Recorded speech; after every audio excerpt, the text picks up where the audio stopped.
The CBS Radio Mystery Theater presents...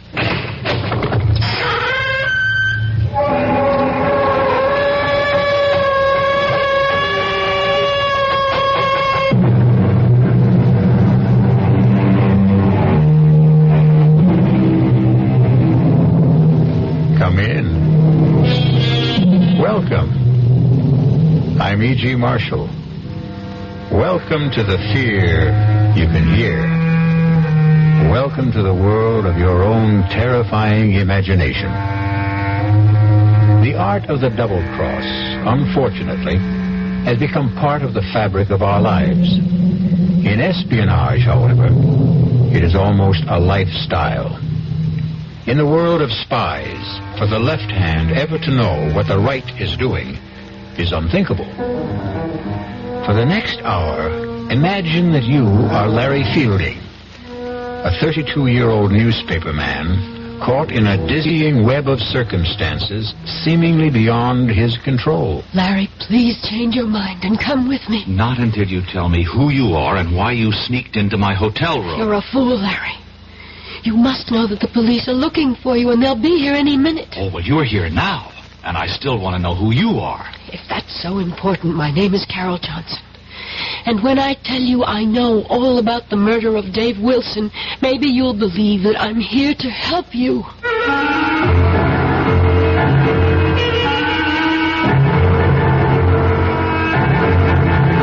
Our mystery drama, The Lady Was a Tiger, written especially for the Mystery Theater by Murray Burnett, stars William Redfield. It is sponsored in part by Anheuser-Busch Incorporated, brewers of Budweiser, and by the Kellogg Company, makers of Kellogg's Special K cereal. I'll be back shortly with Act One. Hi, I'm Goldilocks, Ms. Goldilocks, if you please, and I'm a professional taste tester. Here at my taste test laboratory, that's TTL for short, I taste test everything from porridge to diet drinks. Actually, there's not that much taste testing in porridge these days. There used to be. Once upon a time. I mean, that's how this Miss got into the biz. But lately it's been diet drinks. I mean, with so many diet drinks going sugar-free, I've been really busy conducting taste tests. A rather unbearable assignment, to be sure. But then I discovered sugar-free diet 7-Up. Fresh, natural, delicious. My only problem is that sugar-free diet 7-Up tastes so good that it broke my Goldilocks diet drink taste-o-meter. Well, sugar-free diet 7-Up certainly has my seal of approval. This one's just right. Don't let anyone con you into thinking it's wrong to turn in a heroin pusher. You're not ratting. You're doing your part to wipe out one of the most insidious epidemics racking our country today. So don't let anyone kid you. If you really care about the quality of life, if you really care about improving society, you'll do everything you can to get the heroin pusher off the street and into jail where he belongs. If you have information about a drug pusher, use the heroin hotline. The number is 800-368-5363. That's toll-free from anywhere in the country. The number again is 800-368-5363. A trained operator will answer your call, take your information, and pass it on to experienced federal agents who will investigate. You'll make your own special contribution toward helping us wipe out what President Nixon has called public enemy number one. Call 800-368-5363.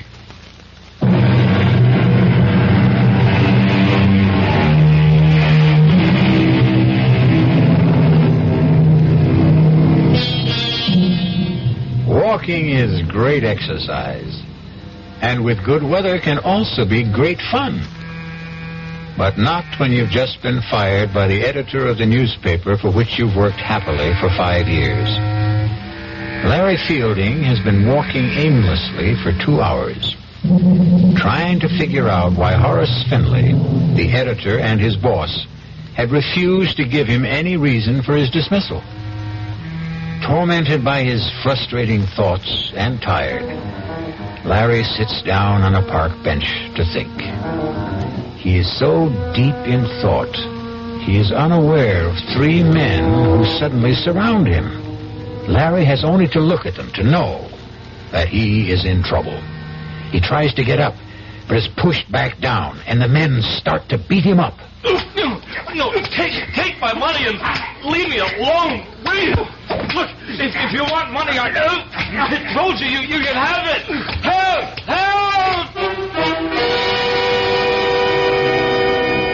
Calling for help when you're being mugged in a big city park is sometimes as helpful as trying to catch hold of a windowsill in a 30-story fall. But this time, there was a miracle.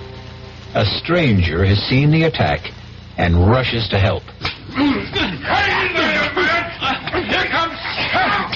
That's a nice door you have there, fella. You need a lesson in chicken. That took care of them. They're gone. Oh, thanks. Let me help you up. Thanks, mister. Thanks a lot. I tell you, I was in real trouble. My pleasure. Did they get your wallet? I don't know. No. I got a lot of bruises, but they didn't get a thing. Say, you're a pretty good scrapper for a guy my age. Well, yeah. Hey, what are you, a karate expert? Oh, just keep myself in shape. You sure do. Listen, can I do something for you to show you I really meant thanks? You certainly can. How about coffee? Oh, sure, but that's nothing. What I meant was... I know what you meant. My name's Dave Wilson. Oh, good. I'm Larry Fielding. Oh, come on, Larry. Let's have a cup of coffee.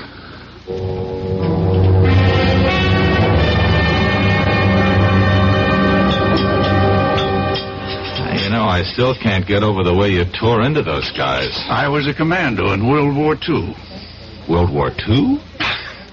Did you think I was in the Civil War? No, I didn't mean that. It's just... Well, to a young fellow like you, World War II might as well have been in the last century. It was only 30-some-odd years ago, you know. Oh, I know. After all, I was in the newspaper business. Yeah. You know, that stuff which you told me about losing your job. What are you going to do? Oh, I don't know. Look around for another one. What bothers me is the way my editor let me go. No explanations. You know, we were friends. You'd think he'd at least tell me why he fired me. Those things happen. Stop torturing yourself and begin making plans. No, not until I get this thing straightened out in my own mind. I think I'll call my editor at home tonight and... I've got a better idea. Go out and get drunk, huh? Nope. How about a trip to Paris? Are you putting me on? I'm serious. Well, what are you? A scout for contestants for some kind of TV quiz show? No, I am a man sitting on $200,000. What? And I need a guy just like you. Now, look, I'm a newspaper man. Anytime a stranger starts talking about a trip to Paris and $200,000, I, Walk away without even listening? Yeah. Even if the man just happened to maybe save you from being mugged, robbed, and beaten up? Okay, all right, I'll listen, but believe me, that'll be it. Fair enough. First, here's my card. Oh, David Wilson, Calridge Imports. I never heard of him. You can call and check me out. I told you I was in World War II. Oh, look, I'm grateful to you, but you're wasting your time. Why don't you shut up and listen? You've probably heard about the millions of dollars in artworks and precious jewels that the GIs liberated during the last days of the war. Liberated, sure, yeah. Well, I've heard stories. Well, most of them are true. One that I know in particular certainly is. Did you ever hear of the Lancer collection? Lancer. The Comte de Lancer came from an old French family. And the Lancer collection is a fabulous assortment of diamonds, rubies, emeralds, and other precious stones which were seized by the Nazis when they swept through France in 1940. A pal of mine, not a commando, happened to come upon the collection when the Americans were driving the Germans back in 44. Wait a minute. And he liberated it? Exactly. He and a distinguished Frenchman named Henri Thiel. Oh. Professor Henri Thiel? The archaeologist? That's the man. Oh, come on. He wouldn't... You were saying something? No, nothing. You were about to say he wouldn't get involved in anything crooked, weren't you? Yeah, something like that. You're right, he wouldn't. But he was younger. The world was quite different then. And my GI pal was a most persuasive guy. They decided to bury the Landseer collection. They did. They drew a map. And today, Professor Teal is the only possessor of that map. Uh-huh. And, what happened to your nameless friend? He's dead. Professor Teal wants to return the jewels. But that's easy, isn't it? Not if the professor doesn't want embarrassing questions asked about how he came by that map in the first place. Oh. What about you? Calridge Imports is a highly respected and reputable importing firm. I want to keep it that way. Oh, so do I, even though I've just been fired. You haven't heard what I'm asking you to do. Well, what? Come with me to Paris. You're writing a story on Professor Teal. He's good material. You'll grant me that. Yes, yes. You'll interview him, naturally. During the course of that interview, he'll give you a slip of paper, which is a map showing the location of the jewels. You'll later deliver it to me. And that's all you have to do. You, mentioned something about sitting on hundreds of thousands of dollars? That's right. The Landseer collection is worth that and more. I'm sitting on it. I intend to return the jewels and collect a reward.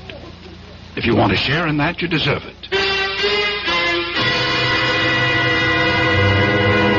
Mrs. Wilson, the report is positive. Fielding has agreed to go to Paris with me. He bought the story about picking up a map showing the location of the Landseer collection. Operation successful.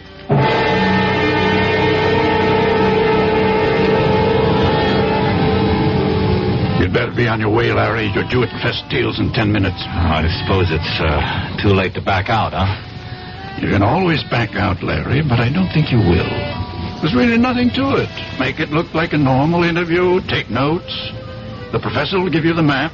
Slip it in with your notes. Bring it back to me here. I'll be waiting. Okay. Larry. Yes? Relax. Oh, sure thing. I'll see you.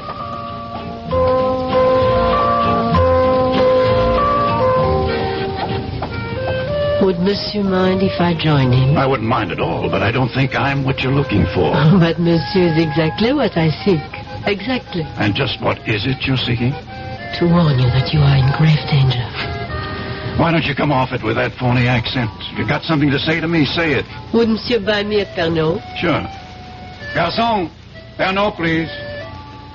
Monsieur, it is very difficult for me. I do play a role, as you have guessed. And I am not here by chance.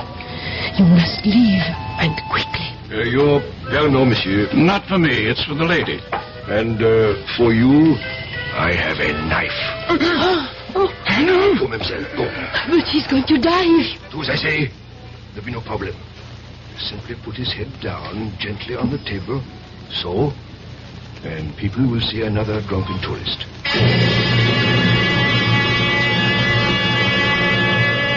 Your name is Larry Fielding. You're 28 years old, and you're feeling marvelous. You have just completed a fascinating interview with Professor Henry Teal, and you have the paper that you're going to hand over to your friend who's waiting at Les Deux Magots. You see him at the table where you left him.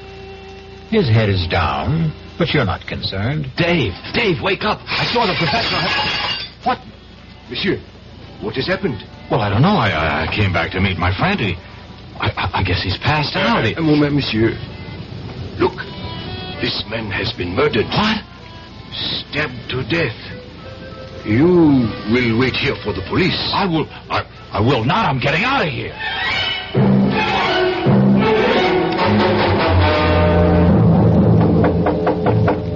Who's there? It is I. Open up. What's the matter? What happened? The other American. The young one. He got away. You let him go? He panicked. Ran. Now what? He'll probably go back to his room at the Dauphine. You will check. But aren't the police looking for him? I hope so. I gave them a complete description. And what do I say to them if they find me in his room? Calm, a beautiful young lady like yourself. Get to him and find out where the paper is.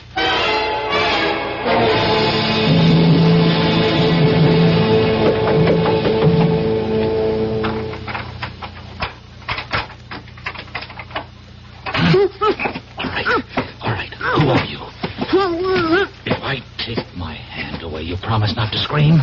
Right? Okay. Now, why have you picked the lock into my room? Never mind.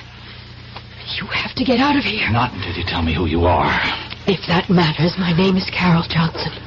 I've been sent here to help you. Oh, sure. I know about the murder of your friend. Wait a minute. Sent by whom? I'll answer your questions while we're on the way. On the way to where? Safety. I don't need to run. I didn't kill anybody. I'm not about to take off with a strange girl, particularly not one who's equipped with skeleton keys. Oh, suit yourself. Goodbye.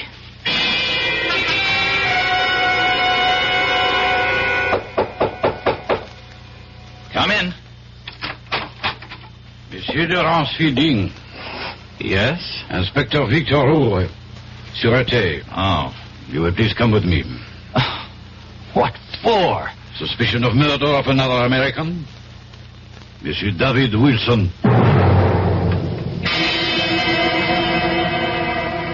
Inspector, listen.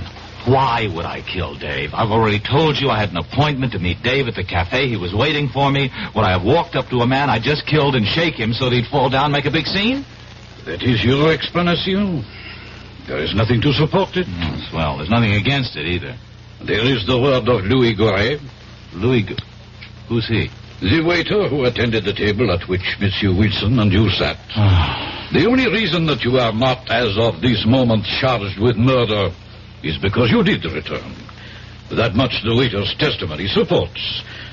Only he says that Monsieur Wilson might very well have been dead shortly after you returned, and that you had time to kill him. That's a lie. So you say. Oh, just check with Professor Teal.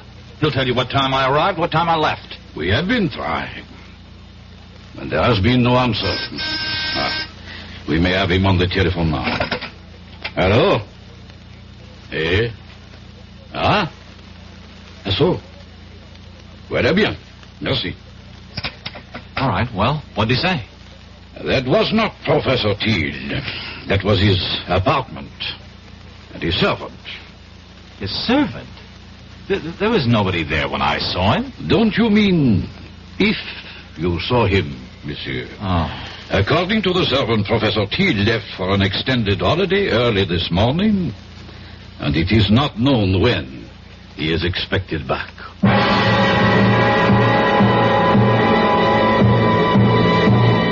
Your name is Larry Fielding. You're 32 years old, and you find yourself in prison in Paris, accused of murder. You know you've been had, and you're dealing with forces that seem beyond your control.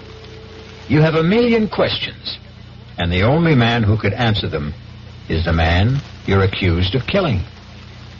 We'll be back shortly with Act 2. When you drink beer, do you tilt the glass for long, hearty swallows? Or just tip it and sip it? Well, sipping's the thing for wine. But Budweiser beer is a hearty drink, brewed for zest and character. The best way to enjoy Bud is to drink it. Not chug-a-lug, just man-sized beer drinker swallows. That's when that famous Budweiser taste, smoothness, and drinkability really come through. Smoothness and drinkability that come only from natural carbonation and exclusive beechwood aging.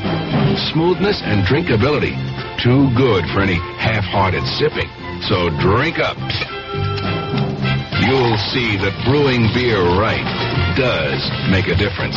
And that when you say Budweiser, you've said it all. Anheuser-Busch, St. Louis. In 1919, someone had a big idea. Let's help youth understand big business by starting them in small businesses of their own. And Junior Achievement was born. Each group elected a board of directors, chose a product, set up a production line, sold stock, and went into business. That year, 314 students made and sold products and learned the business of business.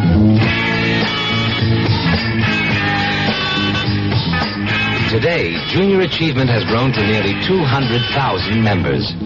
junior achievers are designing and marketing their own products and services, from cutting boards to printing. They're organizing sales efforts, writing marketing plans, calculating profit and loss. Running these small businesses helps junior achievers understand how big business works. Support junior achievement, where youth learns the business of business. Call your local junior achievement office.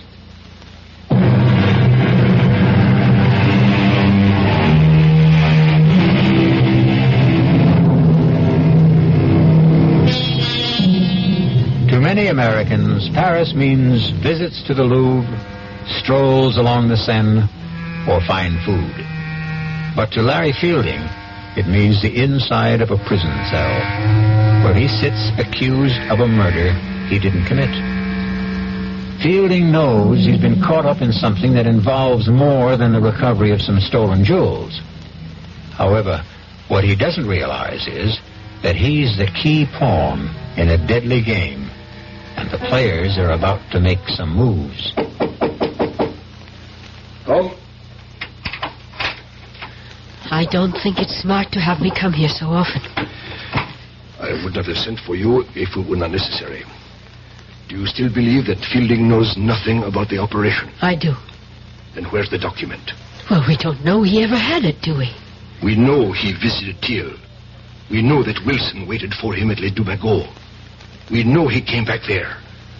I think it is safe to assume that he was carrying the plans. And he didn't have it on him when he was arrested. Roger arranged to be there when Fielding was brought in and searched. He says there was nothing on him. But he wasn't picked up right away. Exactly. He eventually went back to his hotel room, as you know. I believe he has the paper and that he has somehow managed to hide it. It does us no good in prison. We shall have to arrange to have him released. And how do we do that? We don't. You do.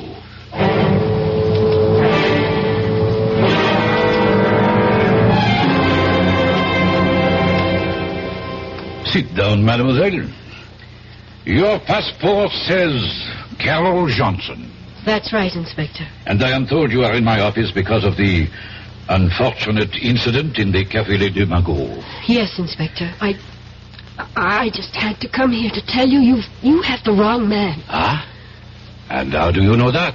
I'm studying at the Sorbonne. I visit Les Dubagot all the time. I was sitting right there when that man was murdered. Formidable.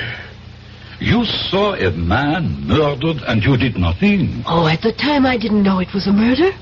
I just thought the man had too much to drink or was ill. But the reason I know that you've arrested the wrong man is that the murdered man was dead before this young American Fields or Fielding. Yes, well, the man was dead before Fielding ever got to the table. Fielding came and shook him, and that was when it was discovered that he was dead. I'm prepared to swear to that, Inspector. Of course you are prepared to swear to this story that you have just told me. Why not? It's the truth. Of course, mademoiselle. Why would a beautiful young lady like yourself lie to an inspector of the Sûreté? I'm not sure that I like the way you say that, Inspector. But everything will be all right if you release young Fielding. You have told me you will swear to this statement of yours in court. Therefore, I have very little choice. Ah, good. But, mademoiselle, I have been a police officer for 20 years. Long enough to know that witnesses who appear late with an alibi for an accused murderer often have reason. Oh, that's ridiculous. And I also wish to warn you, mademoiselle, that the Sûreté considers this a very much open case. That is the business of the Sûreté. Au revoir, Inspector.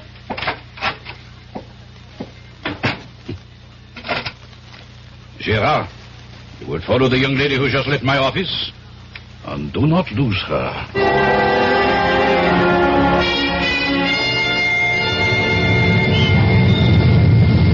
Hello there. Oh, it's you. Want to give me a lift? Well, I suppose I owe you something for getting me out of jail. Taxi! Taxi! Here, we got one. Hop in. Oh, thanks. Driver, Hotel Dauphine. Well, you look pretty good for a jailbird. You look pretty good yourself for... come to think of it, what are you? An American girl in Paris trying to make a living. What are you? An American in Paris in need of a bath, a drink, and some food. You know, you're not bad looking. Oh, thanks. While we seem to be exchanging compliments, can I say you're about the best-looking girl I've seen since I've been here? Thank you. Now that we like each other so much, don't you think it's time we started telling each other the truth? Yes, I'll buy that.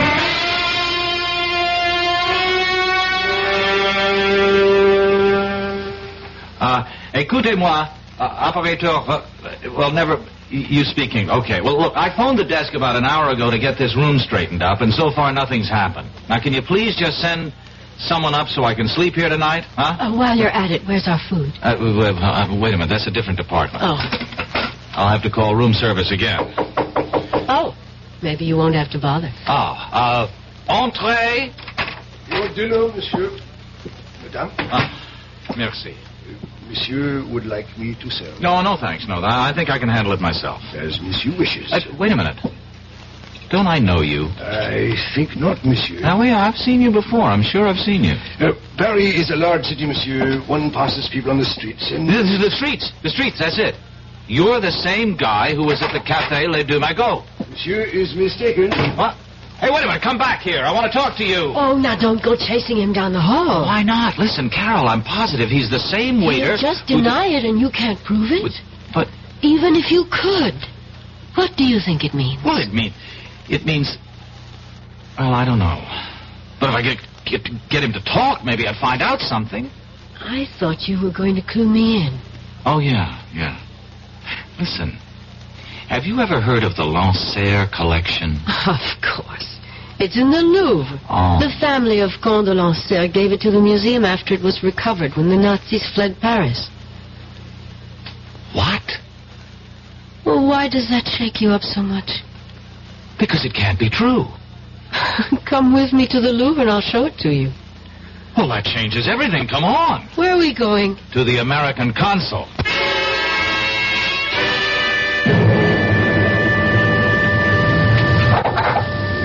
Well? Unbelievable. What? Simply unbelievable. Do you know what the consul told me? I predicted it, didn't I? Yeah, that's right. Mm-hmm. He didn't want to hear about it at all. Just advised me to forget the whole thing and leave France. Incredible. Well, not really when you understand that he doesn't know what you're talking about. But you do. Some of it. Okay, take me back to the hotel.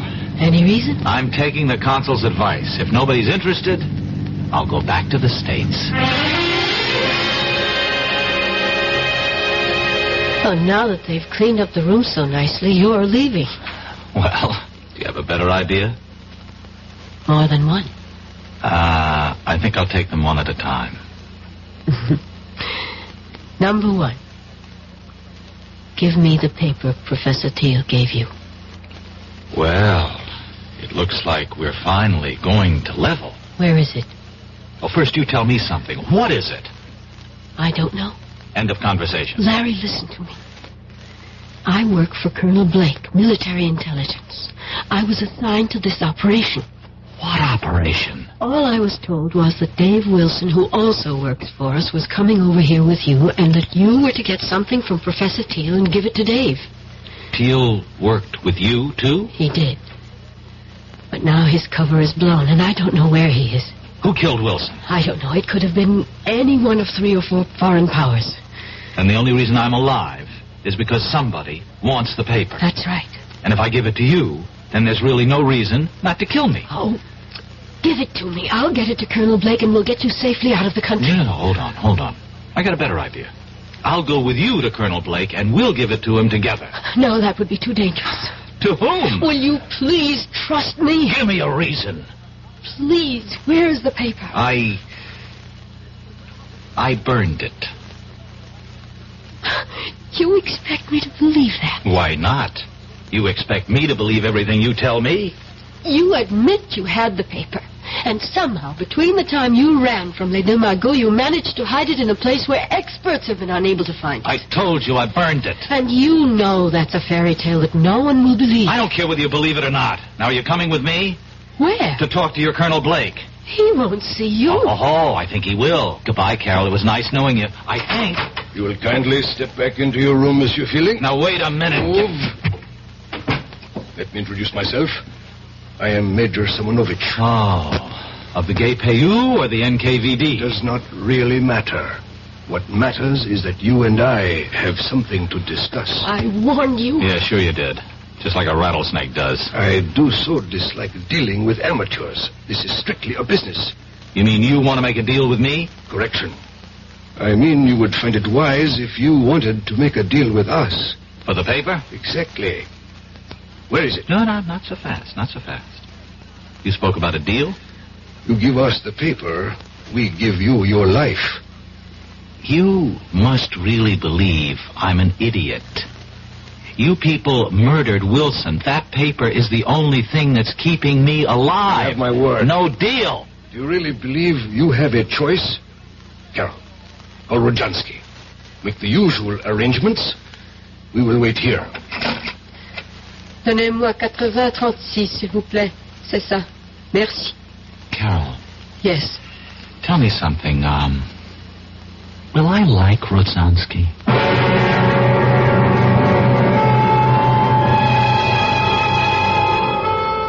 By this time, Larry Fielding realizes that he's been used.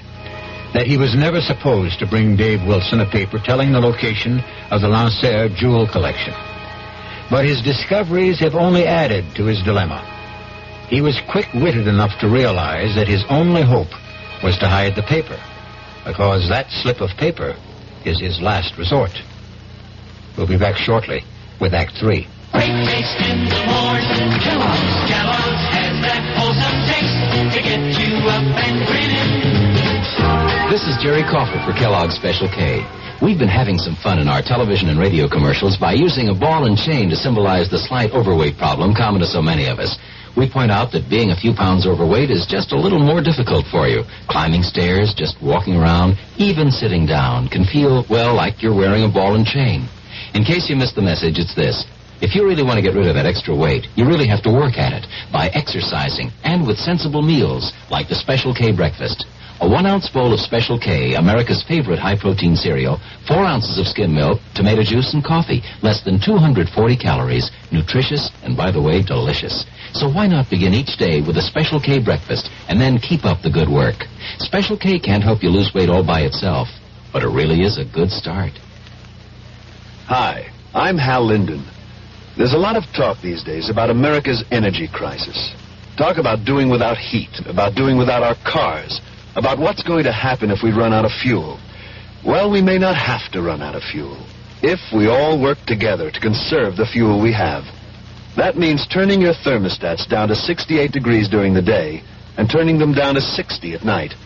It means turning off lights, TV sets, and electrical appliances the minute we're finished with them. It means driving no faster than 50, starting or joining carpools, avoiding the kind of stop-and-go motoring that eats up gas by the gallon. In short, it means saving every ounce of energy we can, every chance we get. So please, do your part to make the fuel supply stretch a little further. For your own sake, don't be selfish. Don't be foolish. Don't be fuelish. This message from the Federal Energy Office and the Advertising Council.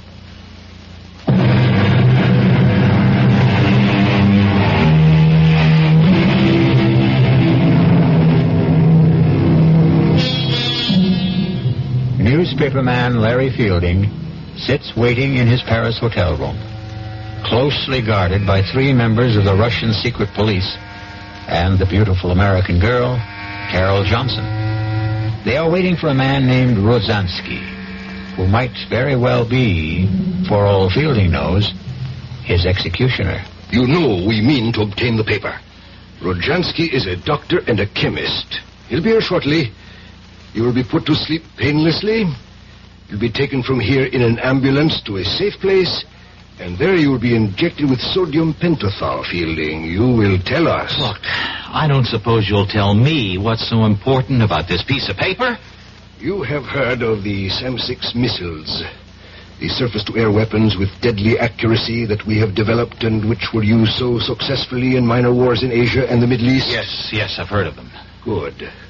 We learned that someone whose identity we still seek has invented a jamming device which would render the SAM-6 almost worthless. We don't believe that any such system can be invented, but we do not take chances. We have reason to believe that the piece of paper that you carried away from Professor Teals has the information for building such a device. That will be Rojansky. Carol, admit him. Of course. Come in, Doctor. This is the patient. Now, look, I really don't think this is necessary. It will be easier if you don't fuss, young man. I don't intend to make... Hold it. Now, his arm. Hold it still. Good. You brought a stretcher? Of course. There. You'll be under in a moment, so we can leave.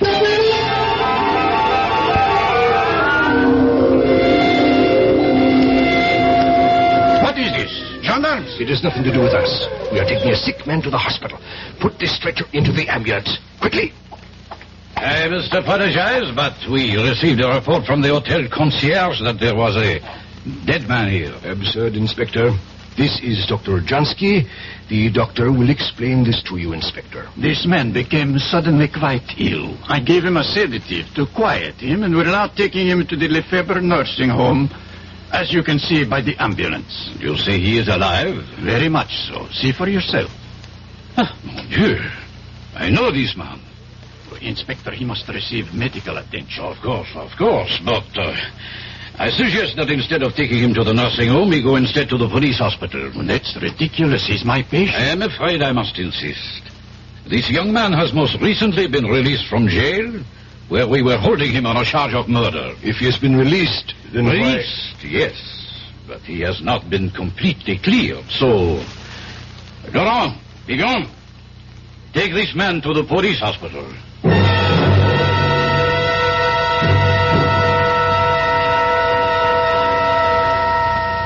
Did you get a report? Yes. And? He'll be conscious in an hour. And he will talk. I'm sure of that. He will scream to see Colonel Blake, and then your cover is blown, and the whole operation goes fooey. What do we do? Silence him. But what about the papers? We will be faulted for that, of course, but if we do not have it, neither do the Americans. Who do we have in the police hospital? Only Leclerc. A weakling, but he can admit Rojansky. Rojansky's a doctor. He doesn't need Leclerc to admit him. He can visit his patient openly. Thank you, my dear. I visit Fielding and he dies shortly thereafter. That idea does not appeal to me. We have to do something. You are both right.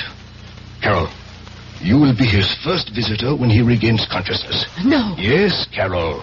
Rojansky, give her your hypodermic kit. I don't have to do this, and I won't. You would prefer that in my report I mention your failure with Fielding when you had some hours alone with him? I'll go. That is wise. Rojansky, give her the syringe. Here. Quickly. The car is waiting. And Carol, if you should decide, or even think about changing sides, it would be most unwise. You know the French police are still most interested in the person who murdered Wilson.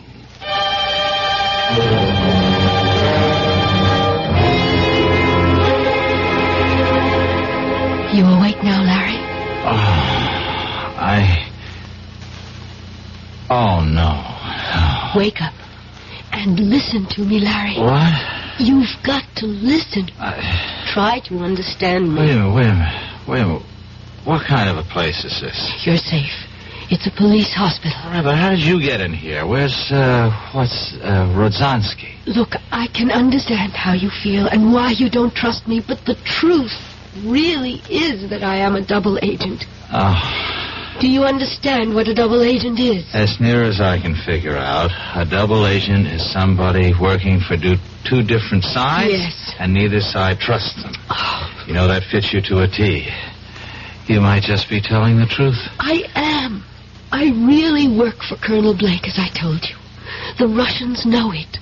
They think I've infiltrated the U.S. military intelligence.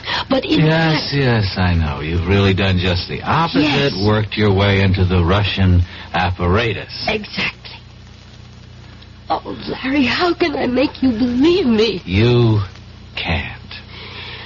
Listen, you were deliberately recruited. The reason you lost your job was because we got in touch with your boss. He agreed to go along. The men who jumped you were part of the setup so that Wilson could save you. Hey, now, wait a minute. But that doesn't prove a thing. You could have learned all that working for Blake and still be with the other side and...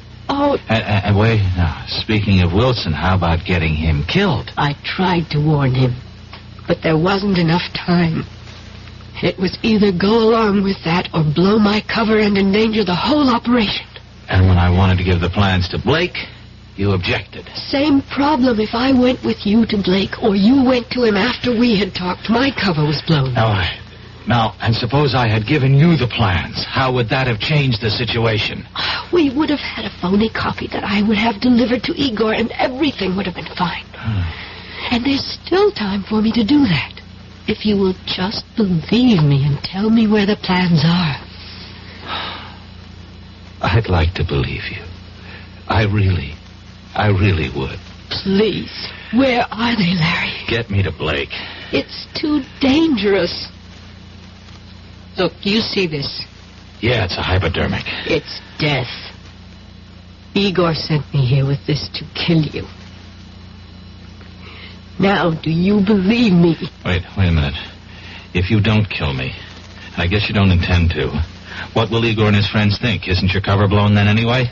Could be, but if I come back with the plans and say that I got them out of you without having to kill you, there's a chance they'll believe me.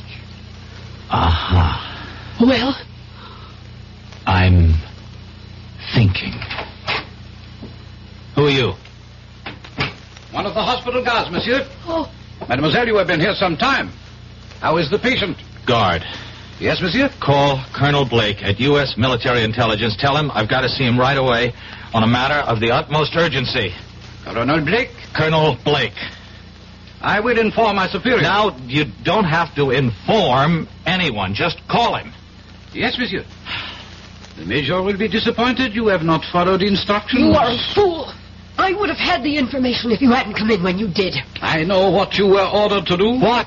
What's this? A moment of truth, I'm afraid, Larry. Oh, I know how highly the Major regards you, mademoiselle. But I also know what he thinks of me. Tonight will change that. Give me that syringe. Here, right in your arm. Oh, you traitor. I knew. Carol, you were telling me the truth. Yes. Yes, I was. And I had to kill him. To make you see it. Where is the paper, please? In my hotel room. Oh, aren't you ever going to stop playing games? You know your room was searched. Let me get dressed and I'll show you.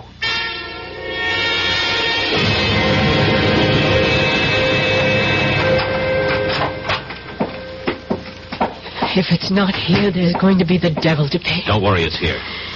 Now I'm the one who has to be shown. Trained operatives from 2 special branches went over this room with everything except Geiger counters. Okay. Where are we going? The bathroom. That was searched, too. Oh, I don't doubt it. Oh, we went through that cabinet. Did you now? What do you see?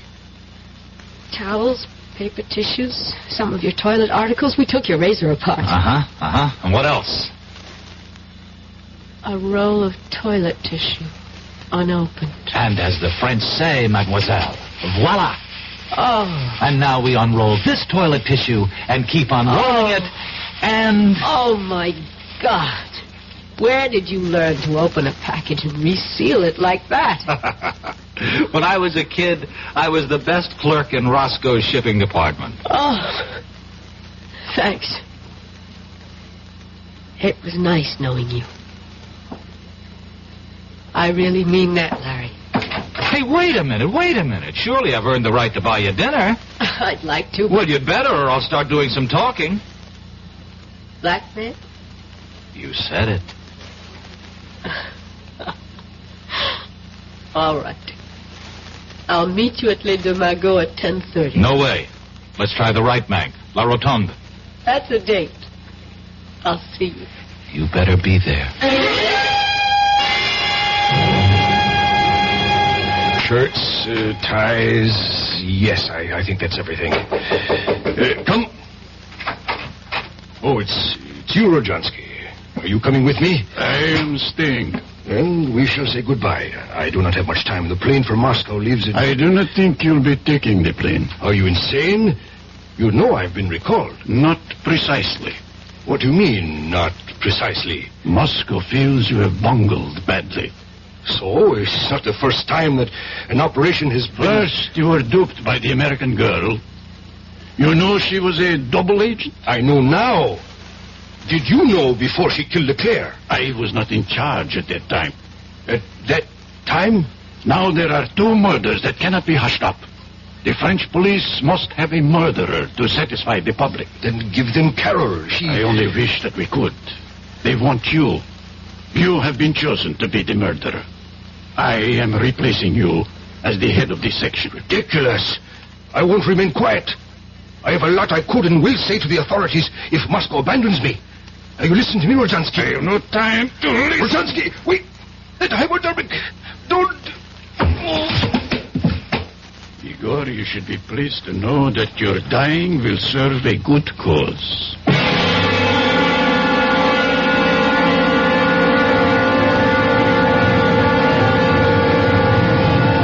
I'm sorry I'm late, but But? there were loose ends that had to be cleared up. Well, I thought maybe you decided against coming. Oh. After all, your job here is finished. Well, yes. Sit down, sit down. Now that the Russians know you, there's nothing for you to do.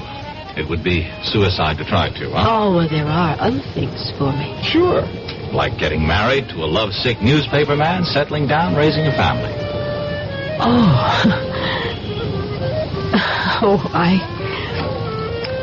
I take it I'm your first Matahari. Mm-hmm. First and only. Well, Larry, we're very different from other women. In our business, you pay dues. And they're heavy payments. I don't get it. I'm talking about sitting at another cafe on the left bank. Sitting and knowing that an agent named Wilson was going to be killed. Clumsily trying to warn him, and finally deciding that his death was the way it had to be. Larry, that's a big payment. But you can forget about it now. It wasn't your fault. No, forget about that and forget about Leclerc. Well, you had to... You see, it's even hard for you to say. I had to kill him. No, Larry, I have to keep on to justify those things. But, Carol, listen... Bye, Larry. Thanks for the champagne. But our dinner, I've ordered dinner. At least have dinner with me. Oh, we both know what I have to do.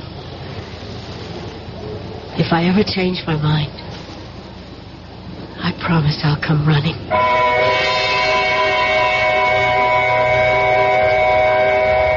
Larry Fielding sat in La Rotonde and watched her walk away. He knew she was walking out of his life. For a moment, he toyed with the idea of running after her and joining her world of spies.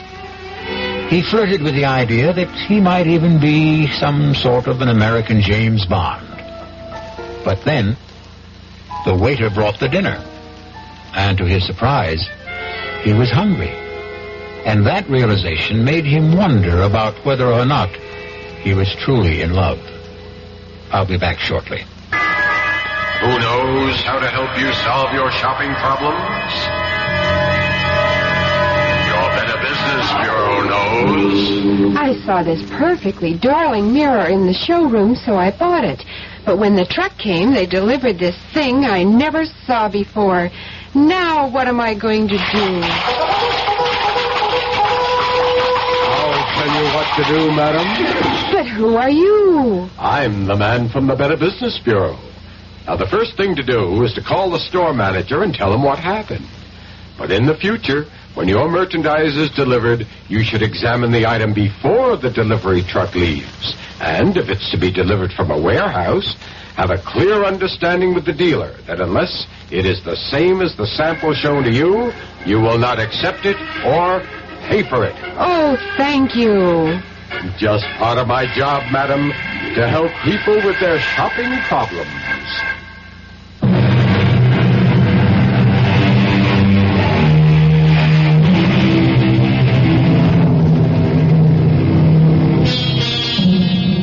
Back in New York, Larry Fielding returned to his old job. An old friend and boss, Horace Finley, who was curious about what had happened in Paris. Finley kept pressing Larry to tell him about his Parisian adventure. Finally, Larry said, "I'll tell you, Horace. In Paris, the food was good."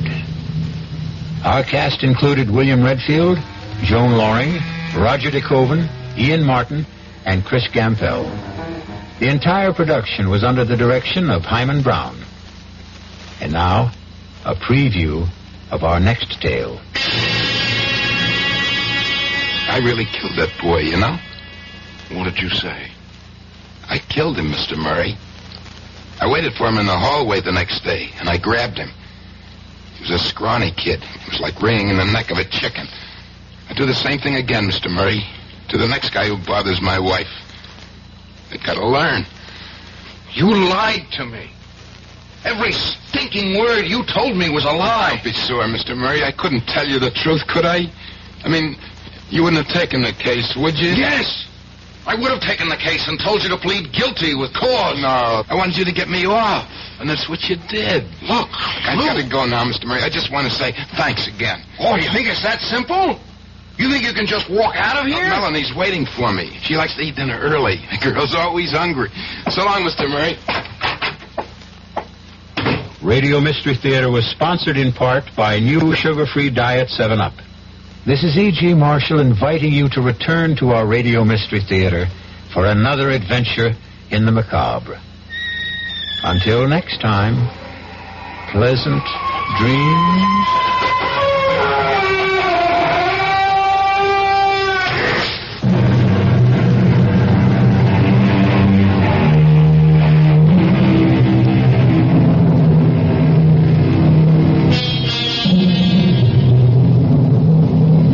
WDAF, Kansas City. The CBS Radio Mystery Theater presents...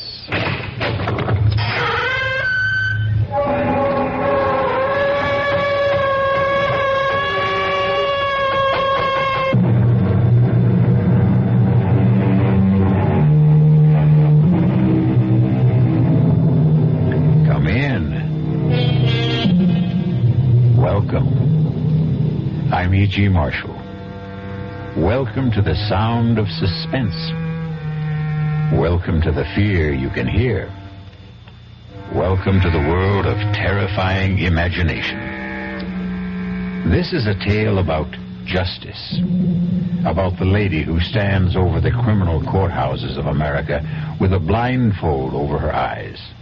Of course, the blindfold represents impartiality, not faulty vision. But yet, there are occasions when justice seems to be looking the other way. And that's something which bothers Attorney Ned Murray very much indeed. He's getting away with murder, Tony. And maybe he'll get away with another one. Maybe there's an answer. What? I've been waiting a long time to figure out what I could do for you, Ned. What kind of favor might be important to you? Now I know. Tony, you're thinking about killing Rydell.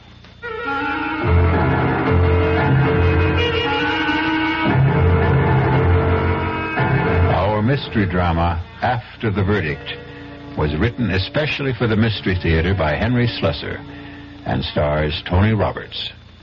It is sponsored in part by new sugar-free Diet 7-Up and by the Kellogg Company, makers of Kellogg's Special K cereal. I'll be back shortly with Act One. And now, another story of the ball and chain, as Kellogg's Special K presents The Library. Welcome to the public library. May I help you, sir? Yes, I'd like to check out. I'd like to check out Famous Laundromats of the World by Audrey Schnorbart. Sir, excuse me, but isn't that ball and chain you're wearing just like the ones they use in the Kellogg's Special K commercial? This ball and chain?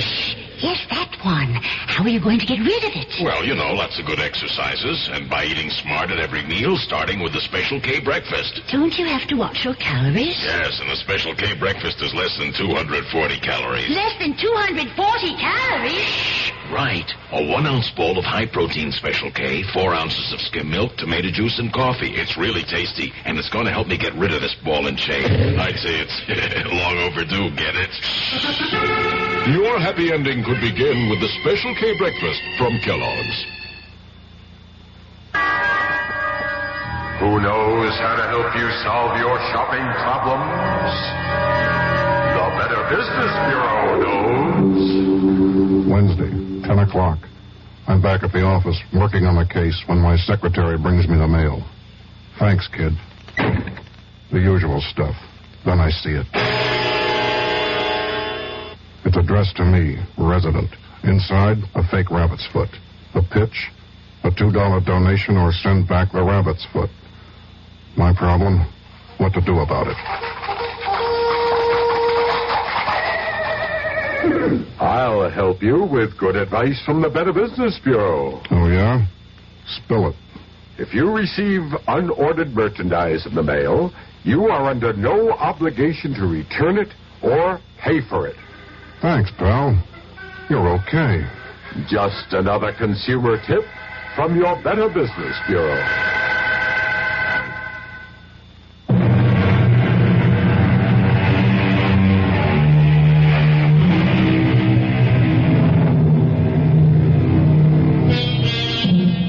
What better place to begin a story about justice than in a courtroom?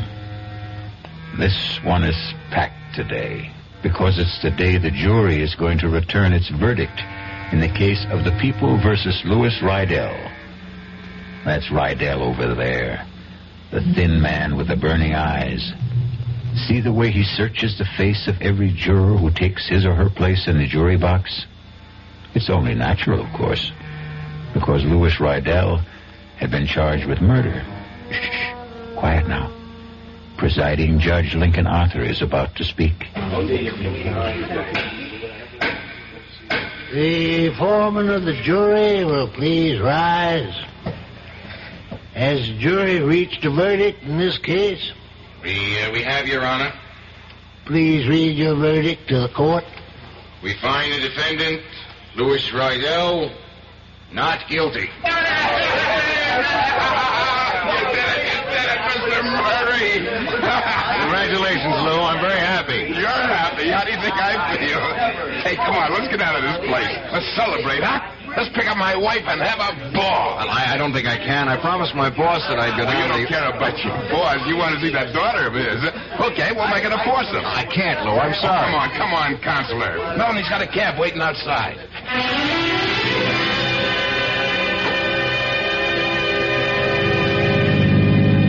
Boy, did I read those faces wrong. I thought, that's a hanging jury if ever I saw one. The only one I was worried about was that little old lady with the blue hair. You just can't tell about a jury from their faces. My last case, well, I thought they all looked friendly, but I lost. You won this one, Mr. Murray. I bet that boss of yours is real pleased. I mean, all this publicity that you got. Well, you're a regular Clarence Darrow.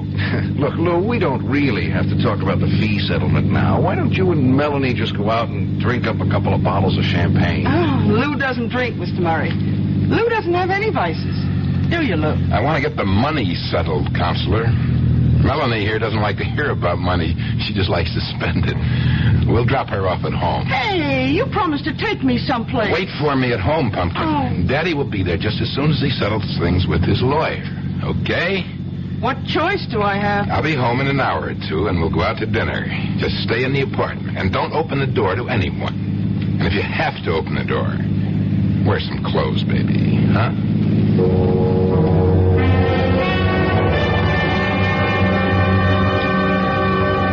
Yeah, this is a nice little office you got here, Mr. Murray.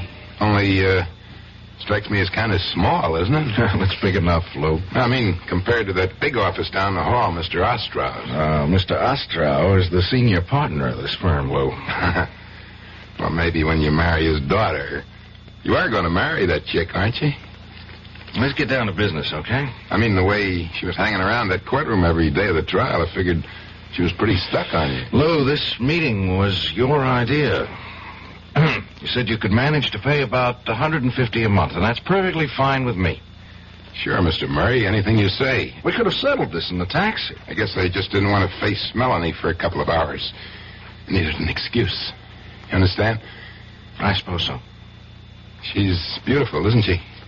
Mrs. Rydell? No, yes, she's very lovely. She can't help herself, you know.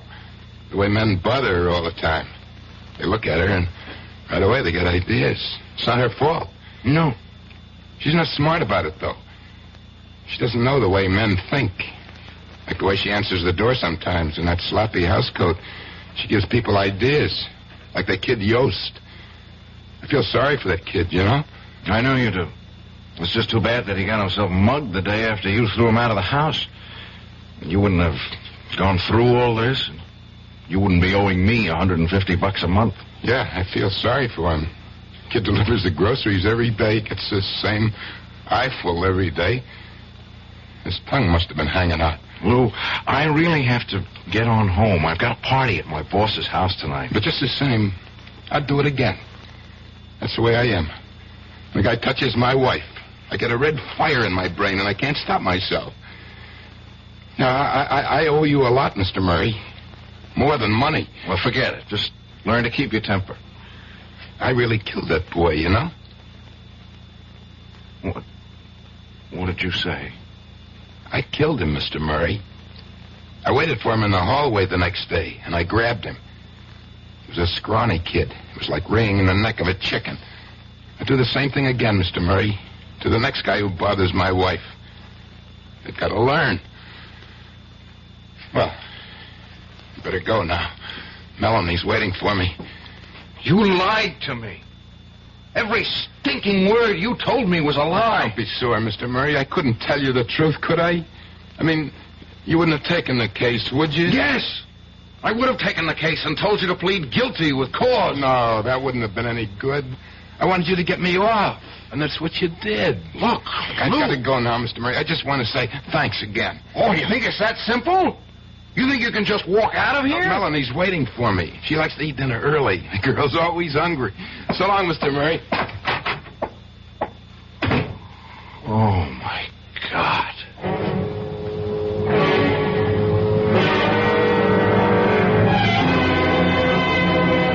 Light on arrive or on... Ned, for the love of Mike, where you been?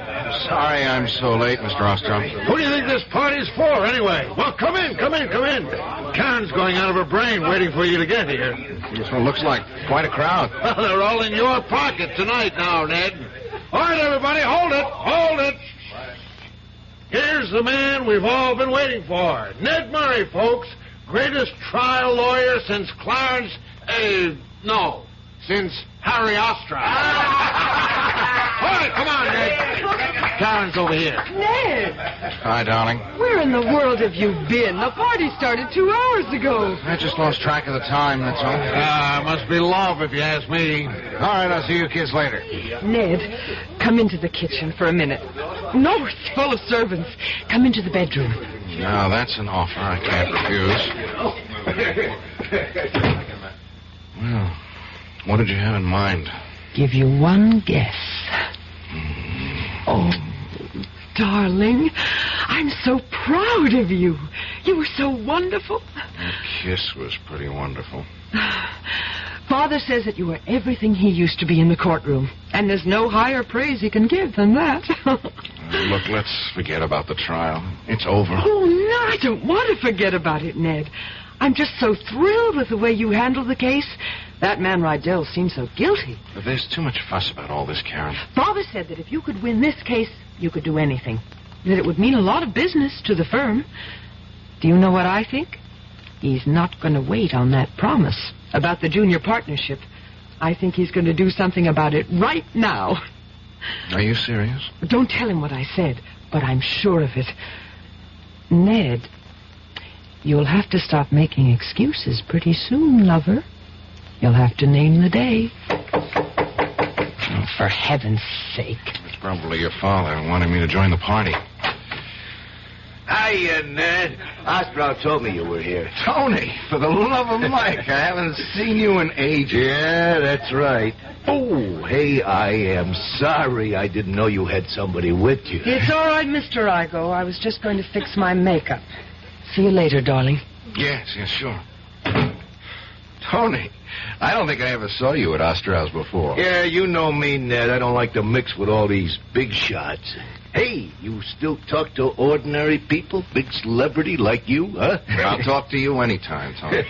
Listen, I was in court today. I've been there the last 4 days. Bet you didn't even notice, huh? Well, that was nice of you. Busy man like you. Well, I got a personal interest. You know that. Sure. Tony... I was real glad you won, kid. Reminded me all over again what you did for me 2 years ago. Getting me off that murder rap. It was like seeing the whole thing again. It wasn't the same, Tony. For one thing, you didn't kill it. I mean, come on, let's go out and get a drink. Not for me. Since I seen you last, I got me an ulcer. That's the price of success, you know, in my business, just like yours. That's too bad. You know something, Ned? You don't look so healthy yourself. I'm okay. You look great in that courtroom, only now... Yeah, you don't look like a guy who won a case. You look like a loser. I'm just tired. Let down, you know. Yeah, sure. Hey, look, Ned, you remember what I told you once, huh? You got any troubles you can't handle, I want to hear about them. You got a favor coming from me, and it bothers me not to pay off. That was a long time ago. You don't owe me anything. I keep good books. Don't tell me who I owe. Hey, go on, Ned. Find that girl of yours. Maybe she can cheer you up, huh? Tell you the truth, Tony, I need a couple of minutes all by myself. You know how it is. Yeah, sure, I know how it is. Sometimes too much is too much. Yeah, that's right. See you around later, kid. Okay? Yeah, later. Sometimes too much is too much. I really killed that boy, you know. He killed him. He killed him, and I let him get away with it. I killed him, Mr. Murray. Oh, God. I'll do the same thing again to the next guy who bothers my wife. I'll do the same thing, Mr. Murray. The same thing.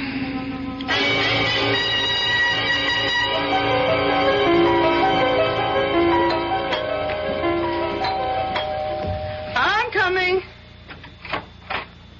Oh, Mr. Murray. Hello, Mrs. Rydell. Oh, well, Lou isn't home, you know.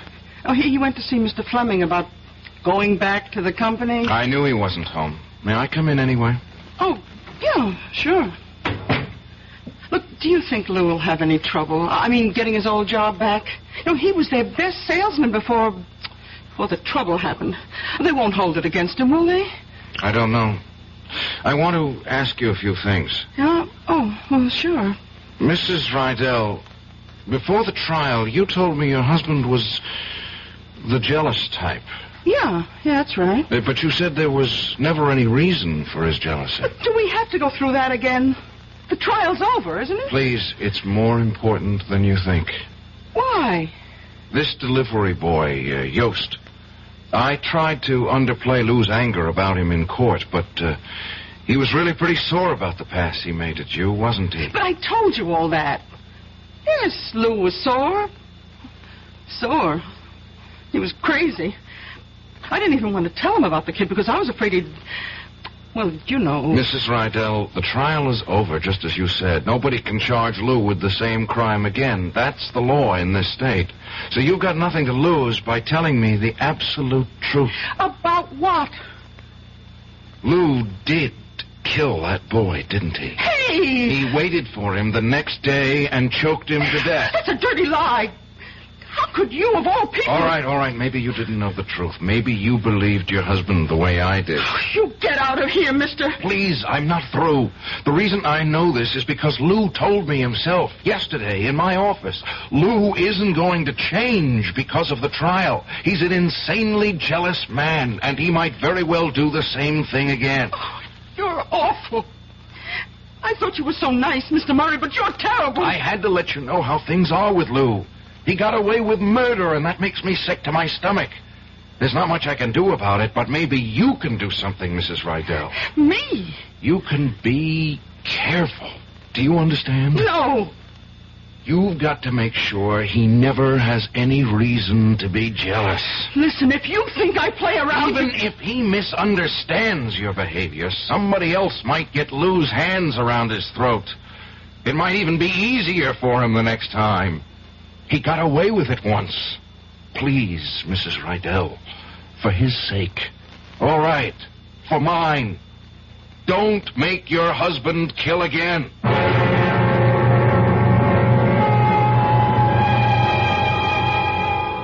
I don't know about you, but I think Mr. Murray's request is very reasonable. The only problem, of course, is exactly how reasonable Lou Rydell is.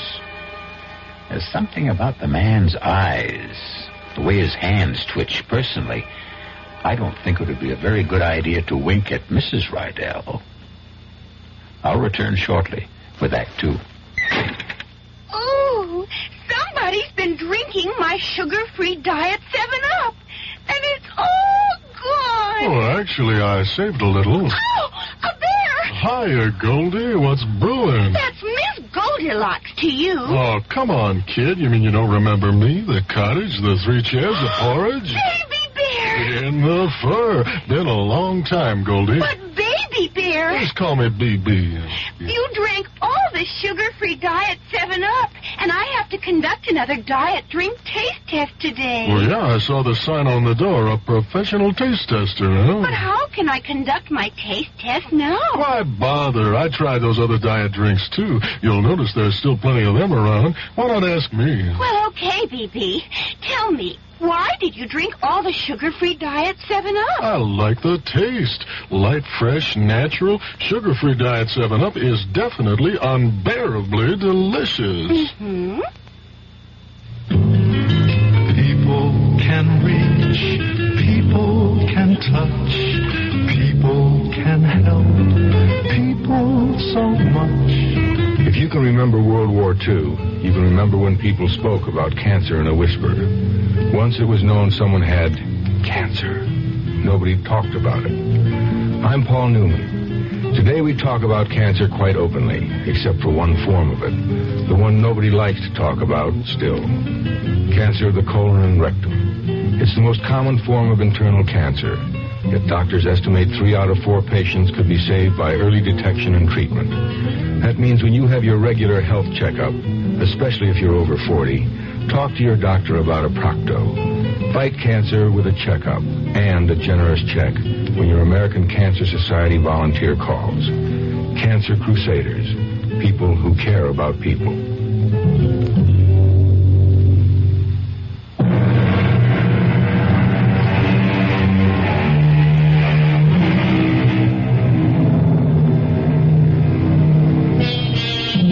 And now here's Act 2 of After the Verdict. It's a bright, sunny morning. The kind of morning that fills promising young men like Ned Murray with enthusiasm for life. After all, he has everything going for him.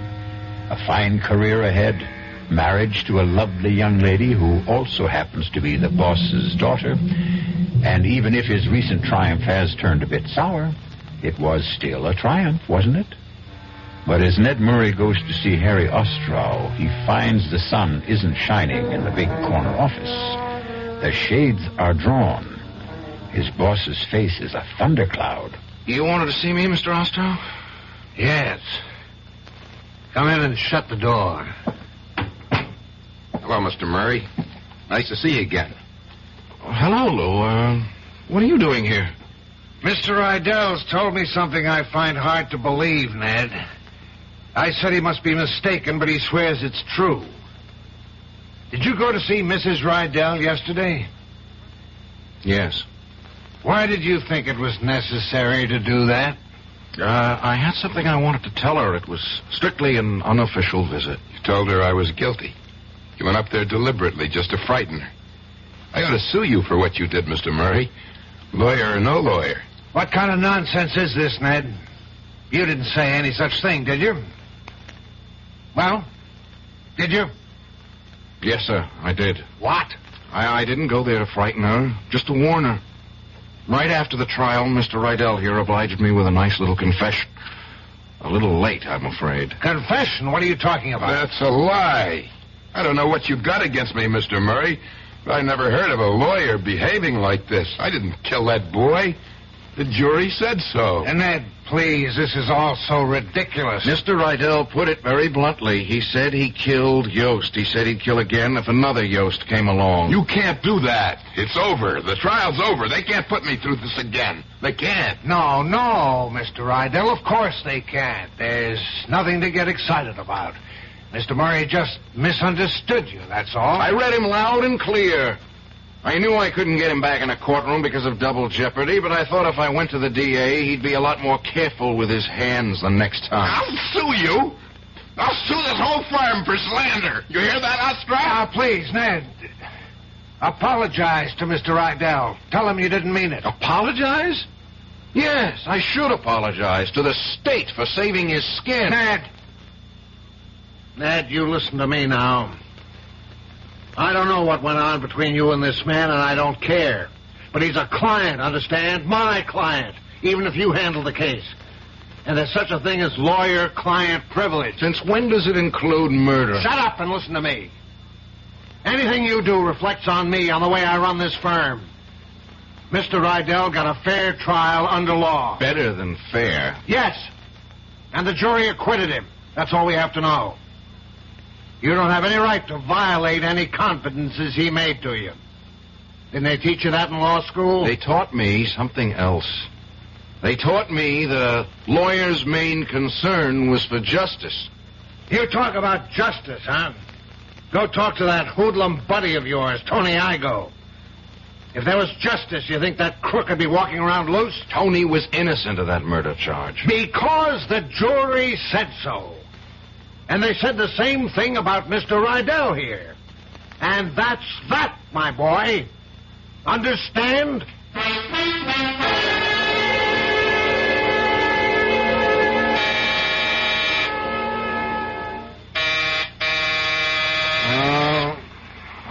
Who is it?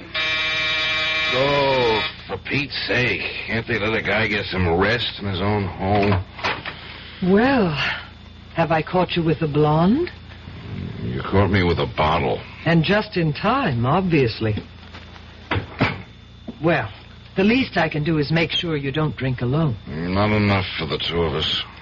Even if I give you this? What is it? A present. Open it. It's that pipe you were so crazy about. The one with the ivory carving. I was saving it for some special occasion, but your birthday isn't for 6 months. It's a beauty. If you're going to bribe me, I prefer cash. Really? And I thought I'd use sex appeal. I understand that's surefire. Excuse me, it's time for another drink. What's so funny? The whole thing. You, Father. He told me about that scene in his office this morning. I wish I could have been there. Clarence Darrow versus William Jennings Bryan. It wasn't. It was stupid versus childish, and all because of that... All because of that silly man with the funny eyes. Honestly, Ned, I hope you won't make any more fuss about him. I thought it was Daddy who was making the fuss. Believe me, I think he feels just awful about the whole silly quarrel. Yeah, I'll bet he does. Oh, for heaven's sake, Ned, why would you want to spoil things now? All right, maybe that idiotic man did kill that grocery boy, but I'm not saying he didn't. But, well, wouldn't be the first time that a guilty man is dead. It's the first time for me. Don't you understand that? The first time I ever got a guilty man off? Was it really, darling? Well, that man Igo... Tony was innocent. Well, innocent of that crime, maybe, but what about all the others? He might have killed a dozen men before, or had them killed. He wasn't being tried for killing a dozen men, only one. And he was innocent of that. I should know better than to talk to you while you're drinking. I'm going to the district attorney tomorrow, Karen. Even if it doesn't do a bit of good, I'll feel better for it. Do you know what the DA will say? He'll say you're a fool. I don't care. You haven't got a shred of proof. Not a shred. And all the proof in the world wouldn't put Lou Rydell back on the stand. You know that, don't you? If you go to the DA tomorrow, you can find yourself another connection. What? What was that? Oh, I'm sorry, Ned, but he did say it. And I know my father. I know he never says anything he doesn't mean. What about you, Karen? What about the connection between me and you? I waited long enough for you to get serious about me, Ned. I can wait a little longer until you come to your senses. And that's the real bribe, isn't it?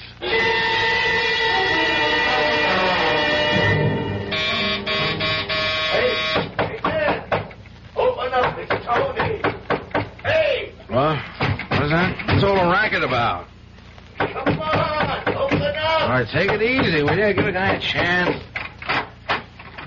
Tony, what the heck are you doing here? Boy, you've really been working at it, kid. Huh? I'm an invited guest, remember? No, I guess you don't. About an hour ago, you called me up, told me to come have a drink with you. Well, here I am. Want to change your mind? No. Come on in. I told you, make mine ginger ale or something. I'll drink with you. No, it's a good thing. It's a good thing, Tony. That's about all I've got left. Just one more drink. Hey. What is this, kid? This celebration going on a long time, ain't it?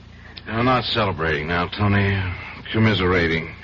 That's the word, isn't it? It doesn't sound right. Commiserating. Well, don't ask me. I never heard it before. It means I'm feeling sorry for somebody. For who? For a dumb kid named Yost. Dumb kid from the grocery. You mean a kid that got killed? Yeah, that's right. That got killed. Yeah. And you know who killed him? How should I know? Where's that drink? Oh, there it is. Here's the crime, Tony. Put it down, Ned. What? You heard me. Put it down. You want to tell me your troubles? Okay, I'll put on a pot of coffee for both of us.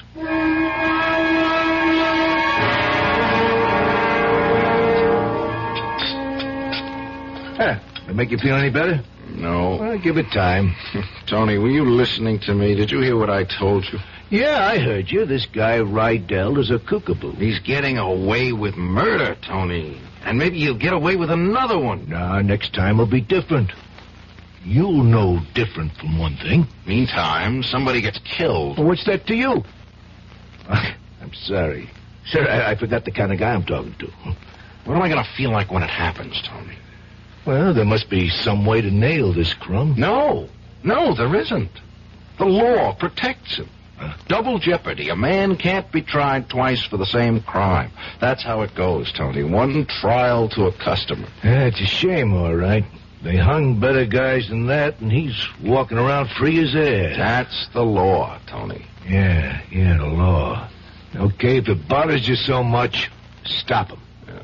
Tell me how. Everybody else has to pay the penalty, right? Why not him? It's too late. It's too late, Tony. For the law, maybe. Huh? Want some more coffee? No. I think I'll get myself a cup. Yeah, maybe there's an answer. What? I've been waiting a long time to figure out what I could do for you, Ned. What kind of favor might be important to you. Now I know.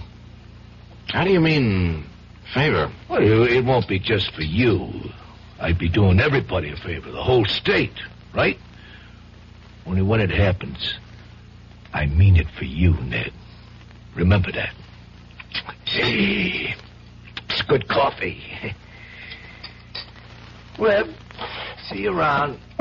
Tony, wait a minute. Oh, it's getting late, kid. I have to go. What was that you just said? What's in your mind? Nothing. Come on, I did my good deed for Day. Let me out of here now, huh? I want to know what you meant by a favor. You know what the word means.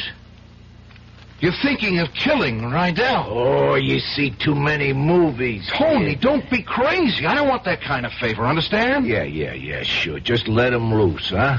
So what if he gets away with murder, huh? Killing him is no answer. Sure, so let some other slobs get knocked off, huh? That's better. I didn't mean all those things I said, Tony. You got the wrong idea. This guy didn't kill a grocery boy. He's killing you too, buddy, and that's what I care about. But you got nothing to be afraid of. Nothing's gonna rub off on you. I know my business, just like you know yours. So long, kid. Tony! Usually it's a very good thing to have friends. Loyal friends who are always willing to do you a favor. But it looks as if Tony Igoe is going to do a good deed by committing a very bad deed.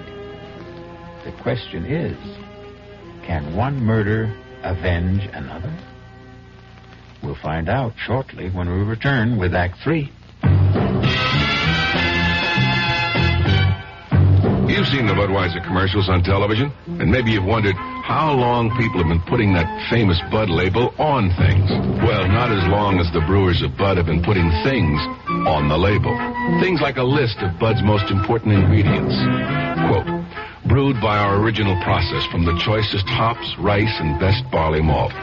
And things like the following statement. This is the famous Budweiser beer. We know of no brand produced by any other brewer which costs so much to brew and age. Our exclusive Beechwood aging produces a taste, a smoothness, and a drinkability you will find in no other beer at any price. Unquote. Yes, brewing beer right does make a difference. Read the Bud label. Taste the king of beers, and you'll agree, when you say Budweiser, you've said it all. Anheuser-Busch, St. Louis. You're 17. Well, that's plenty old. Old enough to know about things like grass and speed and acid and smack. We probably can't tell you anything about the stuff you haven't already heard, or maybe even found out for yourself. So we don't intend to give you any advice. You wouldn't listen. But the trouble is, neither will your kid brother. He doesn't know half of what you know. He doesn't know how dope can affect your body. He's never spent a violent night hugging a friend who was on a bad trip, or watch a guy nod off in class and fall to the floor. He's just a kid, and a real setup for anybody out there selling the stuff. We'd like to warn your little brother. Too bad he doesn't trust us. We can't get to him. But maybe you can. An Advertising Council campaign.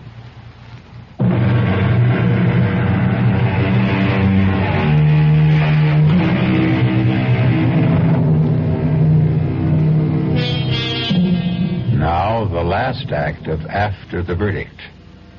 Listen closely. Here's a sound we don't hear very often. Yes.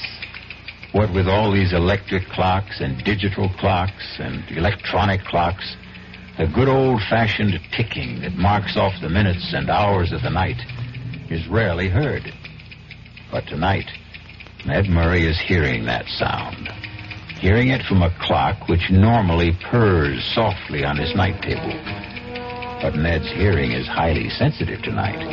His brain is tuned like a high-frequency instrument, picking out the slightest vibrations, tuning in on voices he doesn't want to hear.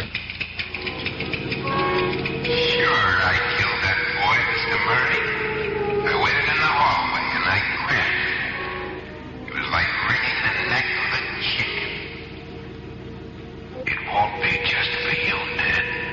I'd be doing everybody a favor, the whole state, right? Yes. That's true enough. They hung better guys than that, and he's walking around Yes. Everybody has to pay the penalty, right? Why not him? Yes. It's true. Why shouldn't he pay? A man is murdered. A murderer has to pay. Tony is right. He's right. Hello? How are you, darling? I'm all right. I'm in bed. Oh, I'm sorry. Did I wake you up? No, I was just lying here. You're not sick, are you? No. Well, it's only 10:30. I didn't think you went to bed so early. I did tonight. You're angry with me, aren't you? No, Karen, I'm just tired. I drank too much. Oh, I knew you'd do that. Ned, I'm so mixed up. Well, what's there to be mixed up about? The choices are pretty clear, aren't they? Are they? Not to me, they aren't. I don't think things are ever that simple, especially when it comes to law. Just ask your father. He knows all about the law. He knows how to make money at it. That proves it. That isn't fair, Ned. No, I suppose it isn't. Don't you remember what he used to say? That if the time ever comes when right and wrong are absolutely clear, there won't be any need for lawyers. Your father didn't say that, Karen. He was quoting someone. Who? Judge Lincoln Arthur, as a matter of fact, the judge at Rydell's trial. Well, it makes very good sense to me. Yeah. Judge Arthur always made sense to me, too. Karen, do you mind if I hang up now? Then you are angry. No. It's just that I have to make a call. A very important call. All right, Ned, but will you call me tomorrow? Yes. If there is one. Good night, Karen.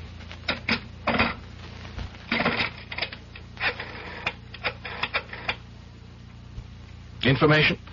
Can you give me the number of Judge Lincoln Arthur?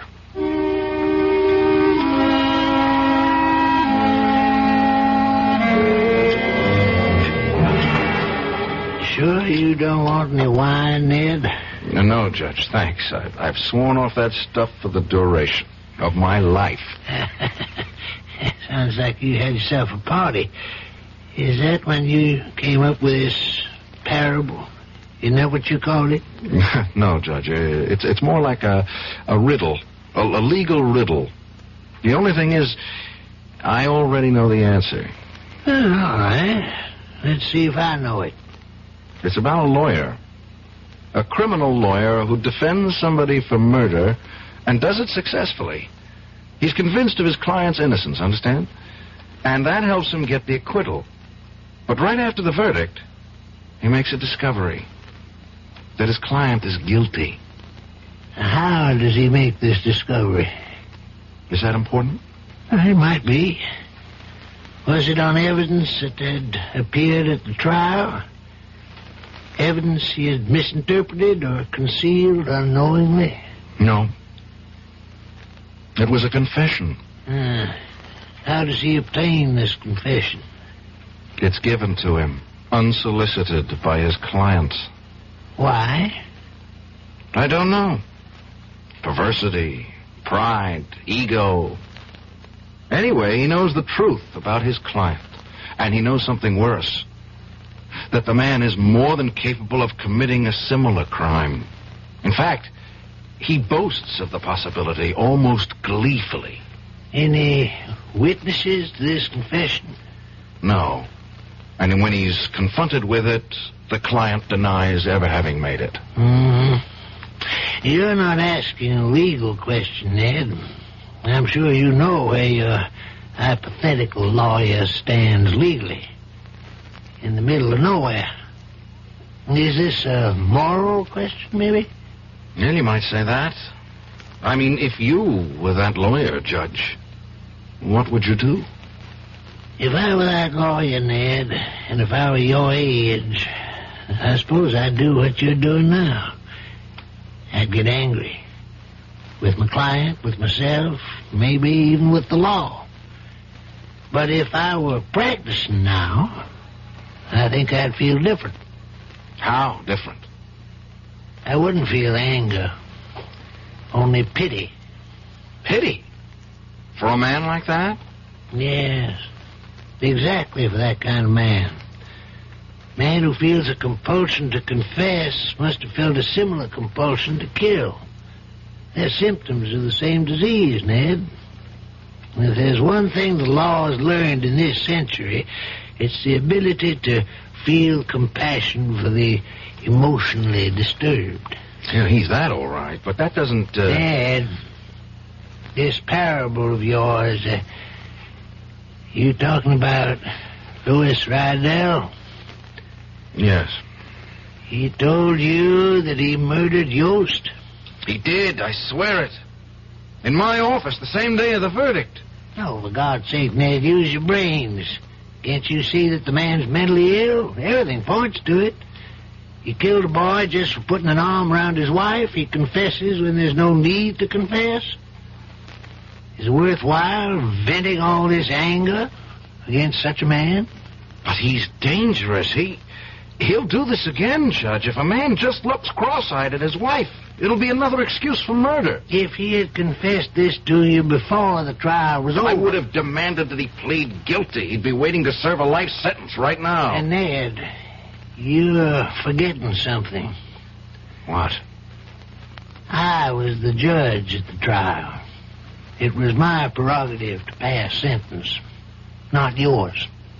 It was first-degree murder, premeditated. Ned, if the jury had brought me a guilty verdict, I would have recommended psychiatric examination with a view to confinement at an institution for the criminally insane. But you didn't know he was...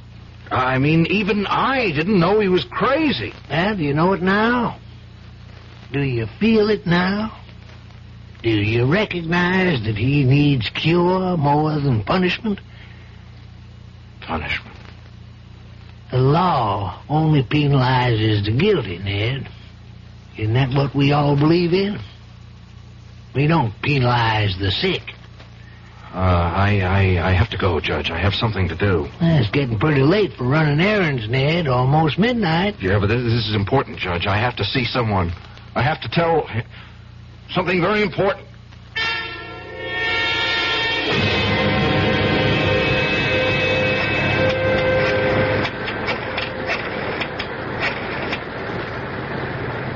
Hello? Is this Lucerne Dispatching? My name's Ned Murray. I'm a friend of Tony Igoe. No, Murray. That's the last name, not the first. Look, it's very important that I reach Tony as soon as possible, only this is the only number he ever gave me to reach him. But he's got to have a home phone, right? So help me, it's important. It's a matter of... Look, who am I speaking to? Lady, please, I'm in a phone booth and it's pouring like hell and I'm getting soaked. No, I'm sorry. I didn't mean to talk to you that way. Yes, I realize that, but if you could make this one exception. Well, how do you know he isn't home?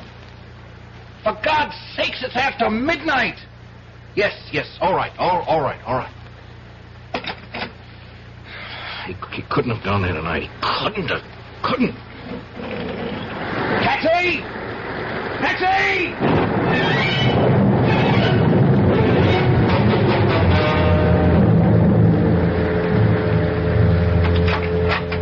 Lou, is that you? Yeah, it's me. Disappointed? Where the heck have you been? I've been taking care of business. What business? Since when do you sell shoes in the middle of the night? I was taking care of some competition. That's what I was doing.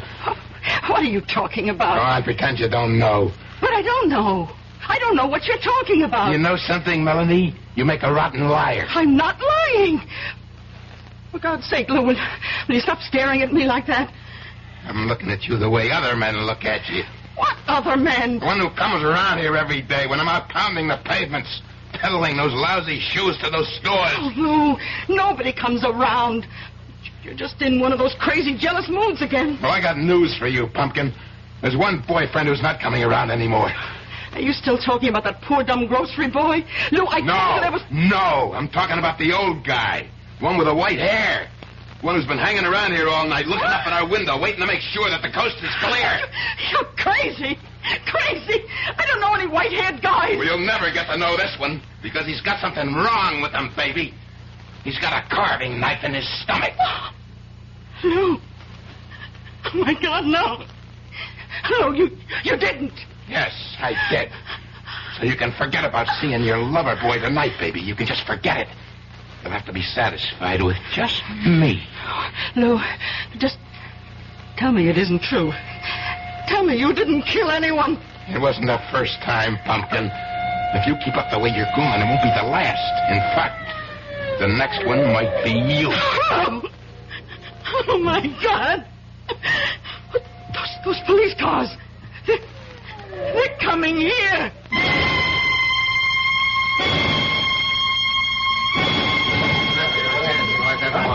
Right down the block here. Lieutenant Gerhardt. Oh, hi, Ned. What are you doing here? What's going on? What's all the crowd about? Oh, wait a minute. You know the victim, don't you? Is that why you're here? You get a tip or something? Victim? Who? Tony Igo. Tony? Somebody used a knife on him. Oh, God. Ironic, isn't it? Probably a dozen guys wanted Tony Igo knocked off, and how does he get it? From a jealous husband. Is he dead? Yeah, he's dead. And it was your ex-client who did it, that guy Rydell. He caught Tony hanging around the building watching the place. Rydell claims he was after his wife. You know about this, Ned? It's not true. It's not true, Lieutenant. He didn't even know the woman. Then what was he doing here? A favor. He was doing somebody a favor. What are you talking about? Look, where is Rydell now? Upstairs, answering questions. He won't get away. Not like the last time, Counselor. Yes, it won't be like the last time. Excuse me. Hey, where do you think you're going? I want to see him. He's entitled to talk to a lawyer, isn't he? You must be nuts yourself. Half a dozen witnesses saw him do it. Can I go up, Lieutenant? You mean you'll defend that screwball again? He's out of his mind. Don't you know that? Yes, I know. And that's what I'll try to prove. Now, will you please let me see my client?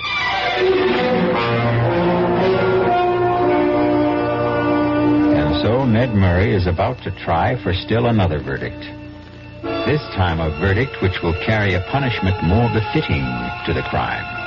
And something tells me that he'll be very successful. Not just as an attorney, but as a human being. I'll be back shortly.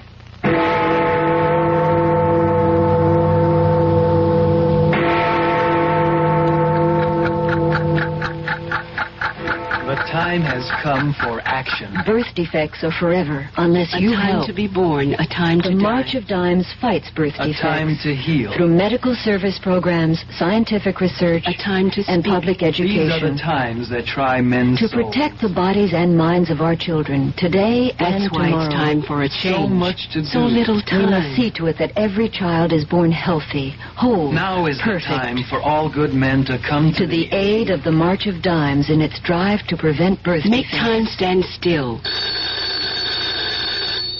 Wake up. It's later than you think. Remember, birth defects are forever unless you help. The time has come for The time has come for action. Give to the March of Dimes.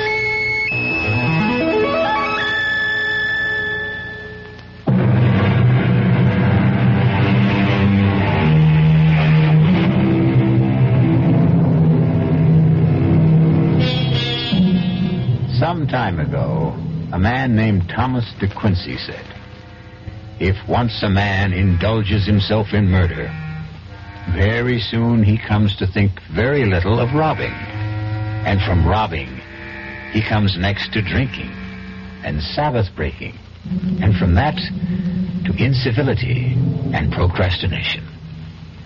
Let that be a lesson to all of you. This quotation and this story have come to you through the courtesy of our Radio Mystery Theater. Our cast included Tony Roberts, Joseph Julian, Bryna Rayburn, Barbara Caruso, Robert Dryden, and Sam Gray. The entire production was under the direction of Himan Brown. And now, a preview of our next tale. I take it you are referring to Miss Helene Friend? Where is she? Back at her hotel. I had her sent back immediately. We did not want to speak to her, just you. Okay. You have the floor, Mr. Coladanos. Colodinas, Monsieur Nash. It is an old name. In my country, a revered name. I'll do my best to remember. Well, continue. A question, monsieur. Why are you in France? As we say at home, none of your business. I like you, Monsieur Nash. You are refreshingly candid. You are working for FNB.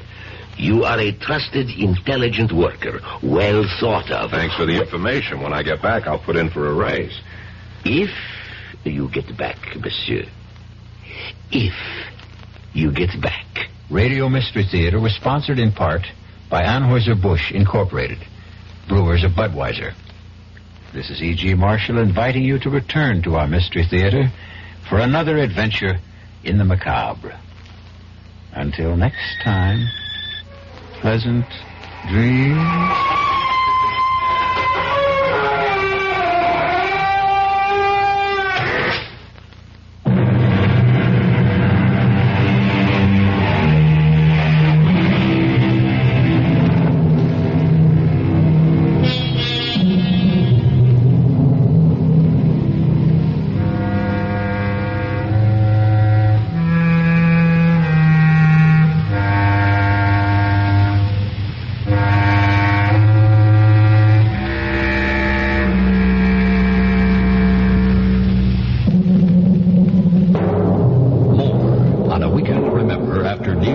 And sports. This is WDAF, Kansas City, Missouri.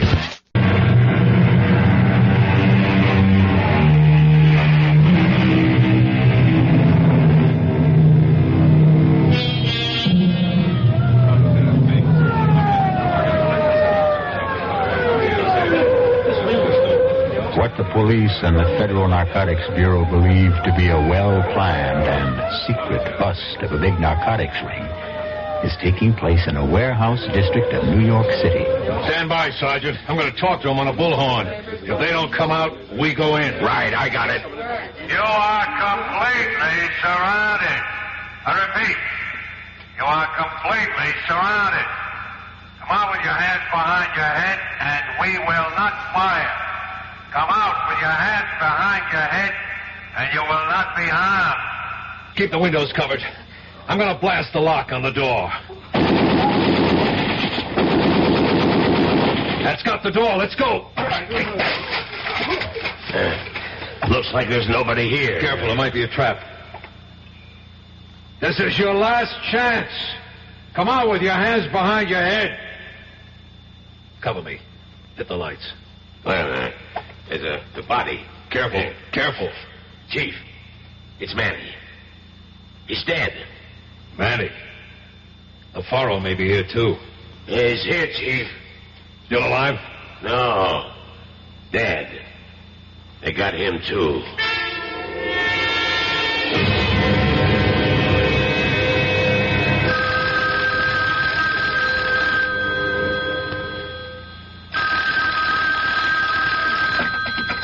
Yeah?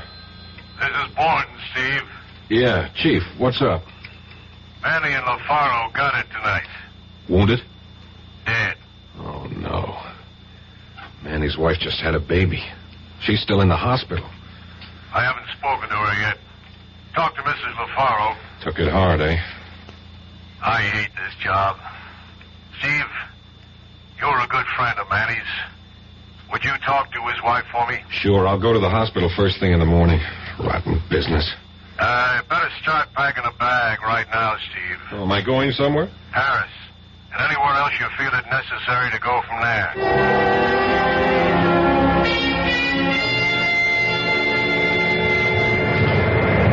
I beg your pardon? Yeah. What? This seat. Seat? Oh, I'm sorry. Am I in the wrong seat? No, I am. Oh. You see, I was sitting forward, the second row on the outside. Yeah? And I asked the stewardess to change my seat. This was the only unoccupied seat in first class. Oh, sure. Sit down. I don't mind. I thought this was going to be a dull flight. My name is Helene Frey. Oh, I'm Steve Nash. Pleased to have you as a traveling companion. I'm pleased, too. Are you going to be in Paris long, Mr.? Nash, call me Steve. So seldom I get called Mr. I'm not sure whether I'm the one. Steve, then. Are you going to be in Paris long? Well, it all depends on business. Are you? No, I was rushing back to... Well, you see, my aunt and my brother are in Paris, and I was with them until last Thursday when I had to fly back to New York. Up and back across the Atlantic. I'm impressed. This is my first time over. I'm as excited as a kid. Your first time? Well, that must be exciting. You must let us show you the sights. Nothing I'd like better, Elaine.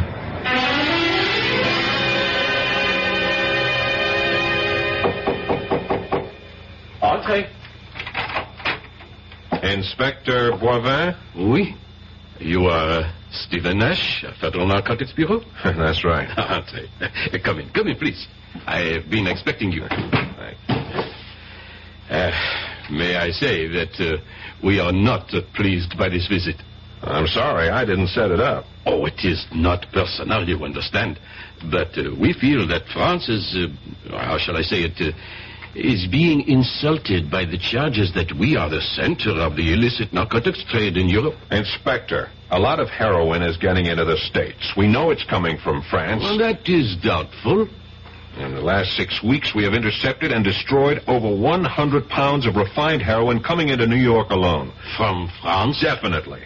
3 men from my department have died in the operation, and that is no exaggeration. Well, as you say, it is foolish for me to fence with you. That is not my job. As I understand it, Inspector, your job is not to question nor to argue. Your job is to cooperate. And that was the information handed down to my boss from the State Department. You may be assured of our cooperation.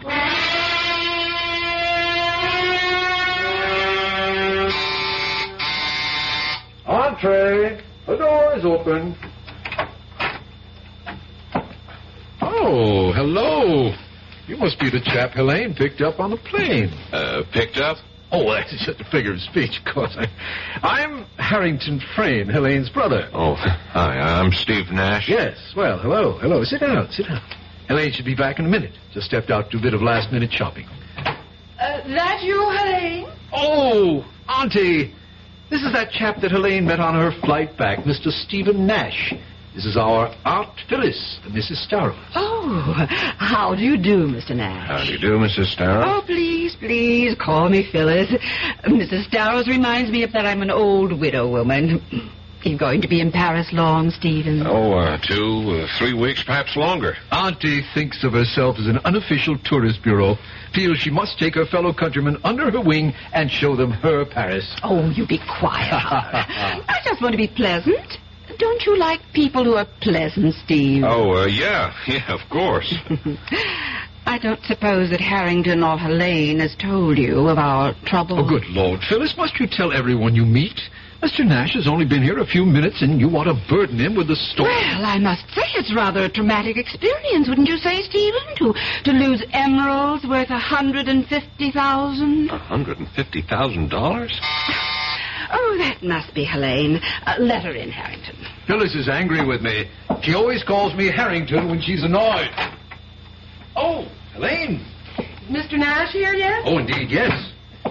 Phyllis and I have been staging a little domestic spat to keep him amused. Well, I wasn't amused, and I'm sure that this nice Mr. Nash wasn't amused either. I'm certain he wasn't. Hello, Steve. Helene.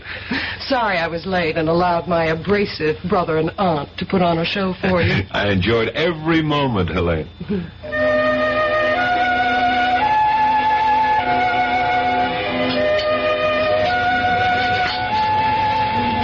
Penny for your thoughts, Steve. Oh, I'm sorry. I shouldn't have let the maitre d' seat us here in the window with a view of Notre Dame and the river. It is beautiful, isn't it?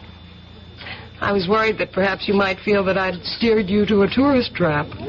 This place is frightfully expensive, you know. It's great. I'm on an expense account. Stop worrying. All right, I shall. And speaking of worry, you seem to have something bothering you. Is it something personal? Well, it's about my aunt and Harrington. Yeah?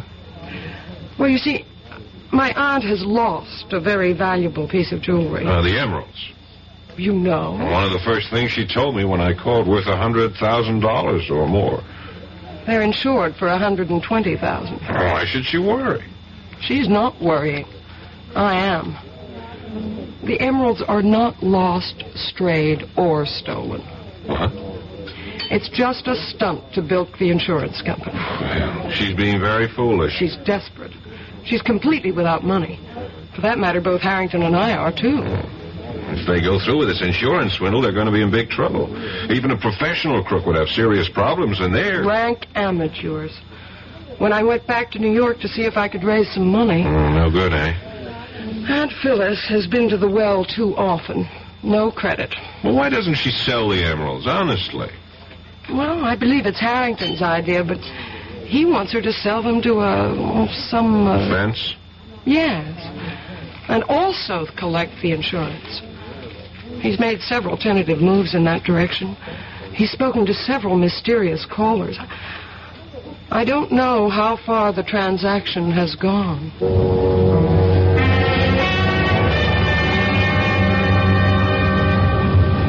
Taxi! Taxi! I can find you a taxi, monsieur. What? You want a taxi? I can get one for you. No thanks, sir. What a town. Even the taxi drivers have agents. You will not make a move, monsieur. It is a revolver that is pressing into your back.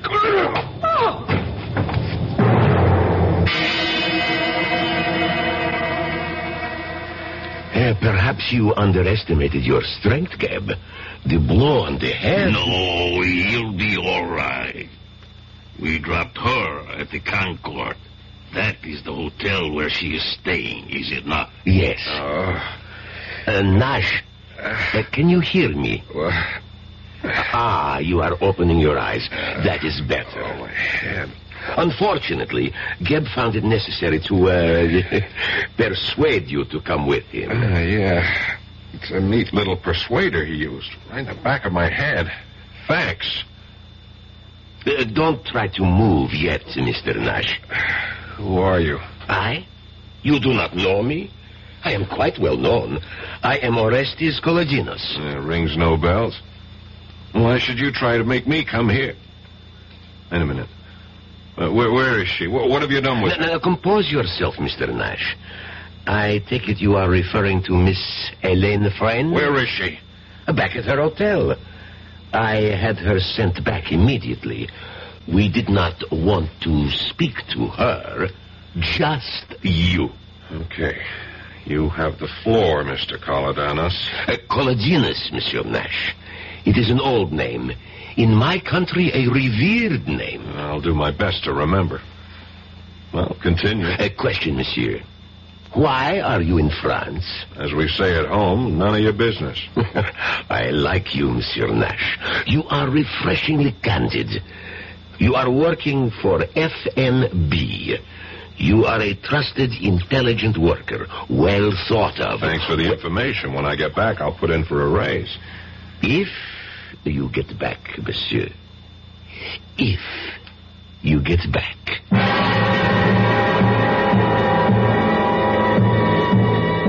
There is no doubt in Steve's mind that Kolodinos would and could carry out his threat. 3 men had already been permanently silenced, and it was not likely that Kolodinos would hesitate at the 4th.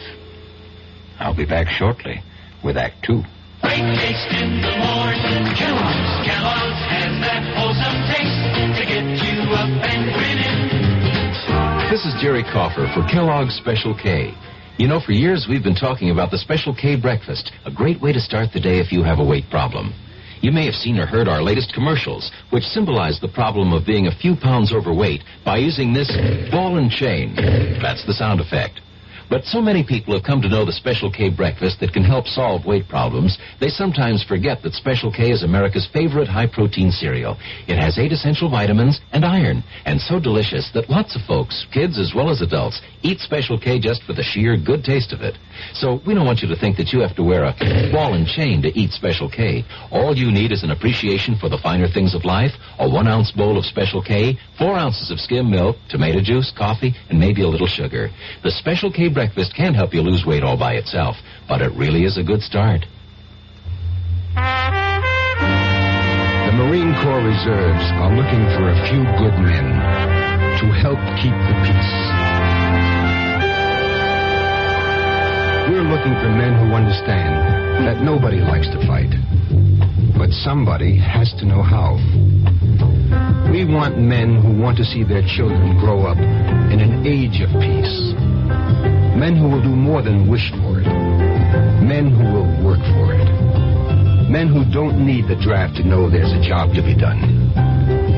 Men who ask themselves what they can do for their country and do it. We're looking for a few good men to stand with the Marine Corps Reserve. No shortcuts, no compromises, no promises except one. You'll be a Marine, and you'll be ready. That's the job of a peacekeeper.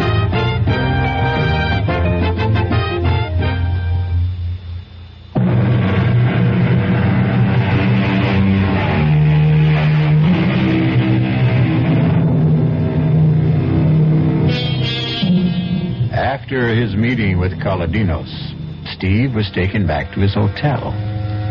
It was too late to do anything but call Elaine to reassure himself of her safety. It may have occurred to him that his feelings for her were more than that of a casual friend, and the sound of her voice on the phone convinced him of her personal concern for his safety. Steve, you're safe. Oh, I was so worried. They told me that you'd been driven back to your hotel, but I wanted to be sure. I saw that man hit you. There was a car waiting. He forced me into the car, and they dragged you in. Oh, you were so white, I thought... With my hard head, you needn't have worried. I'll tell you all about it when I see you. Well, when? When will I see you? Oh, there's so many things to ask you. I'm sorry, I can't tell you what time. I'll call you again. Okay, Steve. Till then, bye. Bye, darling.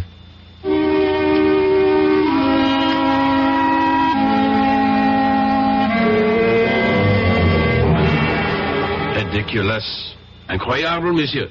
It could not have occurred. I tell you, he told me that his name was Kaladinos. It could not be he. It is a, how do you say, imagination, hallucination. This lump on my head is not the result of a vivid imagination, Inspector. And also, I have a witness. I was with a Miss Helene Frayne when the incident occurred.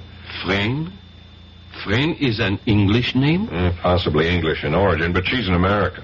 She has a husband by name Harrington Frayne? No, that's her brother. This is a most interesting development. Monsieur Frayne was here not 20 minutes before you to report that his aunt, Madame Phyllis Darrow, had been robbed of a valuable collection of emeralds. I believe he estimated the jewels to be worth, I have the report here. Yes, 700,000 francs. In dollars, 150,000. Look, Inspector, let's stay with my problem. What are you going to do about Kaladinos? Do? But you are jesting, monsieur. Monsieur Kaladinos is a very rich, very powerful man. So he can get away with hitting a man over the head and forcibly detaining him, kidnapping him, threatening him? Monsieur Kaladinos could not have been involved in this matter. What do you mean? I spoke to him. He introduced himself. He insisted that I pronounce his name correct. It was not Kaladinos, monsieur. Who was it then? What was this man's purpose in posing as Kaladinos? That, monsieur, I cannot answer. But I know that it could not have been Kaladinos. He is just at this time, 1900 hours, arriving in France at Orly Airport in his own plane.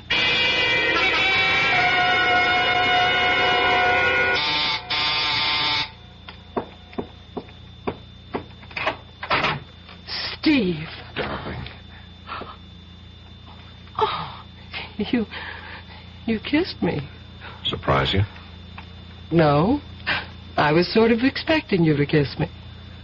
Don't you think we ought to shut the door? I wanted to take you in my arms 20 minutes after we met on the plane. I wanted you to 13 minutes after we...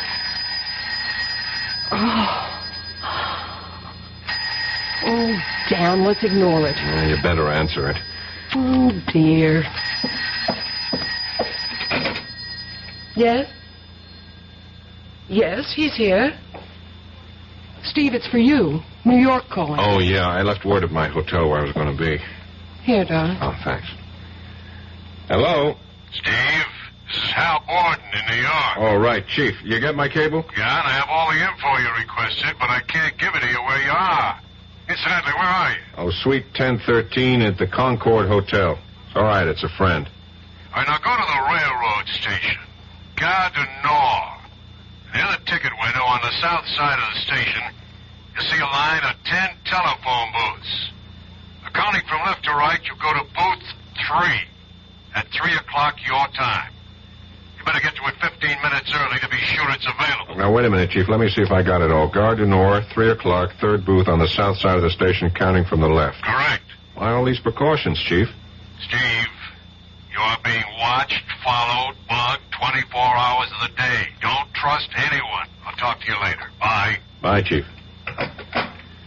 Well, what was that all about? Oh, it's nothing. It's the business I'm in, Elaine. Oh, it sounds very mysterious. Rushing off to the Gare du Nord to receive a phone call at 3 o'clock in booth 3. Oh, I almost forgot. What? When I came into the hotel just now, the clerk at the desk, he gave me a message for you. Hang on, I got it here someplace. For me? I think it's for your brother. What did I do with it? Ah, darn it. Well, don't be upset. It's probably nothing important. Hang on. I can remember it. It was very short. Just call El Morey. What? Yeah, it was, sounds sort of Arabic. El Morey. E-L-M-O-R-E-Y. Did you ever hear of it before? Oh, no. Maybe. I'm not sure. You seem a bit upset when I mentioned it. Well, I was, actually. I think it's the man Harrington has been trying to contact. About the sale of the emeralds? Yes. We've had several calls. I've heard him deep in muffled conversation on the phone at least 3 times in the last week. Elaine, you can't let them... You've got to help me. I'm desperate. I can't think how I can stop them. Except by going to the police, as you said. Oh, not that. No. That would be the last resort.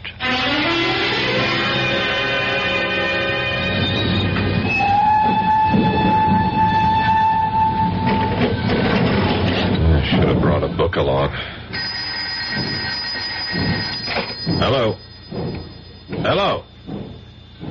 Hello?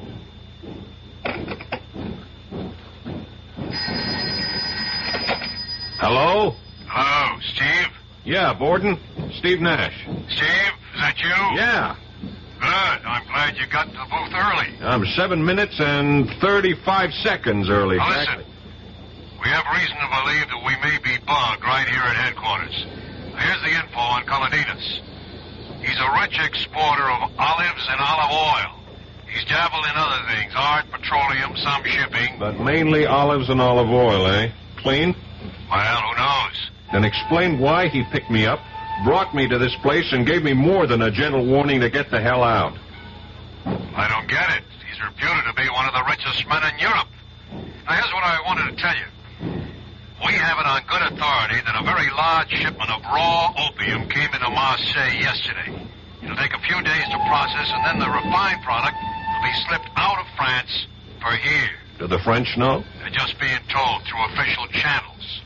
We've asked them to check all personal baggage going out of France. Going out? Big order. I know. It's going to be tough to check. A lot will slip by. We'll have to try to spot it here. Wait a minute, Chief. What is it? Someone just slipped into the booth next to mine. Public phone, Steve. This guy I recognize.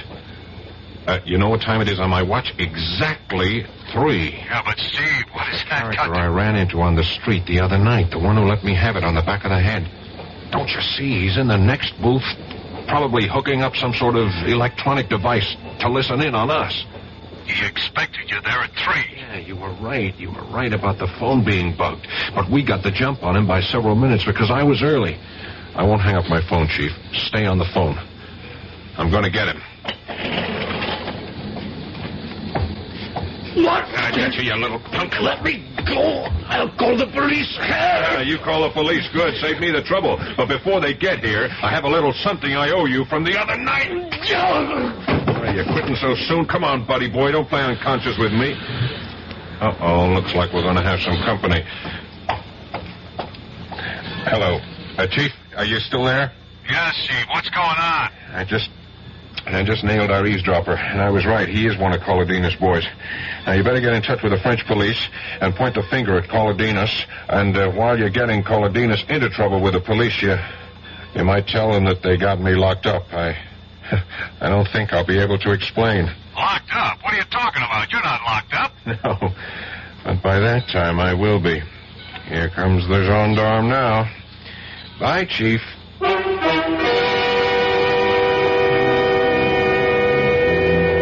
It is one thing to point the finger at Colodinos.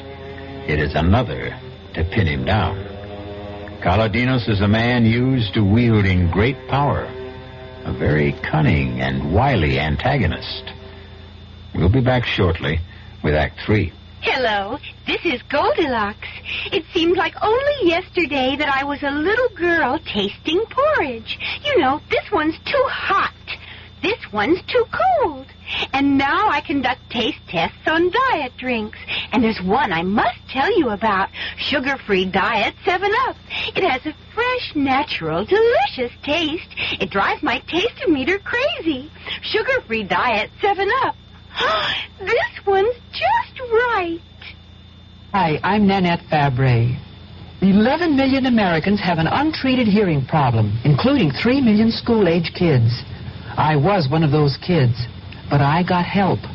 Most hard-of-hearing people can be helped either medically or through amplification. There is a Better Business Bureau booklet that may help you, and it's free. Write Better Hearing Institute, Box 1840. That's 1840, Washington, D.C. You want to hear what you're missing. Your contributions to care have given help and hope to millions of needy people around the world. When they were hungry, you nourished them. When they were thirsty, you brought them safe water to drink. When they were sick, you made them well. When they were homeless, you provided them shelter. When they could not read, you helped build their school. When they were without hope, you showed them how to help themselves. CARE, the International Aid and Development Organization. By helping one human being anywhere, you help mankind everywhere. People who need care need your help. Please send your dollars to CARE, Department 2, New York 10016.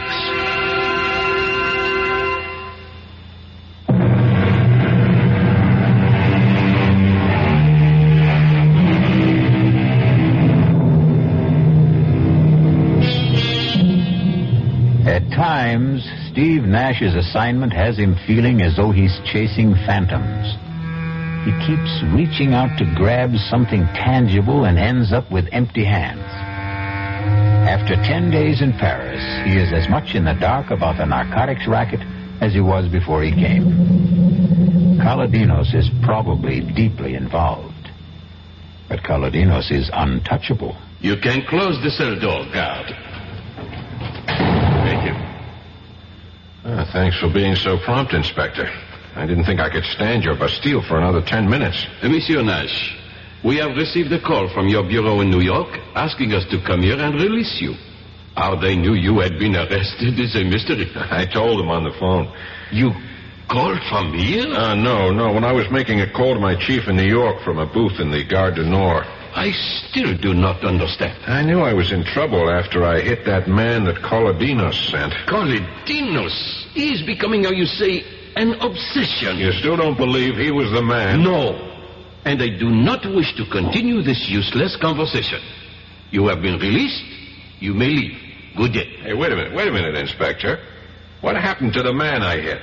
He was treated for his injuries and sent home. They let him go. He is Colodinos, man. He's the one who cracked me over the head and took... Monsieur, I will not listen to more from you.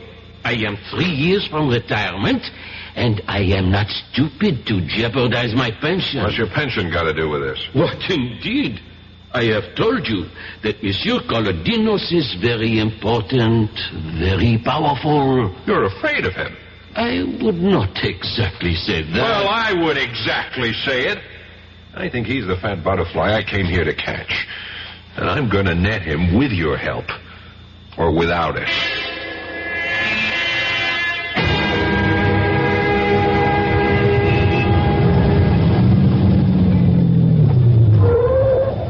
Monsieur Nash. Monsieur Nash. Here. Well, Mr. Colodinos, fancy meeting you here. May I give you a lift? No, thank you. My head still aches when I remember my last ride in your rolls. Get in. We're tying up traffic parking here. Come on, you're perfectly safe. Okay. Good. Drive on, Andre. As a matter of fact, I was anxious to see you, Colodinos. Really? I am flattered. You wanted to say goodbye? Goodbye? Yes, because you are leaving Paris. Where did you get that information? I mean, how come I haven't heard? You will, monsieur. You will. And you are very lucky, you know? Go on. You are alive. Monsieur Nash, you have been walking in dangerous territory. And do you know why you have survived? Tell me.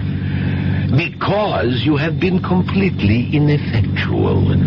Because you have discovered nothing in all the time you have been here. In fact, your superiors are of the opinion that you have wasted your time and your government's money. So I'm going home in disgrace. Friday afternoon. Flight 225 International. Suppose I decide to stay on until I've nailed you. That would be a very unfortunate decision. Learn to quit when you're ahead. You are ahead right now. Well, I want to thank you for everything. All the arrangements. Very neat. Very efficient. Thank you. And now I should like to drop you at your destination. My hotel? I was thinking perhaps that you would be going to the American Embassy. There to call your superior in New York, Chief Borden, and verify the information that I have given you.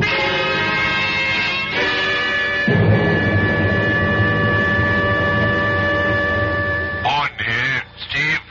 Right, Chief. Been trying to reach you all day. I haven't got good news for you. I know. I'm coming home Friday. Sorry, Steve. I'm just following orders. Oh, don't bother to explain, Chief. Someone over here doesn't like me, that it? That's about it. Maybe because I'm getting close to something, beginning to press where it hurt. Well, if you want it straight, we got the info that you're having a big thing with a certain Miss Helene Frayne, spending government bread on her fancy restaurants, things like that. Yeah, no mention of Orestes Colodinos in all the memos on me. No, not a thing. Marvelous. It's simply astounding how that overweight olive salesman can be everywhere at the same time. Wield influence strong enough to get our government to back down and still not show himself. Steve, I'm sorry. Yeah. I'm not fired yet, am I? No, not yet. It's nice to know where you stand. I'm still employed until Friday. That gives me 3.5 days. I'll do what I can for you, Steve. Thanks, Chief. I knew you'd say that. Now listen, call on me for anything I can do from here. Any time of the day or night. Now, here's my home number. Don't hesitate to call. It's 415-3132. Hang on. I haven't got a pencil or a paper handy. Oh, just remember the name McCauley. M-C-H-O-L-L-Y. That's how I remember all telephone numbers. I convert them to names. Oh, you use the letters on the telephone dial instead of the numbers? Yeah, it's an old trick. You remember, Steve? Can't forget. Macaulay. Okay, good luck, Steve.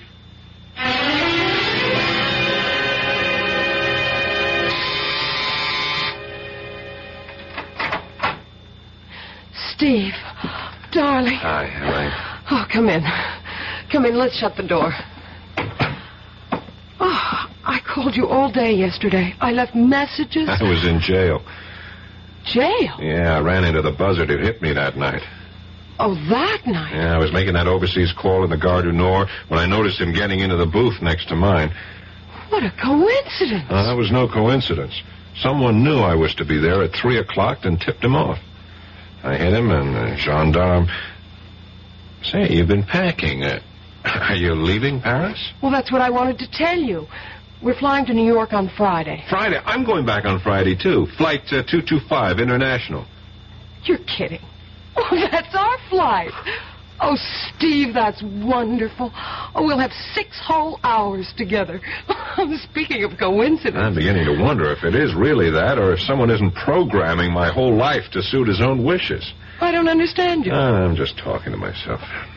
You're going to be a wee bit overweight, Elaine. All these boxes and packing crates, are they going with you? Oh, heavens, no. We'll just carry suitcases. This will all be sent by freighter. Oh, I see. Ship via SS Andreas Bordeaux. Is that a French ship, Elaine? I wouldn't know. Harrington made all the arrangements. Oh, speaking of your brother, how's his little swindle going? I'm afraid that it's all been settled. He sold it, eh? Well, he seems to have a great deal of money on him. And Auntie's out shopping at the most expensive couturier in Paris. What about you, Elaine? I couldn't do it, Steve. Couldn't turn them in. Oh, the whole thing's a mess. I feel helpless. Well, take heart. They may get caught yet. Wait till they try to collect. Oh, Phyllis. I am exhausted, utterly exhausted. One doesn't realize how tiring shopping for clothes can be. Oh, hello. You're Mr. Nash, Mrs. Starr. Oh, of course. Nash, Philip Nash. Now, where did we meet, young man? Right here, Phyllis. Not more than 10 days ago. And his name is Stephen, not Philip. Oh, yes. And he's the man I'm going to marry. If you'll have me. Will you, Steve? Will I? Darling, I thought you'd never ask.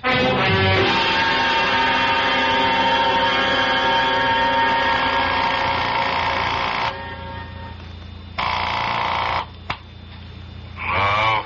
Chief, Steve. You know what time it is? Yes, 8 o'clock in the morning. Where you are, here it's just 2 o'clock in the morning. I just got to sleep an hour ago. I'm sorry, Chief. I had to call. It's urgent. Chief, I'm in Bordeaux. What the hell are you doing in Bordeaux? I'll explain it to you later. Just tell me this. You mentioned that Colladino's had varied business interests. One you mentioned in passing, shipping? Yes, he has. He owns 2 ships, both under Liberian registry. He uses them mainly for his olive oil company. Would the name of one of them be the SS Andreas? Can't remember the names. The files are at the office. Well, I'll be in Paris in a few hours. Would you check and call me? You sound like you've latched onto something, Steve. I may have. I'll tell you about it when I see you. I'm flying home this afternoon, remember? Yeah. If I have anything, I'll have you to thank. Thanks for the tip, Macaulay.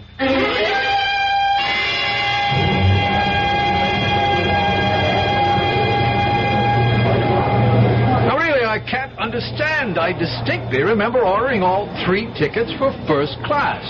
Now they tell me that we have 2 first and 1 tourist. Now, don't get so worked up about it, huh? I suppose you expect me to sit in the tourist class seat? No, I shall. Being a martyr, Helene? No, but I'll have more charming company in tourist than you, dear brother. Here he comes now.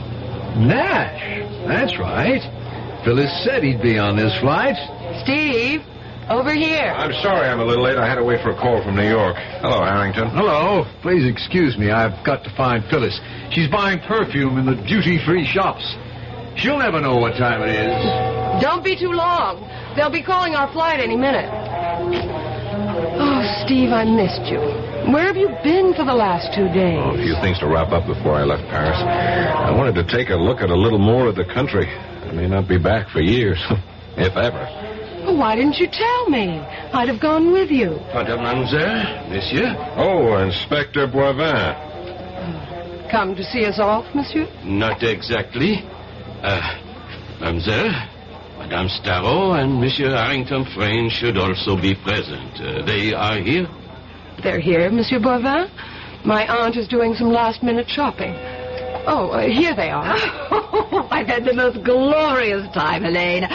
Oh, Miss Nash and Monsieur Boivin.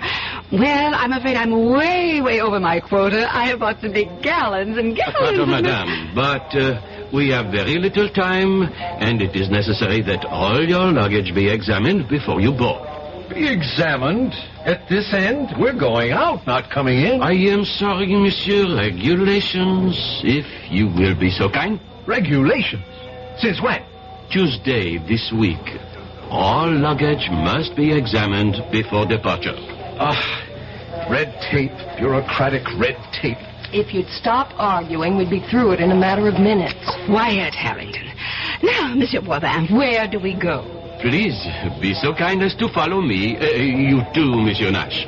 Through this door, please. Our bags are already on the plane. They were checked through. You will find that all your luggage is on that table, ready for examination. Now, the attendants will help you, but we should like you to open your own luggage. Who is first, dear? That's mine. Open, please. Now let us look inside the case containing your articles of toilet, monsieur. This is toothpaste. Is this necessary, monsieur? Must you remove and examine everything in the case? Patience, monsieur. I know what I am looking for. This tube is most interesting. Regard, it has been opened at the bottom and sealed again. When one presses firmly on the tube, one discovers that there are unnatural lumps within. We shall see what they are. I take my pocket knife and... there. These are emeralds, wouldn't you say, madame?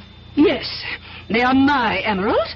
Now, would you be so kind as to give them to me? Presently, madame. Monsieur Frayne, Madame Starrow, you are under arrest.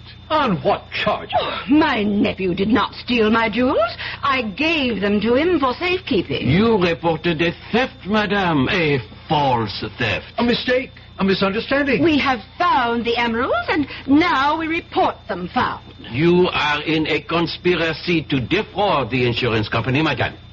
That is a crime. Now, you will both come with me. You, Nash, you did this, snooping around. I knew he was some sort of a cop, Phyllis. You are clear, mademoiselle. The attendants will see that your luggage is placed aboard the plane.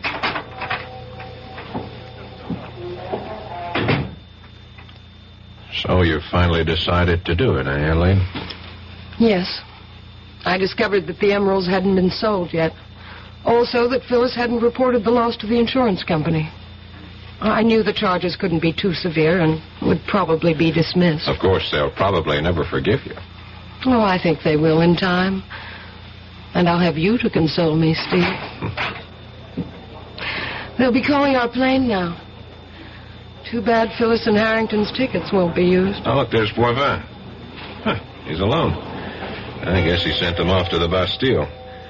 I don't envy them their visit. My experience was pretty bad. Will Mademoiselle Elaine Frayne come to information, please? Oh, you're being paged, Elaine. I can't imagine what it is. Elaine Frayne come to information, Let's please? find out. Come on. You have a message for me? Oui, madame. Elaine Frayne? Yes. Ah, oui. I have it here. Thank you. Merci. Oh, what is it, Elaine? You look worried. Nothing. Nothing, Steve. I just got to make a telephone call that I neglected to... there's a booth over there. You want me to come with you? No, wait for me here.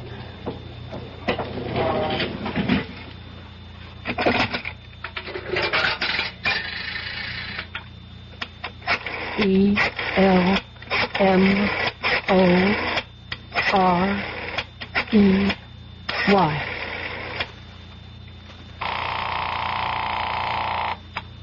Yes? This is Elaine. I'm at the airport. I got your message. What message? The message of information. I was paged. What message? The usual. Call El More. You fool. You little fool. I sent no message. You've been trapped. You are caught. And so am I. They will be waiting when you come out of the booth. You have involved me, you stupid fool. Thank your American lover for this.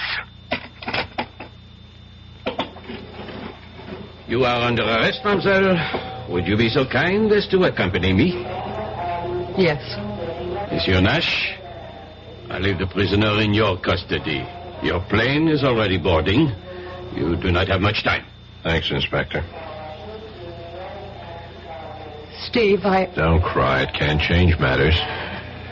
Steve, I won't try to defend myself. You were planted on the plane I came over on, weren't you? Yes. This whole business of the stolen emerald was a diversionary move, eh?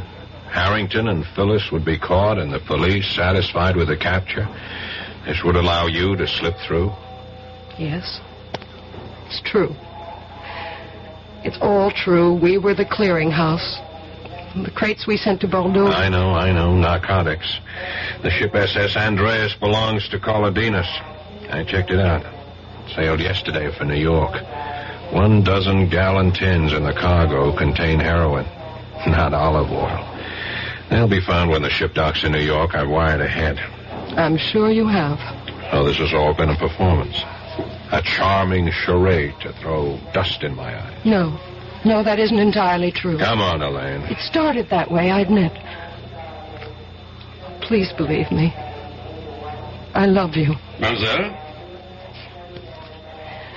Yes, I'm ready. Goodbye, Stephen.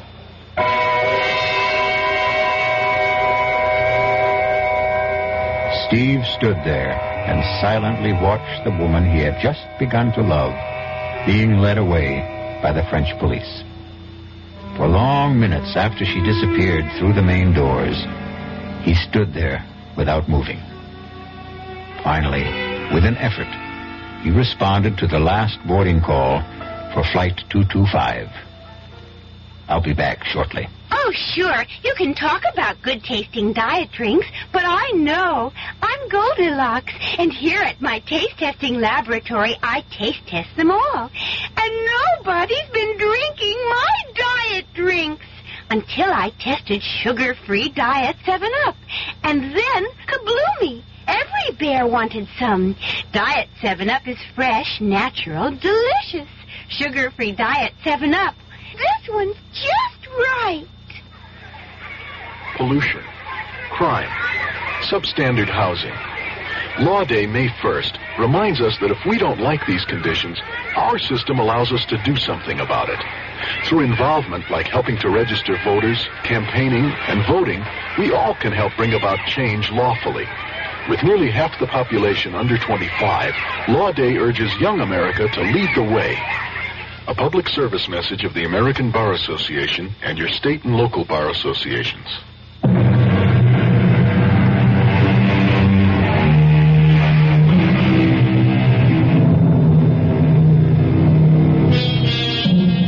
When Steve Nash got off the plane in New York, his chief was waiting to congratulate him. But all the praise and promises of a promotion couldn't wipe out the last look on Helene's face. He knew it would stay with him forever. Our cast included Paul Hecht, Suzanne Grossman, Ruth Warwick, George Petrie, Leon Janney, and Gil Mack. The entire production was under the direction of Himan Brown. And now, a preview of our next tale. Jenny, that stone ain't gold. And what is it? It's pyrite. What's pyrite? Oh, it's just what everybody calls... Well, it's a sort of metal. Well, anyways, whatever it is, it's real precious to me. It's my lucky charm. Well, that's why you better not let Pa know what you think about it. Why? Well, you know what he's like. He cares about gambling more than he cares about anything, and all gamblers are real superstitious. Now, if he knew you had a lucky piece, especially if he heard the crazy story about you and the school burning down, he'd have it offer you so fast it'd set your head to spinning. It isn't crazy. You heard me wish on the stone for no school, and now there is no school. That was just happenstance. You don't think it happened just 'cause I wished it? Of course it didn't. Then I'm going to prove it to you. Radio Mystery Theater was sponsored in part by new sugar-free diet 7-Up. This is E.G. Marshall inviting you to return to our Mystery Theater for another adventure in the macabre. Until next time, pleasant dreams.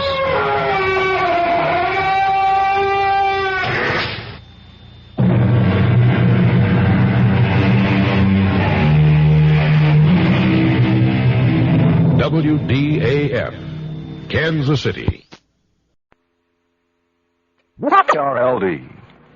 The CBS Radio Mystery Theater presents...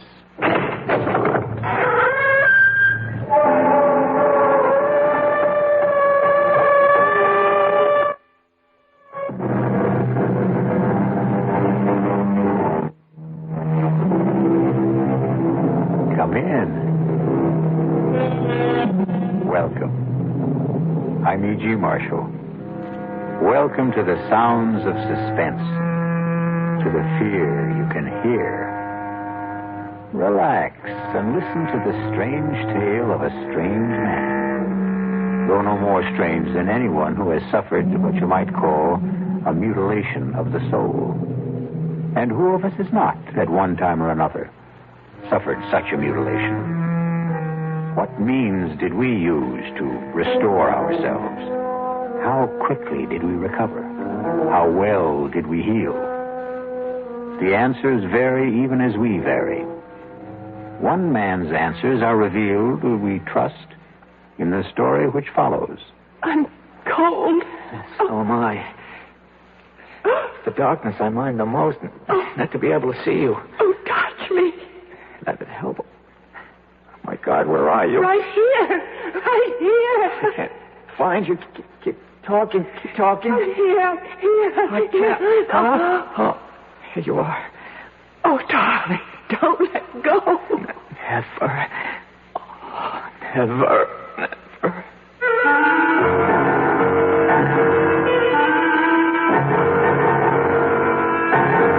Our mystery drama, The Deadly Hour, was written especially for the Mystery Theater by Elspeth Eric and stars Norman Rose.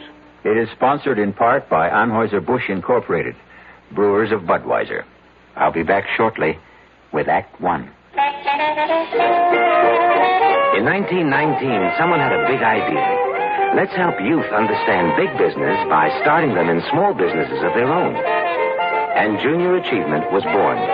Each group elected a board of directors, chose a product, set up a production line, sold stock, and went into business. That year, 314 students made and sold products and learned the business of business.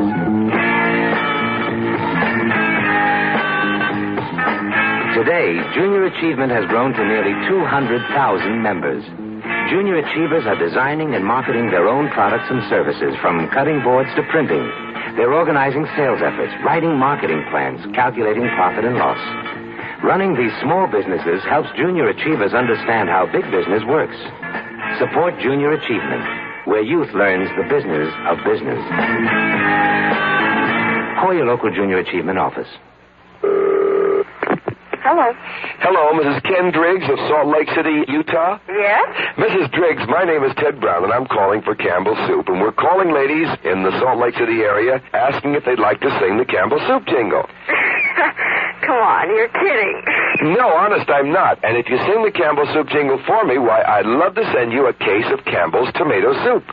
All right, but if I sing it and you don't send it, I'll be awfully disappointed. Well, you just sing it and you see. Okay, goes, good, good. That's what Campbell Soups are, good.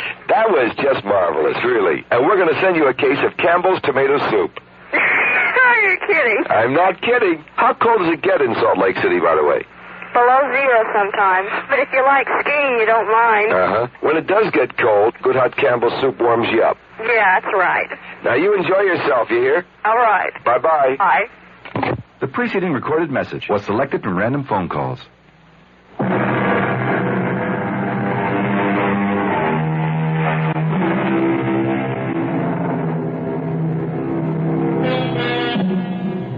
person who seems strange we call grotesque, incredible, not to be believed. We make a feeble effort to deny that he could exist. But he does exist. There he is before our eyes in all his strangeness. We do not believe in him because we do not know him, because once we know, we will have to believe. And this can be a long and painful process. Listen now to the story of Martin Jerome. See if you can believe it. Mr. Jerome, I only consented to see you because your letter sounded quite desperate. As a rule, I only see patients on referral. But your letter, may I read it to you? Perhaps it will help us to get started. Last night, I heard you being interviewed on a radio program. In the dark of my room, in the darkest hour of the night, I thought, here is a man who can help me to solve the awful predicament in which I find myself. I enclose a stamped, addressed envelope for your reply, since I have no phone.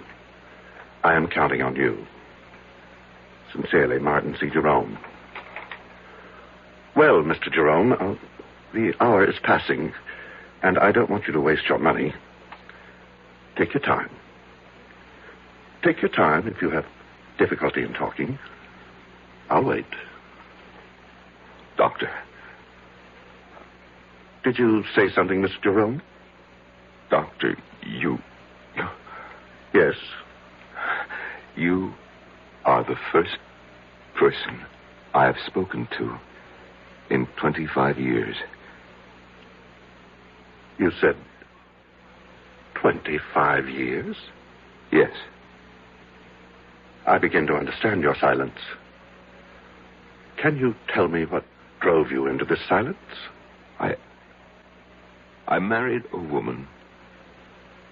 Yes? The most desirable woman in the world. My Helen. My adored one. I never thought that an insignificant man like myself could even aspire to possess such a woman. And the day she said those words to me, I could scarcely believe my ears. You're a dear, Martin, and I'd love to marry you. Helen, I can't think why you'd want a man like me. Because you're sweet. Let's get married right away. What about next week? The world changed completely for me. Everything became important, immediate. The sun shone just to keep me warm, and the breeze blew to make me cool.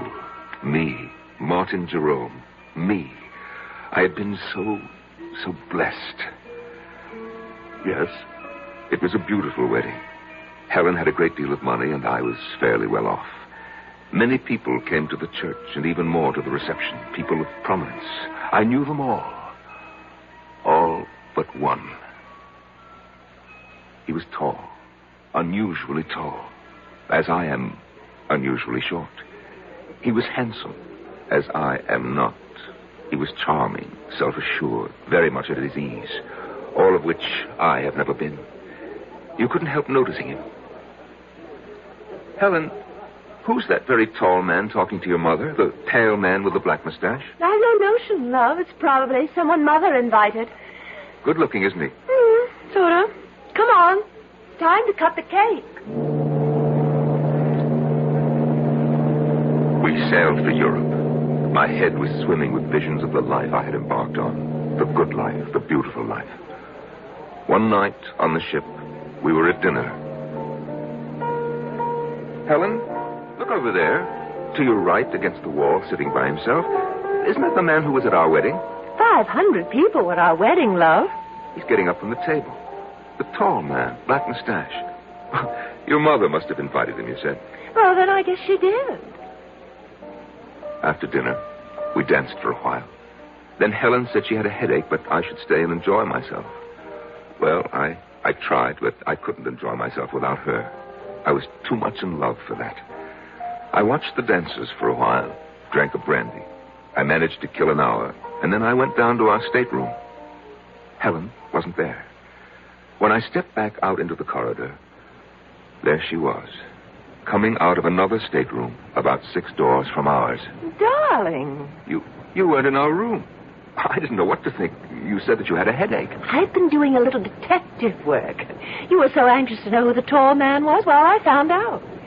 He's not precisely a friend. His mother came to the wedding and dragged him along. Helen, you were in his stateroom. I ran into him in the corridor, and he said to come in for a nightcap.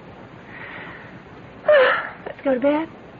Our stateroom is much nicer than his, by the way. We went to Paris. And then because she loved to ski, we went to St. Moritz. She was very good on skis. Effortless as a bird flying. I watched and watched and never got tired of watching. And then, one day, there he was again, the tall man. I've got to catch the ski tow. Wait for me. Helen, he's here. Who's here? The man from the wedding, the man from the ship. Oh, is he here? Oh, so he is. Well, I'm off. Wait for me. After St. Moritz, we came back to the city and moved into an apartment. I went to work. We made friends. Helen grew lovelier every day, and she was her loveliest the day she told me that we would have a child. Tell me about that. Well, Helen was very, very light-hearted, very casual about the prospect, but I... Yes. How did you feel? Well, it's hard to tell you, Doctor. Oh, I know every man is what, excited, happy, I don't know, but I felt bowed down, Doctor, actually crushed by my own good fortune. That a man like myself, so petty, so pitiable, should be given a child by a woman like Helen. Have you always thought of yourself as petty and pitiable? I have. Why? Because I am. Go on, please. I could scarcely concentrate on my work once I'd heard the good news. Helen was on my mind all the time. And one day, I suddenly couldn't bear being in the office, couldn't bear being anywhere except where she was. And I rushed home. I suppose you know what I found.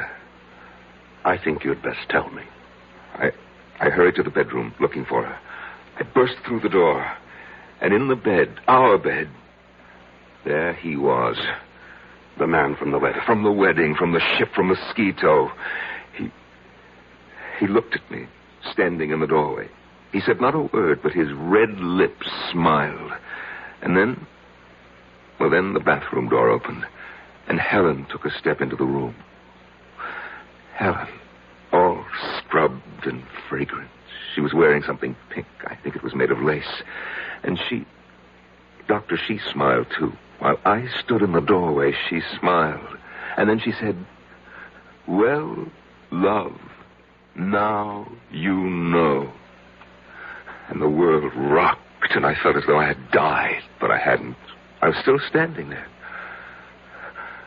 Doctor, I've never told what I just told you to anyone before. Not to anyone?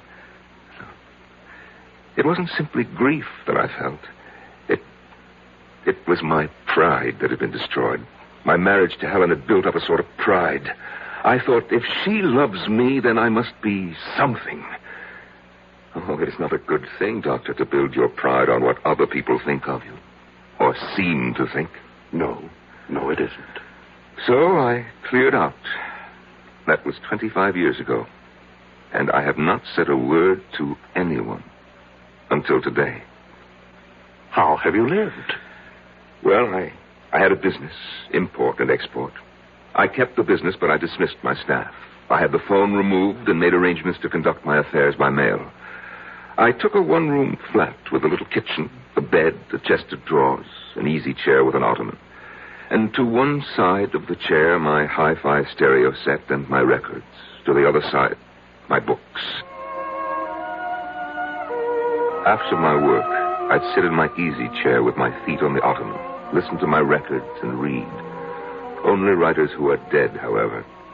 I'd read till about 10 o'clock, eat a little something, and go to bed. The next morning, go to work all day, and do the same thing all over again. No relaxation of any kind? No enjoyment? Well, vacation in the summer. I shut down the office for 2 weeks and take my vacation. Where do you go? I take a train. 2 trains, actually, and a bus to a little town on the coast called Marsh Hills. You probably never heard of it. I'm afraid I haven't. No one has. And there's no reason why anyone should. And you spend your 2 weeks in Marsh Hills? Oh, no. No, I merely stable my horse there. You have a horse? About 15 miles from Marsh Hills, Doctor, close to the sea. There's a cave hollowed out of the rock by the waves. And when I get to Marsh Hills, I arrive every year on the same day. They have my horse ready for me, and I ride the 15 miles to the cave, and there I spend my vacation. In a cave? For 2 weeks? Well, I walk. I canter my horse on the beach. I gather what edible herbs there are growing in the rocks. I boil them. They're very tasty, really. And at the end of 2 weeks, I return my horse to the stable and take my bus and the 2 trains back to the city. And you've lived this way for 25 years. Oh, yes. But, Doctor, last summer something happened. I arrived in Marsh Hills as always. My horse was waiting for me, as always. And we started off at a walk for the cave by the sea. There is always a certain excitement when I begin to smell the sea. And I know that soon I shall be out of sight and sound of any human being. There will be only the sea, the sun, the wind, and my cave. It is the most thrilling moment of the year for me. I suppose it's the only one. Soon I will have my solitude. At last, I'm on the sand. My horse feels the excitement as I do. I feel him extend himself. And as we round the last bend in the shoreline, I see it. I see it, my cave, my refuge. But last summer, yes, I pulled my horse up at the entrance to the cave. I sat listening to the rhythms of the ocean. And then, all at once, I heard a sound. A sound that I'd never heard before in that deserted spot. And the sound, Doctor, was coming from inside my cave. Never had I felt such anger. I was faint with hatred. I dismounted and I crept to the side of the cave where I knew it sloped to the ground. Quietly climbed the roof. I found a tiny chink in the stone, no more than 1/8 of an inch wide. I put my ear to it. Beneath me, I heard laughter and tender words and all the sticky, silly sounds that lovers make. Are you my girl? Oh, so much your girl. How much? This much. I can't hardly see how much is this much. It's too dark in this place. Then come here. Oh, darling, darling love. They were kissing. They were using my sacred sanctuary for lovemaking. I almost fell from the roof of the cave. I struggled to stay where I was, and my feet dislodged a shower of stones. What was that? Sounds like a rock slide. Yes, some rocks in front of the entrance. Lots of them. Hey, maybe we better move them. Oh, we can still get out. Let's stay a little longer. I love this place. All right. I climbed down. My brain was on fire. My whole body was on fire. I had never felt such hatred as I felt then. Not since... Well, Doctor, you know when, I've told you. I took hold of a big boulder. Yes, these skinny arms went round it. This puny body pushed it. Pushed and shoved till it stood against the mouth of the cave. Was tight against the mouth of the cave. I heard the voices of the lovers, fainter now from inside. George, it's really dark. Darker than before. Aaron, there's no light at all. I had sealed them in.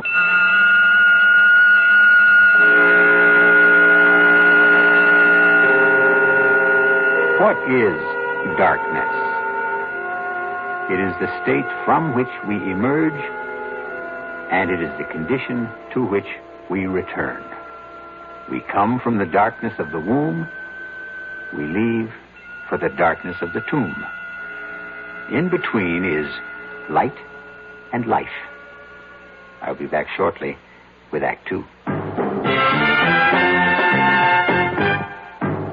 Some research experts say you can't taste the difference between beers. Well, if they're right, then Anheuser-Busch wastes a barrel of time Beechwood aging Budweiser. Only they don't think so. Brewing beer right does make a difference. And they're betting a bundle that you can taste the difference in Bud. When it comes to brewing Budweiser, the Anheuser-Busch choice is to go all the way because they still care about quality.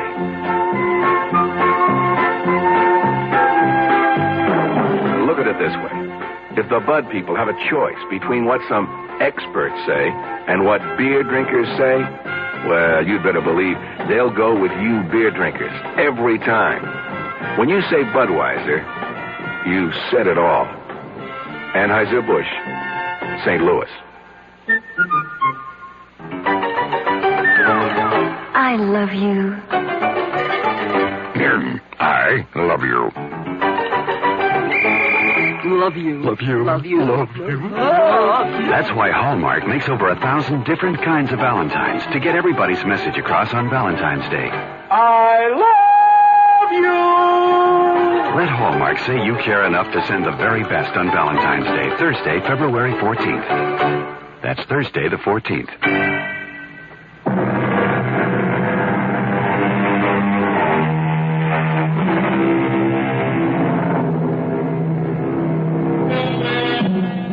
Marvin Jerome, 50 years old, has not uttered a single word to a living soul in 25 years. But now, in the office of an attentive psychiatrist, it seems the dear man can't stop talking. After I had pushed and shoved the big rock into the entrance to the cave, Doctor, I stood for a few seconds, panting from the exertion and oppressed by the silence.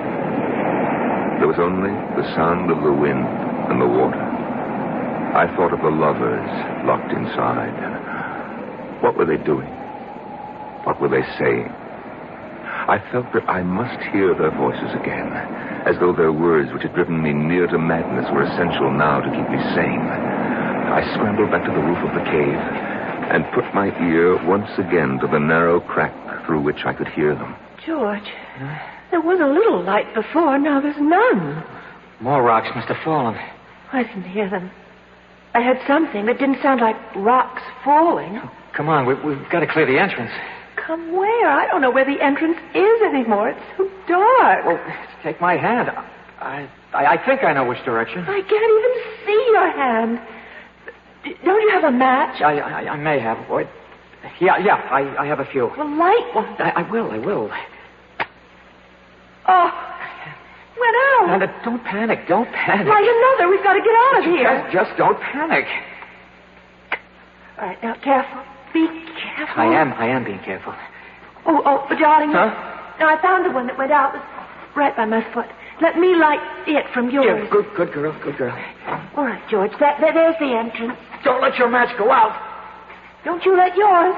Hey, look, see? Just a whole bunch of stones. Come on, let's start clearing them away.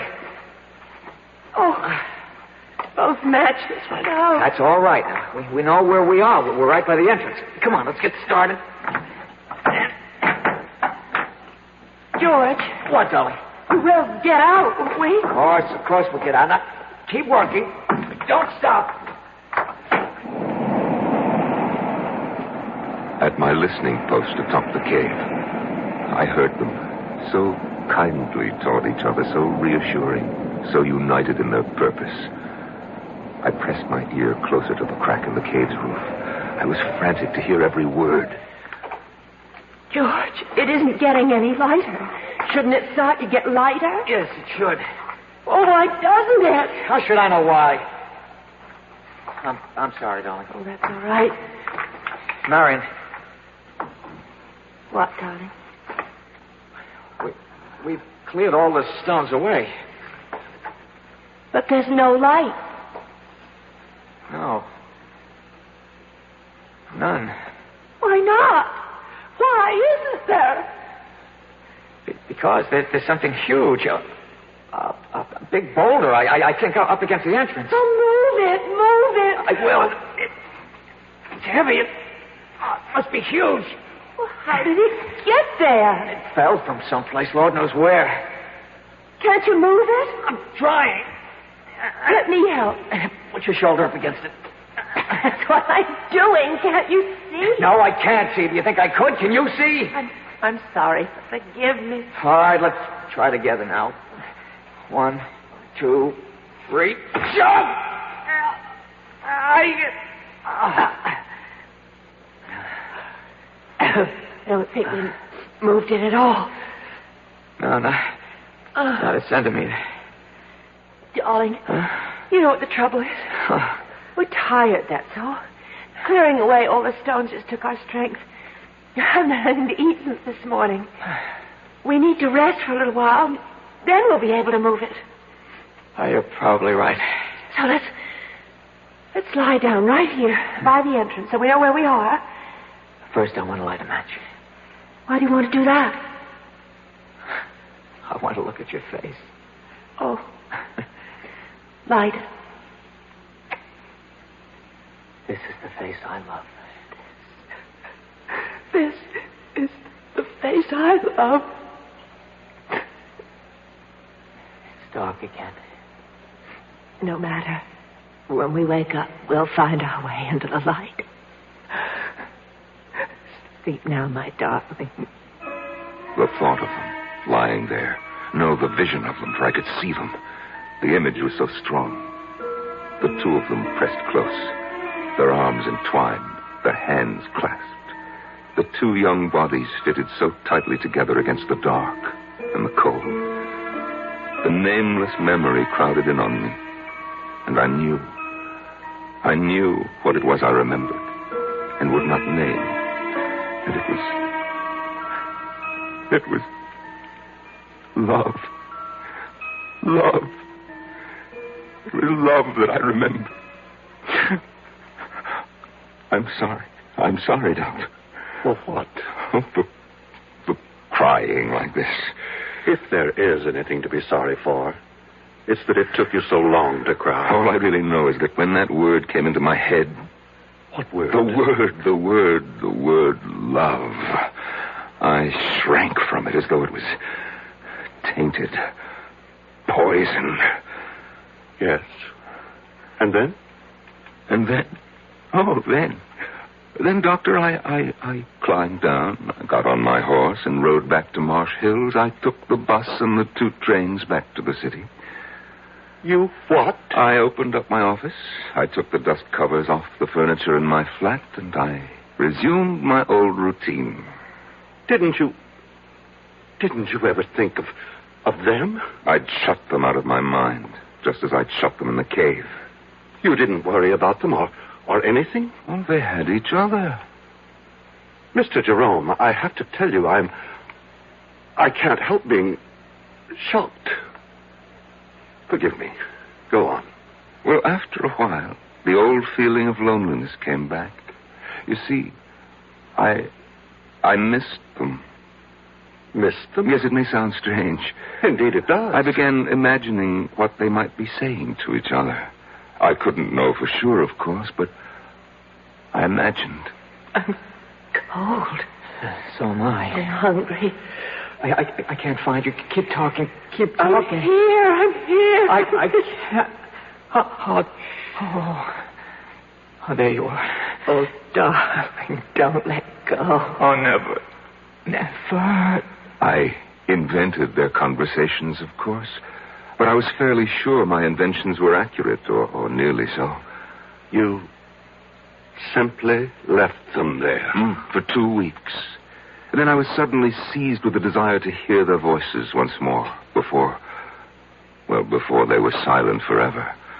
I closed the office, closed the flat, took the 2 trains and the bus to Marsh Hills. They were surprised at the stable to see me back again so soon, of course, but they saddled my horse and I set off for the cave. The old excitement came back when I started to smell the salt air. There was the familiar thrill which I had looked forward to each summer for 25 years, till they had invaded my kingdom by the sea. Such a tiny kingdom, a cave no bigger than a tool shed, with no comforts, no conveniences, and they had taken it away from me. On the sand at last, we round the last bend, And I see it. My cave, my refuge. And even from a distance, I can see that the big boulder still stands wedged into the entrance. What did you do then, Mr. Jerome? I dismounted. I climbed to the roof of the cave. After all, I had made the long and rather arduous trip to hear their voices once more, if I could. I crouched down. I put my ear to the narrow crack. And were they still alive? Oh, yes. Yes. Weak, of course, but alive. Oh, yes, they were still alive. Are you all right, George? Yes. Are you? I'm all right. If we only had something to eat. Anything. Don't think about it. You think there's any use trying to move that big rock again? No. I guess you're right. Well, we've got about a third of the energy we had to start with. We gotta save whatever we've got. Save it for what, George? I don't know. I know. For when somebody finds us, it's possible, isn't it? For somebody to find us? Of course. Oh, George, I'm thirsty. Can you find the place where that trickle of water runs down the side? I think so. Feel along the cave wall to your right. It's so black in here. You should be there by now. Light the match. No, it's the only one we have. George, wasn't there sort of a ridge, an indentation where the water trickled down in some moss? That's right. Well, I think I found it. Oh, good. There's no water. There must be. There isn't. Then you're in the wrong place. Then you find it. You're so smart. I know exactly where. It's about here. I remember this. It ought to be right here. Yes, it ought to be, but it isn't. It ought to be, but it isn't. Marion, shh. There's no food. Now there's no water.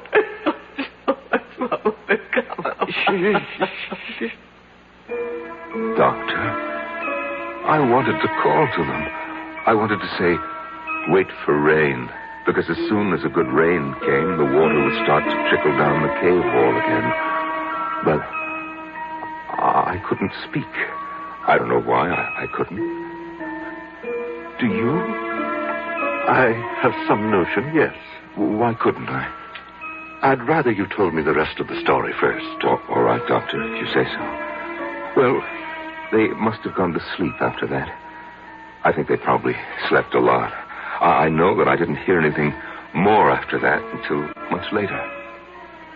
I wonder what day it is. Well, it was Saturday when we came down here, wasn't it? Yes.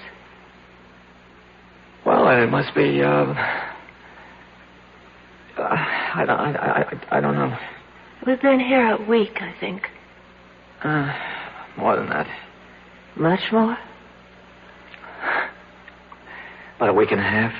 Oh. You think it's Wednesday? Or... I think so. If it's Wednesday, then we've been here 11 days. Something like that.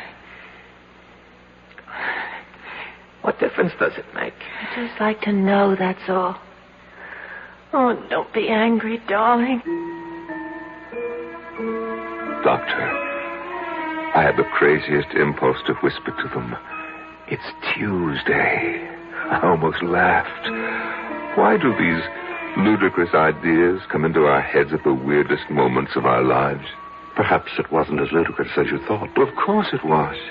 I was there to watch these people die. Listen to them die is more like it. And I still wanted to tell them what day of the week it was. If that's not ludicrous, I don't know what is. Tell me, what happened next? Oh, I went to sleep on the roof of the cave.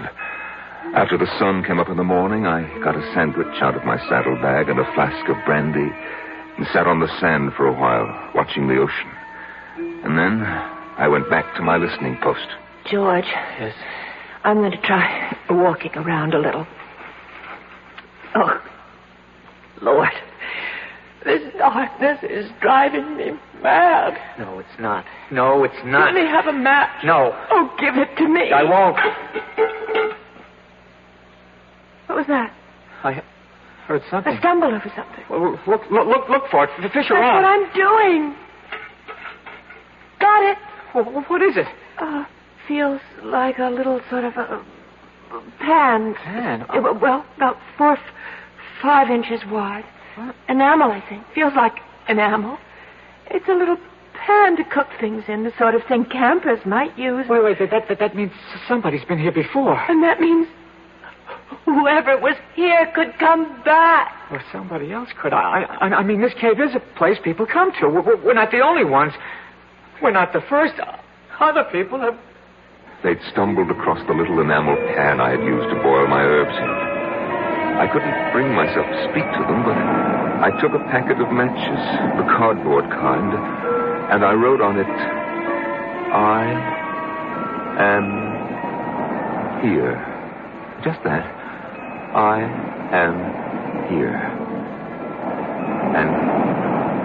And I slipped it through the crack in the roof of the cave.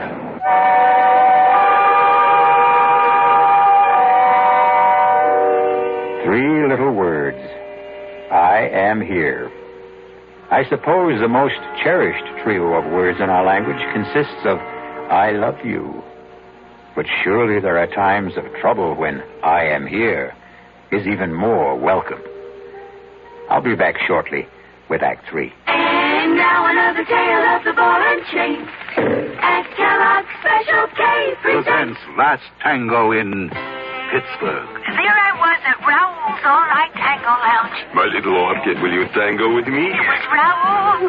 You're a splendid dancer. But what was that? I was what? That sound effect. Oh, I'm a few pounds overweight, and this ball and chain points out how my extra weight can get in the way. I'm pointing you back to your chair. Our heroine decided to lose that extra weight. She exercised and ate smart at every meal, starting with a Special K breakfast. A bowl of Special K, skim milk, tomato juice, and coffee. It's less than 240 calories, 99% fat-free, and 100% delicious. After a while, she was rid of the ball and chain and back at Raoul's. Darling, you're looking fantastic. What a happy ending. What ending? We're just getting started. Raoul, get lost. Your happy ending could begin with the Kellogg's Special K breakfast. And that's another tale of the ball and chain. Give your hand to a friend. Give your heart to your heart. Give your cold. Contact, the sooner the better. Hey, I'm back. How's that cold? Rotten. Get the contact? I got everything. Contact, cold tablets, and this liquid. Oh, no. Honey, it's all cold medicine. Well, sure, but it only takes one contact for up to 12 hours continuous relief from sneezing, drips, congestion. For that, I'd need 6 of your cold tablets. 2 every 4 hours. Or 3 ounces of nighttime liquid. 1 every 4 hours. Or just one contact. The tiny Tide pills do it. Well, it's all cold medicine. Those others contain antipyretic analgesics. The liquid, antitussive, and alcohol. They're not in contact. 6 or 3 or 1. I choose the one contact. Me too. And I'm the one with the cold. Give your cold. Contact, the sooner the better. 6 or 3 or 1. When you catch a cold, take contact. Only as directed.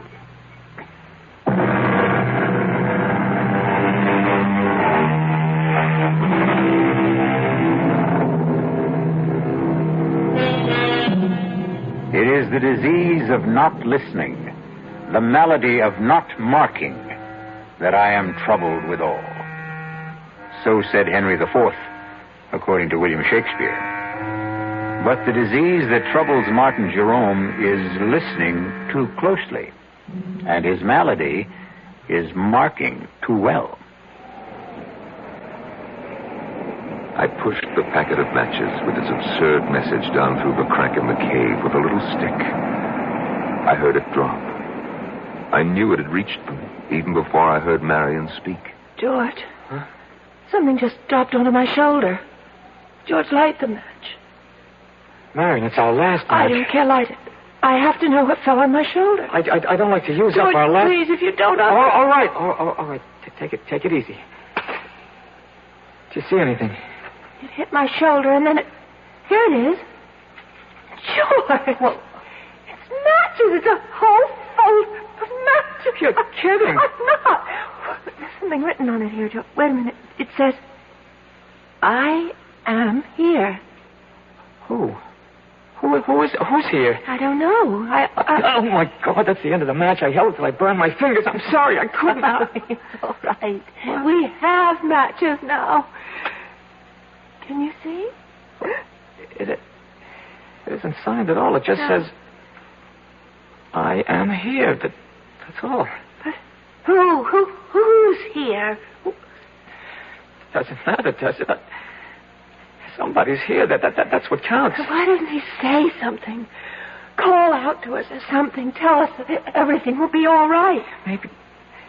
Maybe he's gone for help. Oh, yes, that must be it. Yes, that is it. It's all right now. It's all right as long as somebody's here. I couldn't stand their joy over my simple-minded message. They seemed like silly children, as silly as I felt myself. For I hadn't the faintest notion what I was going to do once I had made this strange contact with them. I climbed down and sat on the beach staring at the water until I fell asleep. I must have slept the rest of that day and all night because it was the sun coming up behind the horizon that woke me. I went back to the cave, climbed to the roof, and put my ear to the crack. George, I can't stand it. Where is he? How should I know?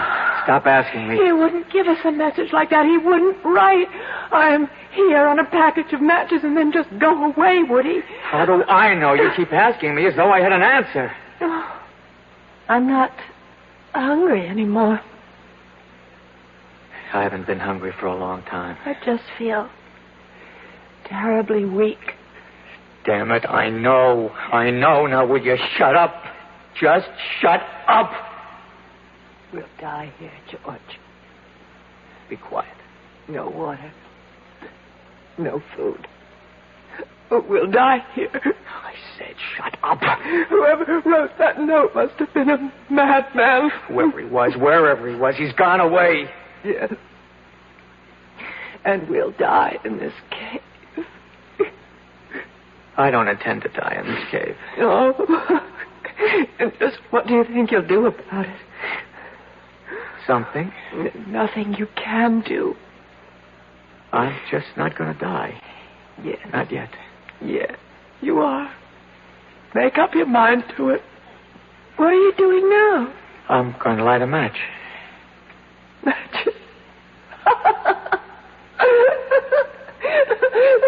We have matches. No food. No water. Just matches. George, I'm not going to die. Not yet. Not me. George! Not me. I felt as though the world had stopped. Actually, I had stopped. All at once, I knew what I must do. I didn't want to go completely out of my mind. I clambered down from the roof. I ran to the cave entrance. I tried to move the big boulder that blocked it. I knew even before I tried that I wouldn't be able to do it. But my mind was working brilliantly. I ran to where my horse's saddle and bridle lay on the sand. And after taking it all apart, I began working to put it together again for a new purpose. Oh, I used everything. The girth, the reins, the stirrup leathers. And in an hour, I had fashioned a crude device. I led my horse to the cave entrance. Somehow I wrapped the girth around the boulder and made it firm. The reins circled my horse's shoulders. And then I stood back and gave him a sharp rap on the flank. He moved. And the boulder moved. The boulder moved away from the entrance to the cave. There was room for me to squeeze through. Just inside, I found them. She lay there in a faint. He lay across her. And his teeth were sunk in her breast.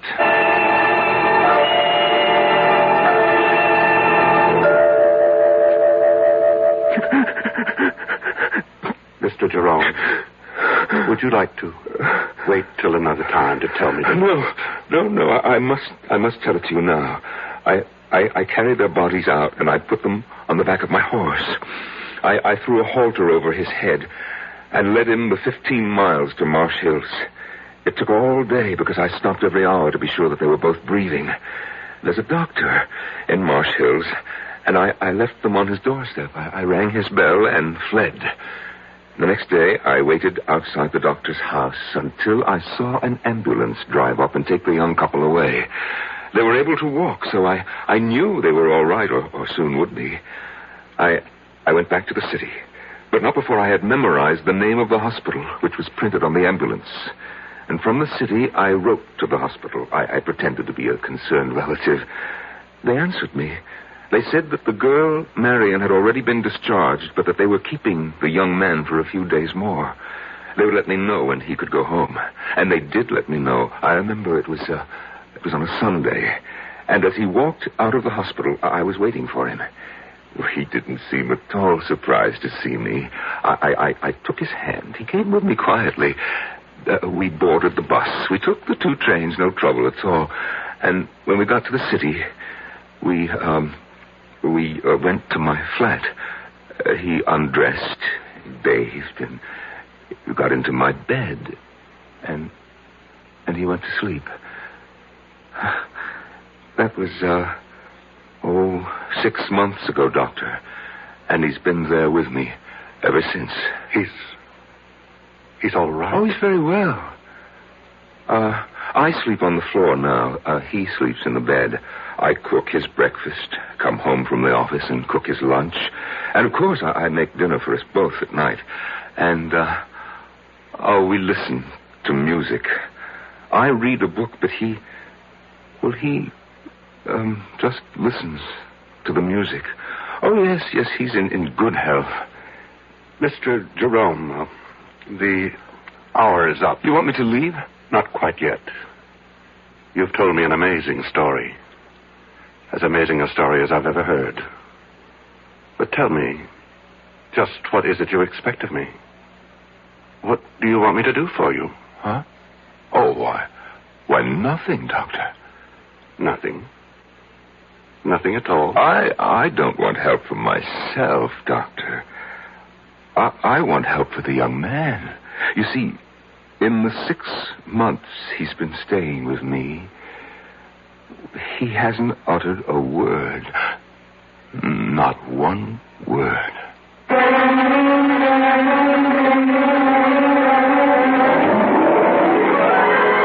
Go see the doctor, young man. Yes, George. He can help you to unburden yourself. He will make the words pour out in full confession, and you'll feel the better for it. Why, look what he has just done for Martin Jerome. As the deadly hour passed. I'll be back shortly. Young I may be, but still I'm a man. Just turned 18 and I'll do what I can to find me a place where I can be me. Get ready for life, be free as the sea. Where do I go from here? Oh, where do I go from here? I finished school, but what lies ahead? Don't want to get trapped, want to feel free instead. All over the world, there's so much to do. The call of the sea, don't you hear it too? Where do I go from here? Oh, where do I go from here? What about the new Navy? You'll get your chance at success, learn an exciting job, and see the world. Call toll-free 800-841-8000. That's 800-841-8000. Or see your Navy recruiter. Be someone special in the new Navy. I know where I'm going from here.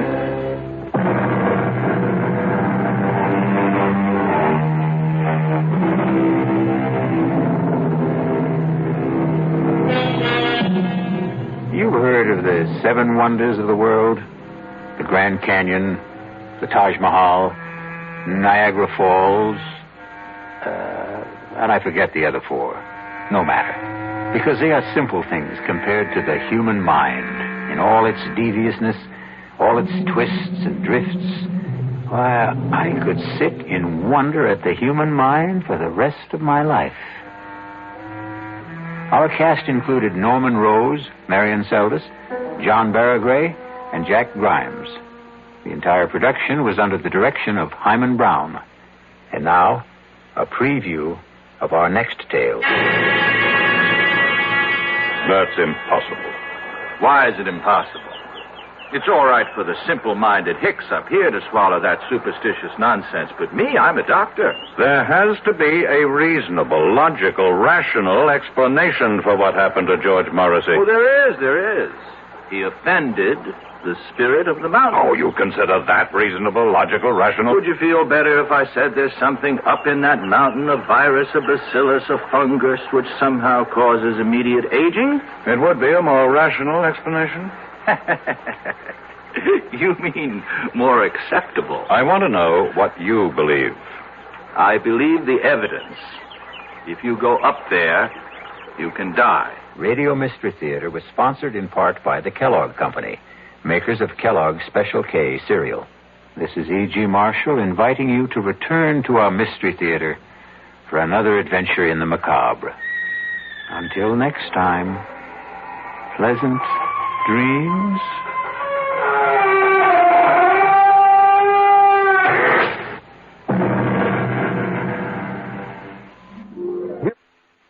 The CBS Radio Mystery Theater presents...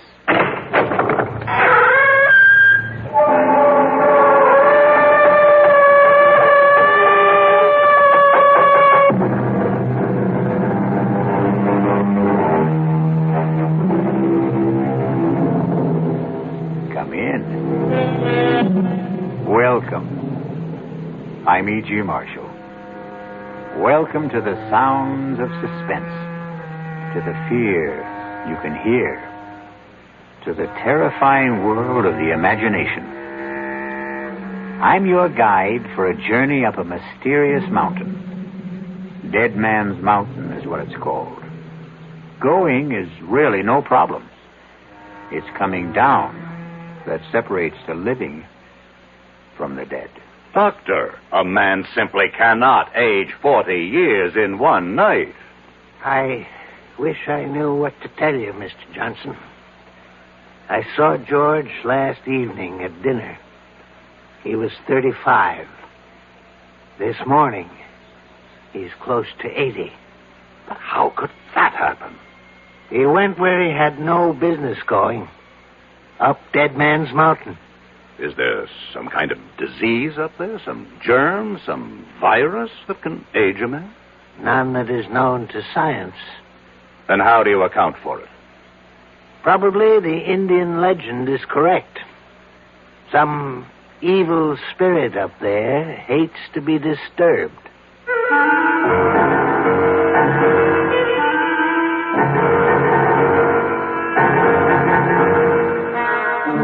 Our mystery drama, Dead Man's Mountain, was written especially for the Mystery Theater by Sam Dan and stars Alan Hewitt. It is sponsored in part by the Kellogg Company, makers of Kellogg's Special K cereal.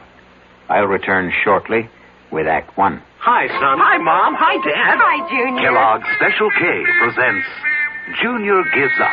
Junior, why aren't you eating your Special K? It's your favorite cereal. Oh, just 'cause. Just 'cause why, honey? Just 'cause Darla said some evil things about it. That's just 'cause why. Hi, Mom. Hi, Dad. Hi, Darla. Hi, sis. Hi, Junior. Darla, what did you tell Junior about his Special K? Daddy, all I told him was that Special K is good for us. Yeah, and anything that's good for me never seems to taste good. But, Junior, you already know that Special K tastes good. Who do I believe? Darla or my taste buds? What's that, son? Oh, nothing, Dad. Son, Special K is America's favorite high-protein cereal. It's got minerals, vitamins, iron, and all those good, nutritious things. But it got to be so popular over the years because it tastes good, too. You mean it's good for me and tastes good, too? Right, son. Right, Dad. Right, Junior. Right, Mom. Right. Right, indeed. Start your balanced breakfast with Kellogg's Special K. It's nutritious and delicious. Right, Dad.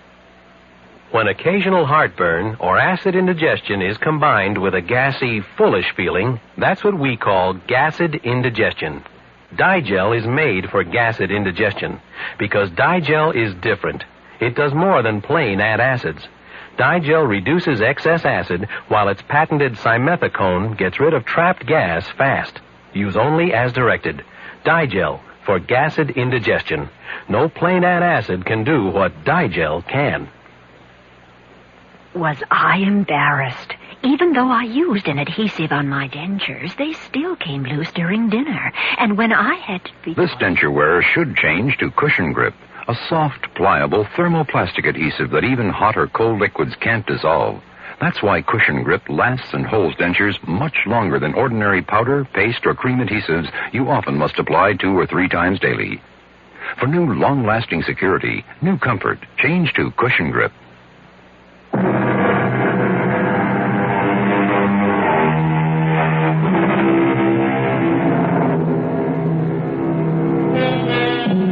R.J. Johnson sits at his desk. Yes, the R.J. Johnson. The mysterious, the remote R.J. Johnson.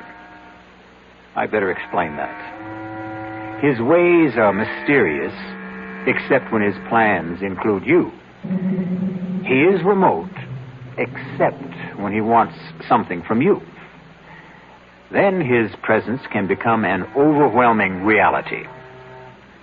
Some say R.J. is the richest man in the world. Some say he's the second, the third, the fourth richest. Does it matter? All we need to know is that on this particular morning, R.J. Johnson sits at his desk, as usual, and is formulating plans to buy or sell what? An industry? A government?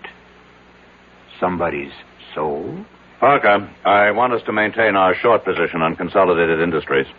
It's bleeding down steadily, and we should help depress it a bit, too. No, I'm not afraid of anything like that. They won't get a government contract. We can see to it. Pick up National Computer and Starlight Oil. I want our full concentration on those 3. I'll call you back later. Yes, Mrs. Dollard. Come in. Mr. Johnson, George Morrissey is here. And about time. I want hourly reports on Consolidated, National, and Starlight. See to it that Parker can always reach me. Now, have Morrissey come in. But, sir, about Morrissey. Is there a problem? Well, I... You were saying? Perhaps I should have said... Mrs. Dollard, are you all right? Perhaps I should have said... There's a man outside who claims to be George Morrissey. Mrs. Dollard, you know George Morrissey. I thought I did. If there's any doubt, check security. I did. Then that settles it. He could never hope to get past the lobby elevators if he weren't George Morrissey. Mr. Johnson, maybe what I'm trying to say is there's a man out there. And I don't want him to be George Morrissey. Have him come in here. Yes, sir. Mr. Johnson will see you now. Do you see what I mean, Mr. Johnson? Mrs. Dollard, is this your idea of a practical joke? Who is this? Please, R.J., don't yell at her. I can't stand noise. George? Yes, George. You can't be George. Look at me, R.J. Look at me. I can't believe it. You don't want to believe it. What happened to you? Please let me sit down. He walked out of this office 3 weeks ago. Yes, 3 weeks ago. He was a man of 35. And now... Now I know. I look in the mirror. I could be 75. His hair is all white. He's wrinkled, stooped. And that's not the worst of it. I feel 75. I couldn't even walk without this cane. George, the first thing you have to do is tell me exactly what happened. I was at Manitou Mountain, getting the development deal set, and R.J., listen, we'll have to forget it. Give it up. What are you saying? I'm saying forget it. Look at what happened to me. They said, all the locals, they said, the mountain was haunted. Terrible things would happen to anyone who went up there. Talk sense. Can't you believe your eyes, R.J.? Look at what happened to me. George, start at the beginning. I couldn't get anyone to drive up the mountain road. So I hired a car. I drove it myself. I drove it up the mountain and...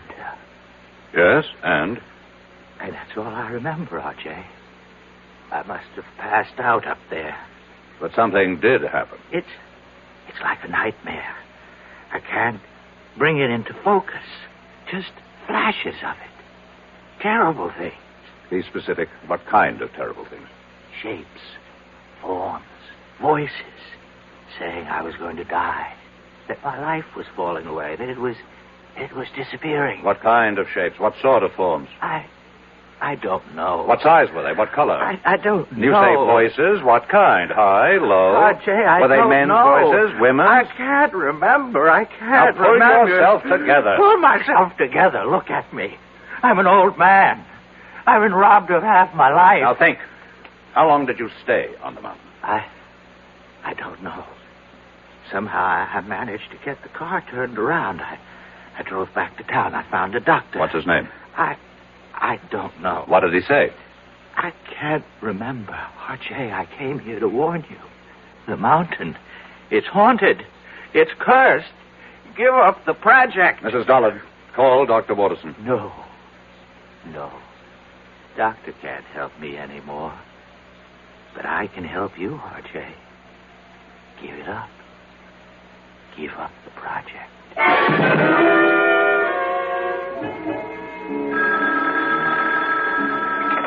Dr. Waterson? Yes. Keep him on fluids, and whatever you do, see that he remains absolutely calm. That was the resident. About George? No change in his condition. Have you checked the local doctor? The one who saw him first? We called him. He reports he treated a man of about 70 for exhaustion. That's all you could get out of him? And that's all he had to say. And what have you got to say, Doctor? We find that George Morrissey has the physical signs of a man in his 70s. But you know very well he is not in his 70s. Chronologically, no. Medically, yes. Is there a disease that could age a man so radically in so short a time? I would say a man could be ravaged by some psychic or physical attack, but here we have no signs of trauma.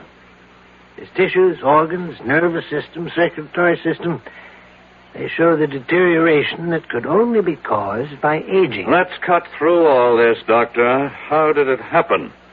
We don't know. You don't know. Am I supposed to buy this nonsense about a haunted mountain, curses, and all that? I don't have the answer, R.J. Watterson, over the years, I have contributed millions for medical research. I bought this whole hospital for you. So, are you telling me that now, when I need some answers, I'm not going to get anything for my money? I'm telling you that we have no answers at this time. Is it possible that George could be faking? Why should he want to fake? Answer my question. The answer's no. I want to see him. He's very weak. Is it important? I don't make unimportant requests. Well, just for a minute or two at most. And please, don't excite him.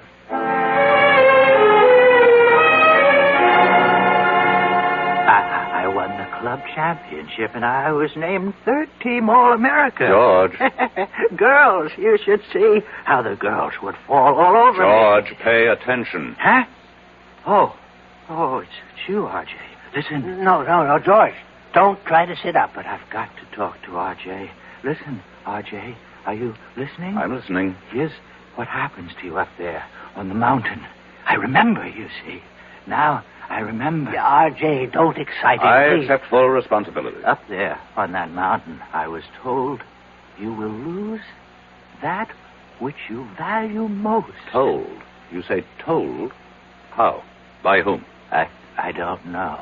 How can we get anywhere if you keep saying you don't know? Think. R.J., I order you from this room. He's going to die soon anyhow. We have to get that information. R.J., I will call security and have the guards throw you out of here.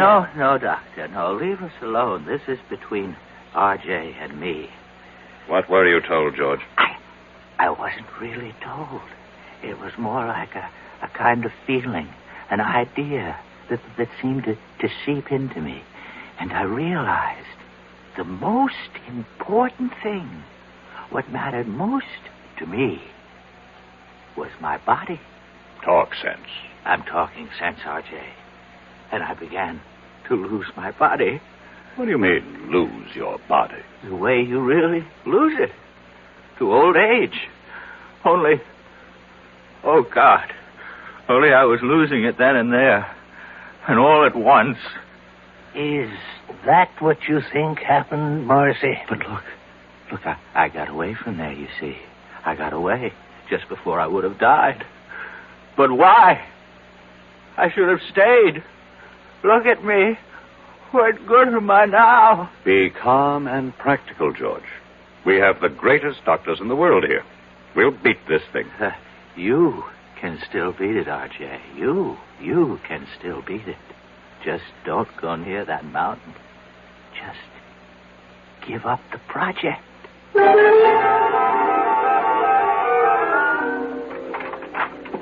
You wanted me, Mr. Johnson? Has Parker called while I was out? Yes, sir. He reported in.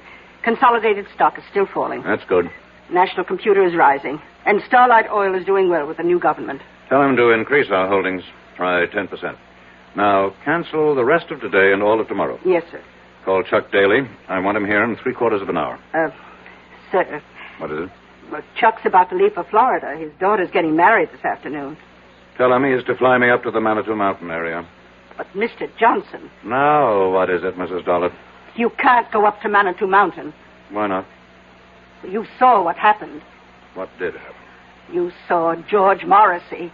About George Morrissey. Either he caught a disease... But medical science doesn't know of such a disease. Medical science is constantly being surprised. Obviously, someone does not want me to develop the Manitou Mountain Resort Complex. And perhaps they managed to buy George Morrissey. But I would bet my life on George Morrissey. You must never bet your life on anybody, Mrs. Dollard. The nearest town to Manitou Mountain is Lafayette Center. Reserve a room for me there at the motel. But he is George Morrissey. Fingerprints, dental records. Reserve it under the name R.J. Smith. Mr. Johnson, are you going up there alone? You know perfectly well, Mrs. Dollard, that the way to get something done is to do it yourself. But isn't it dangerous for you to go? Mrs. Dollard, I have complete freedom of action because, as you know very well, practically nobody on the outside has the faintest idea of what I look like.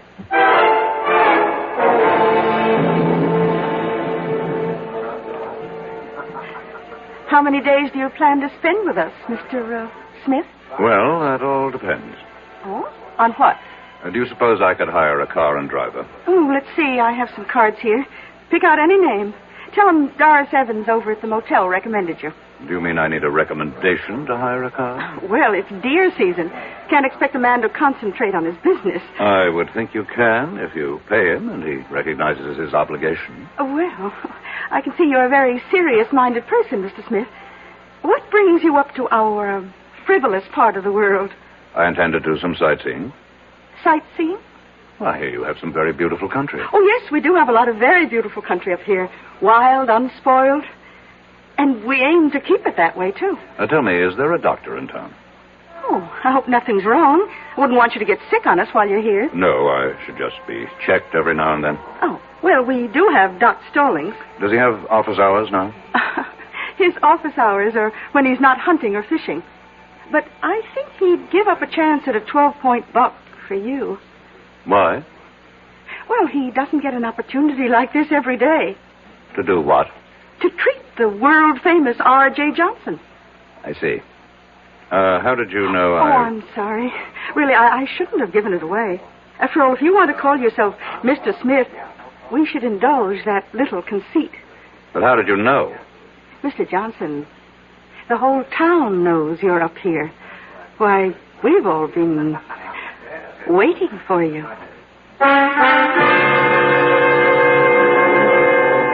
We've all been waiting. Waiting for what reason? Had they also been waiting for George Morrissey? And George was only R.J. Johnson's hired man. We'll be back shortly with Act 2. For children growing up in homes without books, there's a special emptiness. A deep-down hunger for the world beyond the street corner or playground. A world where they could grow up to become whatever they want to be. The millions of these children will never find out about that world because they'll never know what they can learn in books unless you help. RIF, reading is fundamental, is helping to get millions of books into the hands of these boys and girls. Books they can choose themselves for keeps. And once a child gets into books, there's no stopping him. More than 150 local RIF programs are proving it in communities like yours. Won't you help RIF? Help the children in your community. Write to RIF Incorporated. That's RIF, care of Smithsonian Institution, Washington, D.C., 20560. Give your hand to a friend. Give your heart to your love. But if you're cold, contact, the sooner the better. Hey, I'm back. How's that cold? Rotten. Get the contact? I got everything. Contact, cold tablets, and this liquid. Oh, no. Honey, it's all cold medicine. Well, sure, but it only takes one contact for up to 12 hours continuous relief from sneezing, drips, congestion. For that, I'd need 6 of your cold tablets. 2 every 4 hours. Or 3 ounces of nighttime liquid.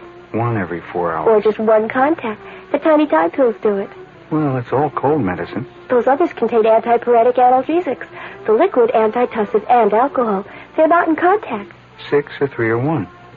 I choose the one contact. Me too. And I'm the one with the cold. Give me cold. Contact, the sooner the better. 6 or 3 or 1. When you catch a cold, take contact. Only as directed.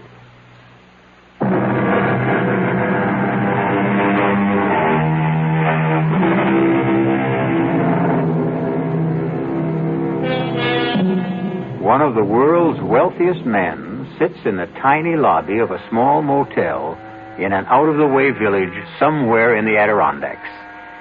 And suddenly he feels that all of his money and power somehow seem to be very far away at this anxious moment. You say the whole town's been waiting for me, Mrs. Evans?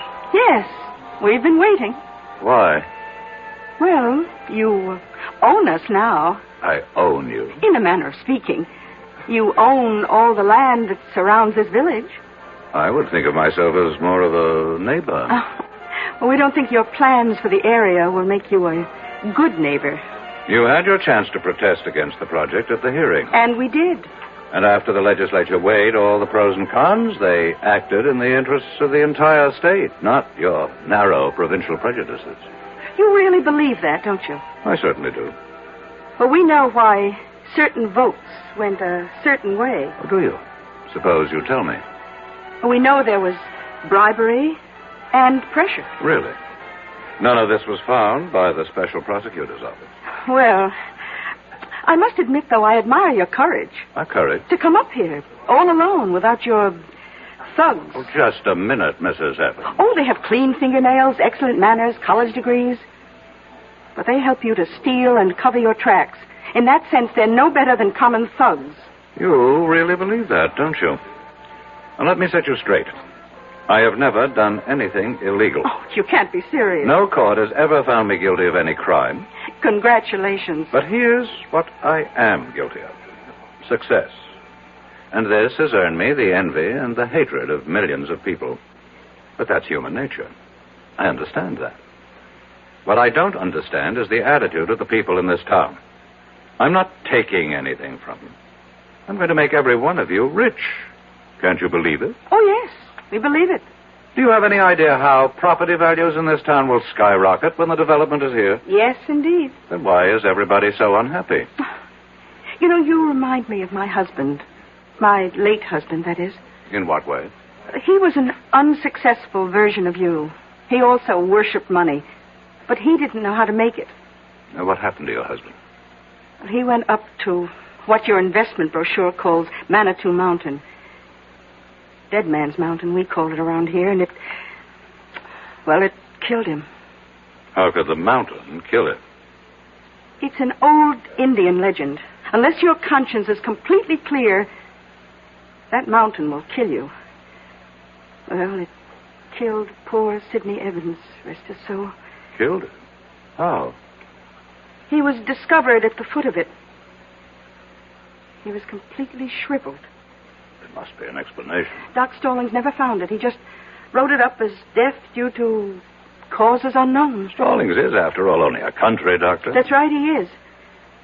Tell me, how do your high-powered city doctors explain Mr. Morrissey? Well, you know about Mr. Morrissey. Oh, the whole town knows about Mr. Morrissey. Poor Mr. Morrissey, he went up there. Something he had no business doing. I must correct that. He had every business doing it. He was my agent inspecting my property on orders from me. But the fact is he went up there, and the mountain got him. Have other people met with mysterious results after climbing that mountain? Oh, very few and far between. We may be just country folk up here, but we learn from experience.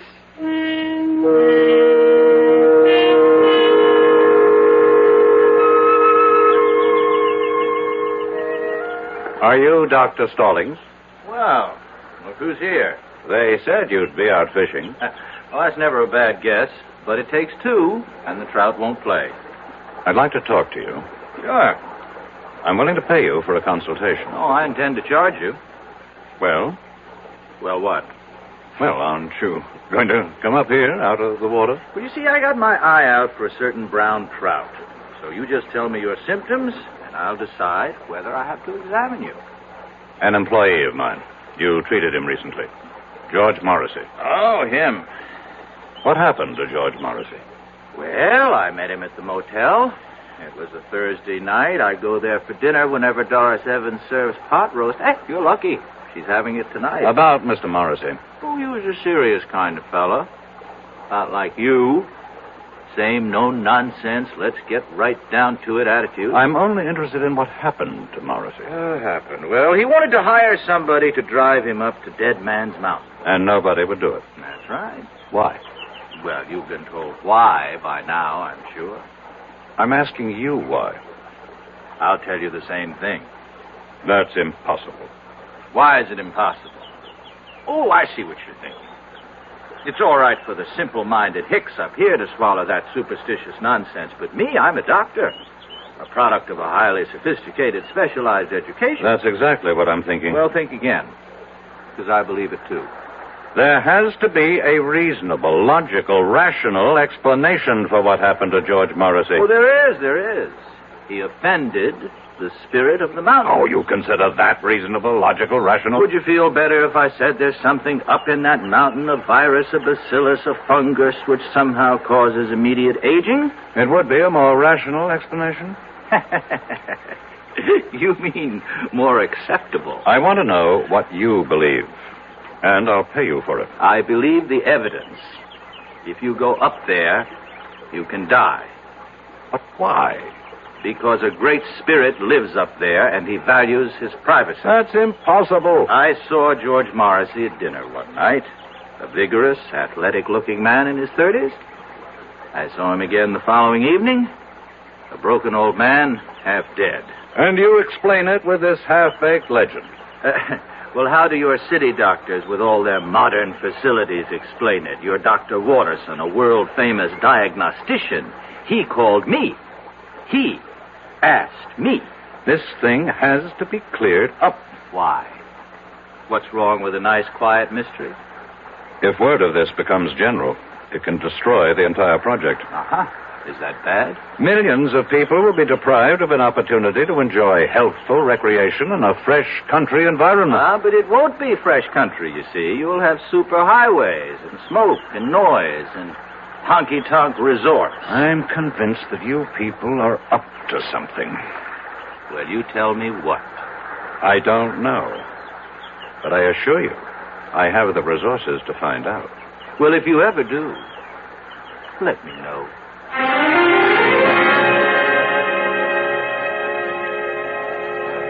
Well, did you find Doc Stallings?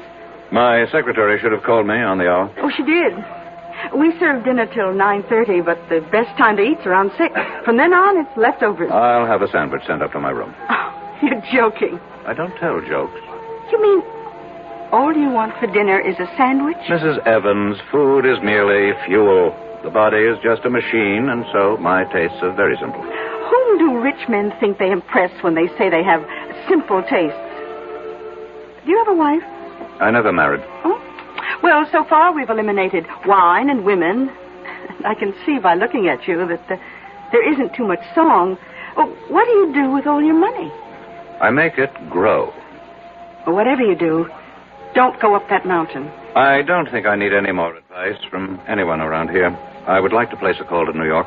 You go up that mountain, and when you come down, you'll be penniless. You have my secretary's number there. Please put it through. Just remember, I told you.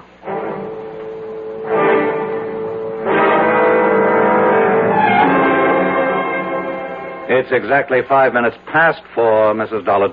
I know that, sir. Why haven't you heard from Parker? I'm expecting a call any moment. Any moment was not his orders. I specifically directed him to report on the hour. Yes, sir. Why is there a delay? I don't know. Well, find out. Mr. Johnson, I'm only human. What did you say, Mrs. Dollard? Mrs. Dollard? Operator? Operator!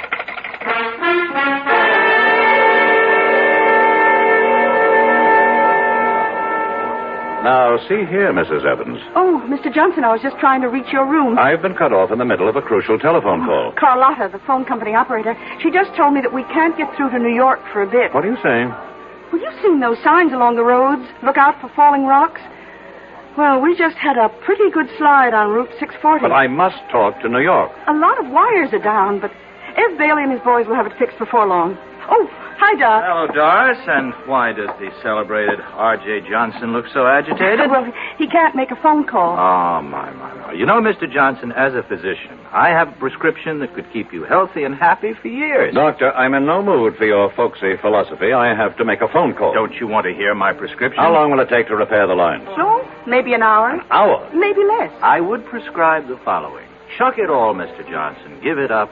Settle down here and marry Doris. Oh, I'm not sure I'd want to marry him, Doctor. I'm not out to marry anybody. Oh, why not? What's going on in this town? Are you people crazy? Where's the police station? The police station? Well, we do have a sheriff. Send for him. What do you want the sheriff for? There has to be some kind of plot. Where can I find the sheriff? Oh, you don't have to find him. He's coming in the door right now. Hi, Elwood. Evening, folks. A gentleman here wants to see you, Elwood. Yes, sir. Sheriff, I need your help. That's what we're here for, sir. My name is R.J. Johnson. Pleased to meet you. Sheriff, these people are trying to...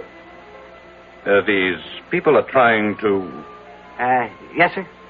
These people are out to do me harm. Which people? Among others, these two. But Doc Stallings here is the greatest guy you'd ever hope to meet. Matter of fact, he takes care of me. And I personally vouch for Doris. She's my sister.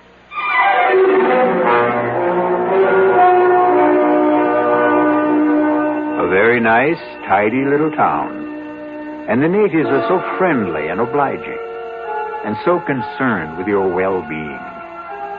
But right now, R.J. Johnson feels overwhelmed by their solicitude, as if he is being literally killed with kindness. We'll return shortly with Act 3. Ever see a beer drinker pour his beer real easy down the side of the glass? Maybe you do it yourself. If so, the Budweiser brewmaster thinks you're missing something, especially if you're a Budweiser drinker. You see, Bud is brewed, so it will kick up a healthy head of foam. Exclusive beechwood aging and natural carbonation make it a lively brew. Well, anyway, pouring Bud plunk down the middle of the glass helps bring out the best in that clean white Budweiser foam and real beer aroma. It also helps you get the full benefit of a taste, smoothness, and drinkability you'll find in no other beer at any price. Remember, brewing beer right does make a difference. Next time, pour that Budweiser right down the middle and see for yourself. Anheuser-Busch, St. Louis. I'm Art Linkletter, and I'd like to talk about something that everybody loves. Babies. Play School has introduced a group of fascinating baby toys. Play School, a Milton Bradley company, has been making toys for generations of preschool children. And their baby toys are just terrific. They're fun and safe. Babies will love the baby action ball. They can grasp it, roll it, shake it, or throw it. The baby mirror of unbreakable stainless steel introduces them to the most important person in the world when they look into the mirror, themselves. The Play School toddler truck is great for baby to scoot around in, and it even has a miniature telephone for baby's first phone calls. My children are grown up now, but if they were babies, I know what I'd want them to have, the Play School baby toys. Your children are going to love making discoveries every day with Play School's new baby toys. And every day is a good day to make a baby happy.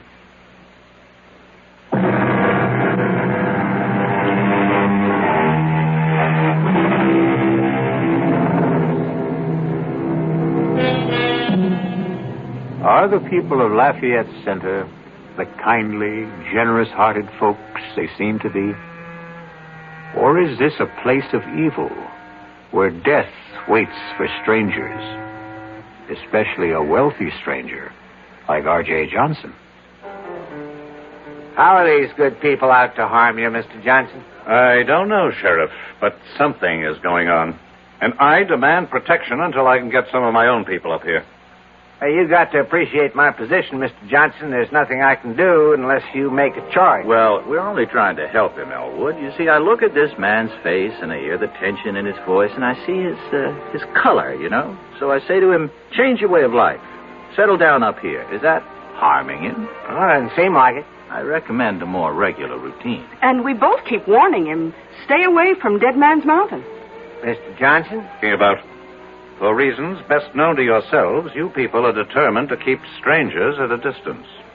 Oh, we'd only be too happy if more folks would move up here. And so you invented this nonsense about a cursed and haunted mountain. But why? You know why, Sheriff. Because to any man of intelligence and courage, it presents a challenge. But before a man goes up there, you prepare him. Well, gentlemen, you can stay and listen to all this. I've got to serve dinner. By all means, Mrs. Evans. We can continue this discussion at the table. Oh? I thought all you wanted was a sandwich. Oh, no. Tonight, I'm having all the trimming.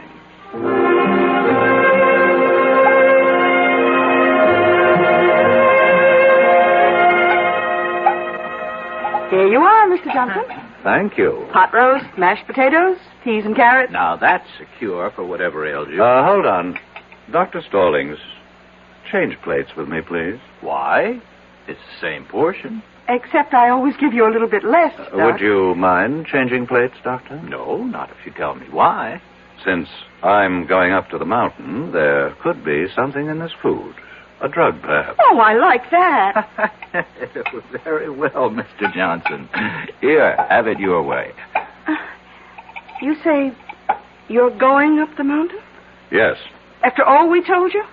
I'm going up that mountain to prove that it's just an ordinary piece of undeveloped country real estate. Can you stop him? Why would everybody want to stop me? Well, look what it did to your Mr. Morrison. Suppose, for the sake of argument, there is something dangerous up there, and it gets me. Isn't that to your interest? Without me, there can't be a development project. Well, we have a more basic interest. We have obligations as human beings. Well...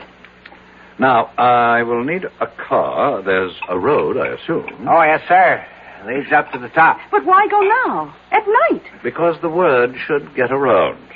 R.J. Johnson drove up this dead man's mountain, as you call it, in the dead of night, and just as calmly drove down again. But, Mr. Johnson, you really... have something to learn, Mrs. Evans. You think a man becomes rich through trickery, violence, and all manner of illegal, immoral, and unethical acts. I never said that. But you believe it. Tonight, you're going to discover how I became rich. By daring to do what other people consider impossible. It's that simple. I would still advise you to keep away from that mountain. Let's end the little game, Doctor. I've humored all you people long enough. Well, very well. How do you account for George Morrissey? Very simple. George Morrissey is not R.J. Johnson. Oh. Does the spirit of the mountain, going along with the legend, kill everyone whose conscience is not clear? Very well. I'm safe. My conscience is unblemished. Elwood, I still think you should stop him. The sheriff has no right to interfere. I'm merely inspecting my own property. Well, he's right, Doris. A little exercise in morality here. Who would care to accompany me? You look down on. You are the pillars of virtue. You mean there isn't a clear conscience among the three of you? I'll drive you. Doris, what are you saying? He's challenged us. But, Doris, you know you can't fight the mountain. Well, we can't let somebody else get killed up there either. Well, what can you do? Well, at the first sign of anything suspicious, I can turn the car around. Mr. Johnson, you've got yourself a driver, and I suggest we leave right now. The moon goes down early around here. First I have to call New York. But the lines are still down. How do you know?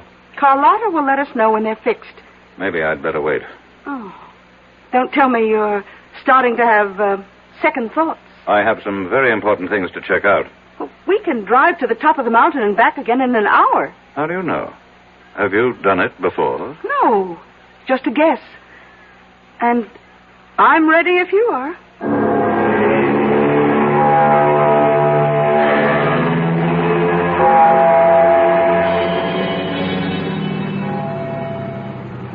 Well? What is it, Mrs. Evans? Well, we're here. We're at the foot of Dead Man's Mountain. And there, you see, on your right, is the dirt road that leads upward. How far? Oh, I don't know. Well, what are we waiting for? You won't change your mind, Mr. Johnson? No. I still don't understand why you have to do this. This is another reason why I'm a rich man. I buy stock nobody else believes in. I finance schemes other people think are harebrained. I back men no one else will work with. And I climb mountains everyone else is scared by. I'm climbing this mountain, too. Then you also deserve to be rich. Well, do we go ahead or do we turn back? One must always go ahead, Mrs. Evans. Then, here goes.